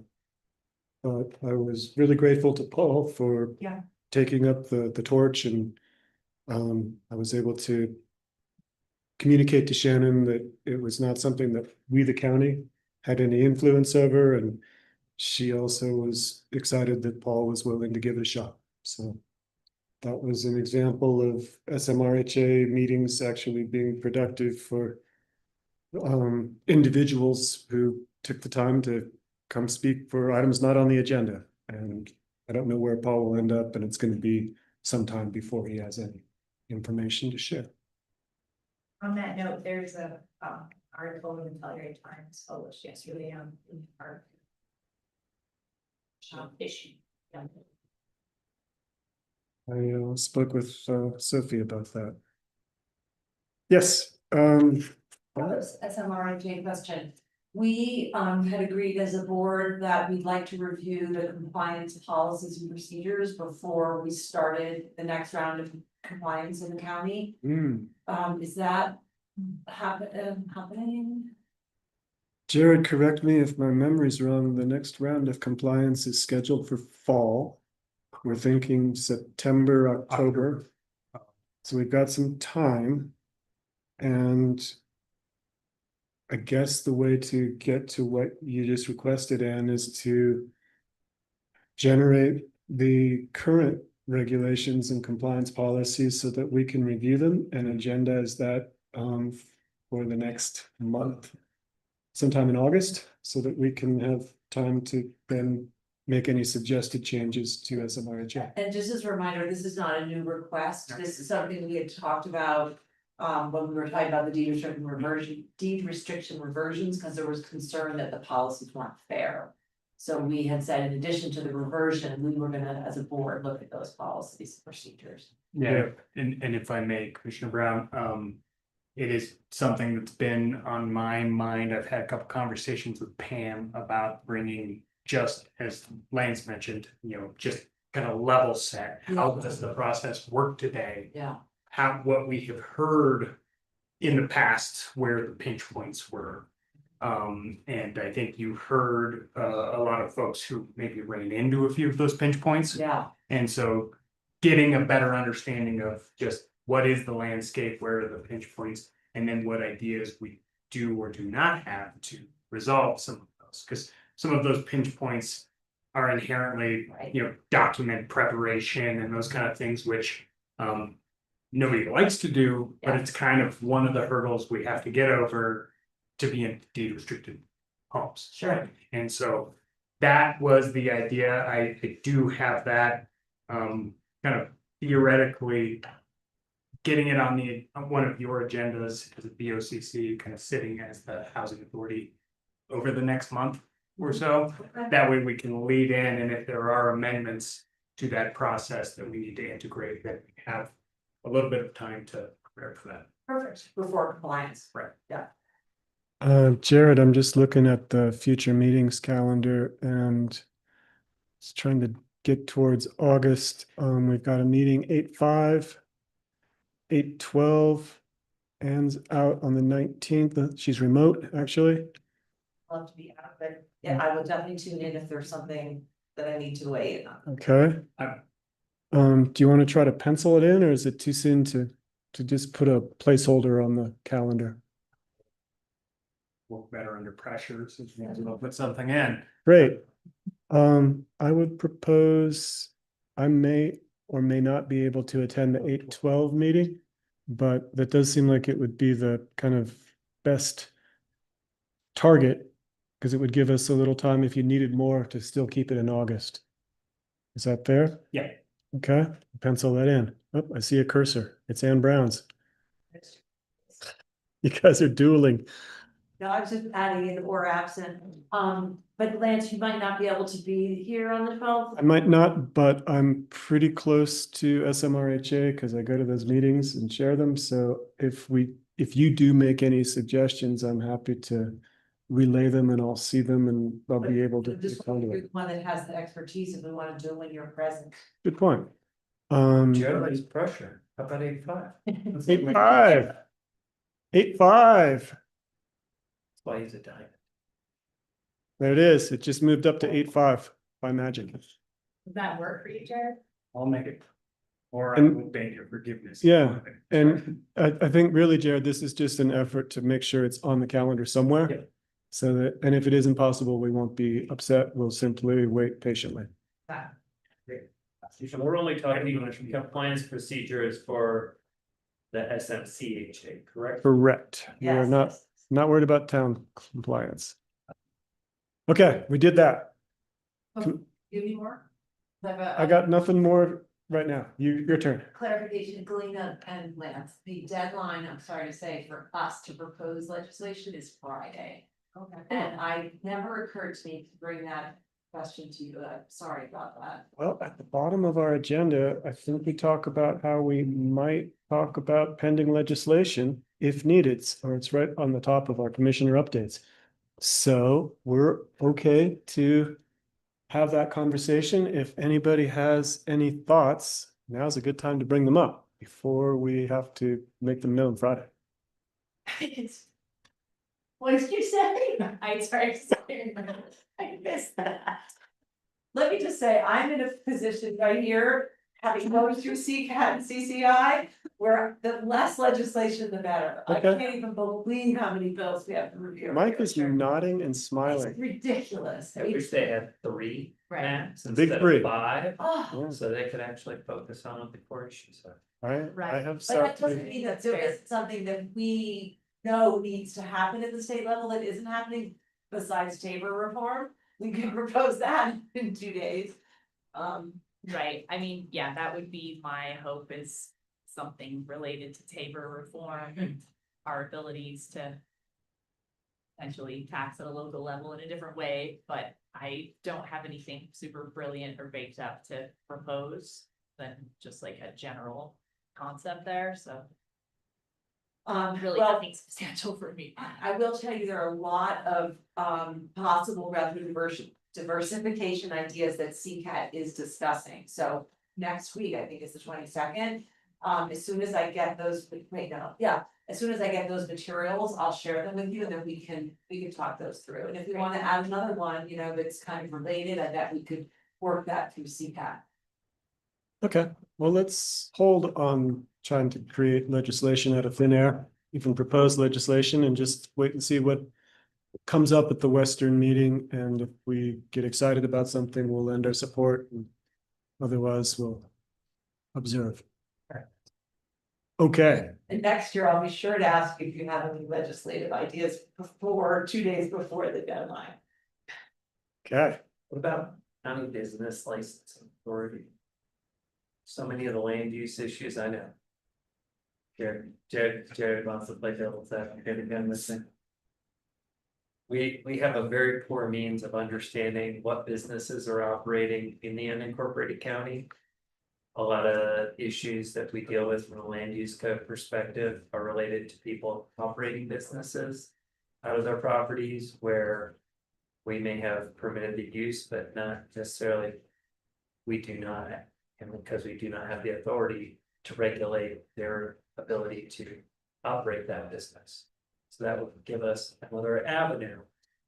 And I'm not saying it's a good idea, just saying it's an idea. Jared, would you like to take the counterpoint?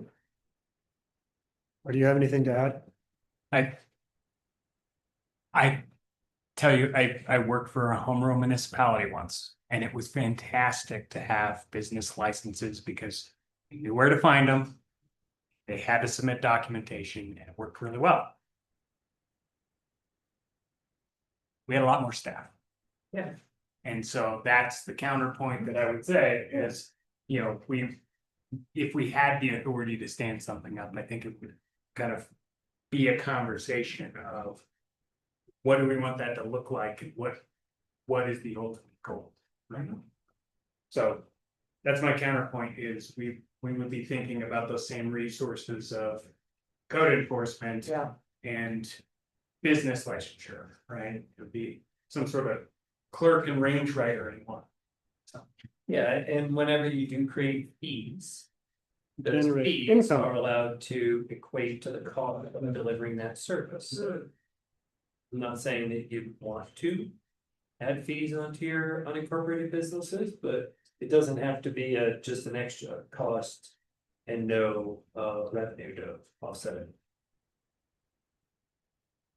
Is the concept of county permitting something that is better brought up at CCAT or CCI or both? CCI typically. Well, Galena, And if it's you been end tried up, before. if you end up attending, I think that you could bring that up, but maybe I'm sorry, we need to write that, yeah. And could you, is that a form that CCI has provided that you fill out? I think it is. Could you write 2 sentences and get that in the hopper? Hi, Commissioner Brown, I'd be happy to work with you There we on go.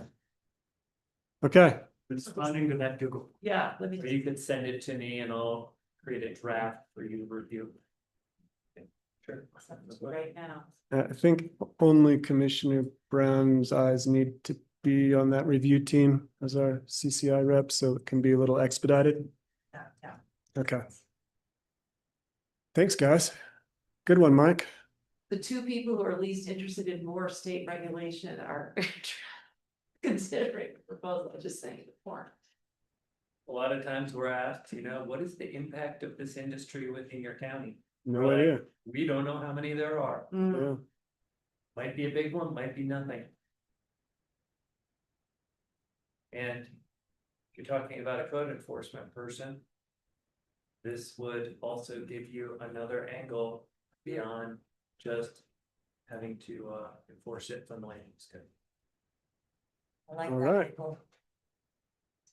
Commissioner Gleason, what can you share with us? What do we need to know? Well, was on a break, stepping back, attended a week Tawash Scenic and Historic Byway meeting. They're just trucking along, really trying to bring more awareness and improve signage and interpretation and website, and their that board is doing a lot of great work. So they're wanting to bring more awareness of the byway to the whole region, but East and San Diego County as well.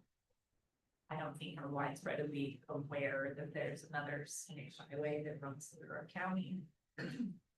And so there's it's gonna be highlighted for the Mountains to Desert Ride and a couple other local events to try to bring some awareness.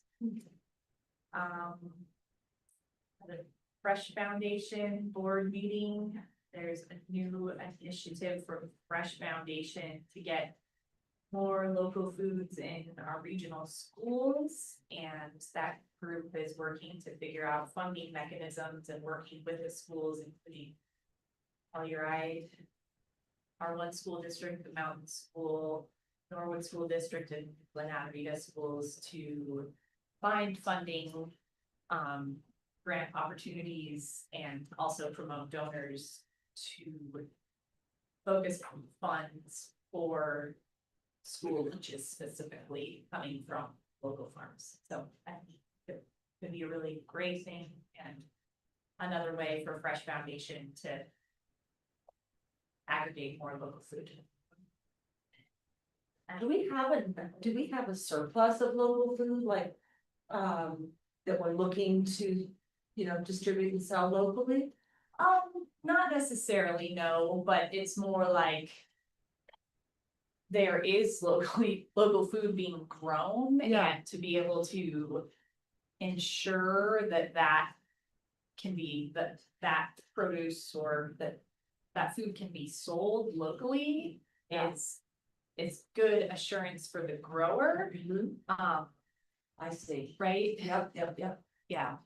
Yep, so it would be more of like that's where CSAs are really great for farmers, because like they know that their produce is going to be purchased weekly, right, through the growing season, and they can plan around it rather than trying to sell their produce at a farmer's market where they maybe don't know what's gonna sell, that kind of thing. So it's more assurance, and then it's true to the mission of Fresh Foundation of keeping local food in the local community. I get it. And especially to those who might not otherwise have access. Yeah. Love it. Star and I have been working on the county dark sky designation process. Been working with Western Slope Dark Sky Coalition, as well as Bob Grossman, to try and help move that effort along, and are making some good strides there. So we've had various meetings and are helping coordinate and facilitate that process. Yeah. Then I attended the dessert contest and ate all the desserts. Was a judge for the pie contest. What day was that? That was last Saturday. It was fun. I had to go on a run afterwards because I ingested so much sugar. It was so impressive. There were over 100 entries, and the whole Norwood community came out for it. You ate 100 bites of pie? No, because I was only I was a single crust pie judge and a drop cookie. But there were like Dream 12 job. categories, right? Yeah. Yeah. How many desserts did you have to sample? At least 12. Whoa. Yeah. And then there's a whole spread at the end with all the hundreds of desserts. She probably had one of those fun commissioner firms. And had some nice, side conversations with community members. And just got to see the raw talent bakers. Over the community and eat the raw talent. Perfect. Yeah, and then Mike and I, as he mentioned, will be attending the junior livestock sale at the county fair this weekend. Are we going to be bidding on anything there? We have up to 3,000 to bid on any animal we want. And in the past, I know it occurred a little different last year, but in the past, if we're unsuccessful, then we typically will give those funds as a donation to all participants. Right. You 100% sure it's 3 and not 4? For some reason, I felt like we upped it a couple years ago because we weren't ever winning the animal. And so it had been 2, you might remember this. The last time I did, it was 3, but I do recall that conversation where we upped got skunked and we upped it. And Jared's about to find the number because that's one of his superpowers. So you guys don't overspend. I did find an alternative route last summer because the amount of funding we had allocated wasn't sufficient, but then there was a couple of swine that didn't make weight.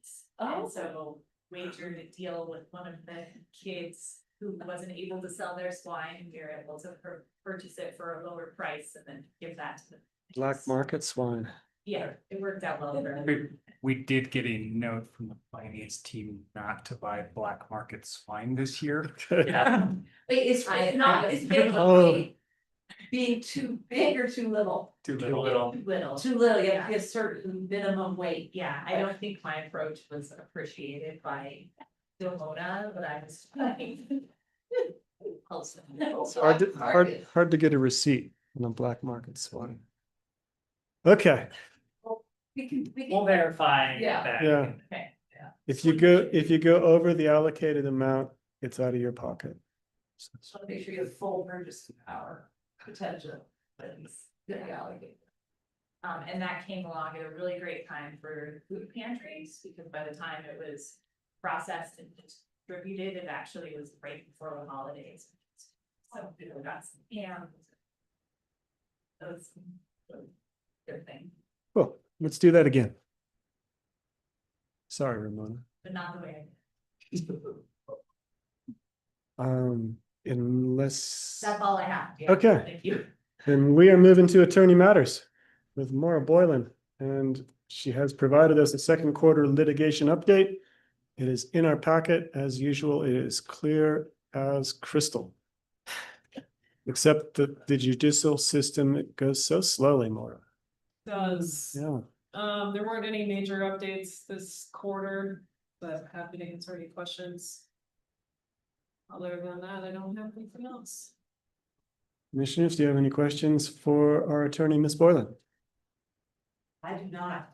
I was hoping to elaborate on the application for water rights of San Miguel Water Conservancy District water rights. First case. I might need a assist with that one. That predates my existence here, and nothing has happened on it since I've been here. It's just like an ongoing monitoring of perfection of water rights, I believe. We have a diligence period. There's 5 years. There's a diligence period of June 23rd. Okay. Never mind. Jared. Misinterpreted that, yeah. And I think this is part of our settlement agreement for the water rights from 2 years ago. That, so this case will continue because we will have diligence periods every 6 years in order to continue to prove up water rights. Because if you do not continue to do diligence on water rights in the state of Colorado, they end up on a water rights abandonment list by the state engineer's office. And they will abandon your water rights and reassign them to somebody else. So this is something that will continue to roll. And I'm sure Maura will be working with our water Our engineers. outside Yeah. water attorneys who are pulling these things. Yeah. Yeah. But just as kind of a broader sense of when we're dealing with water rights, if we aren't actively using them today and we're perfecting them, as is the case with this bucket, so to speak, we have to continue to do diligence and show we're spending money in the development of those rights. All right, $3,000. $3,000. Oh, what a memory. All right. Well, if there are no further questions for Maura and no further information from Maura, I will entertain a motion to adjourn. So moved. Second. All those in favor? Aye. Aye. Aye as well. Motion carries. We are adjourned at 2:30 PM. Thanks, everybody. Have a great afternoon. Thank you. Wow.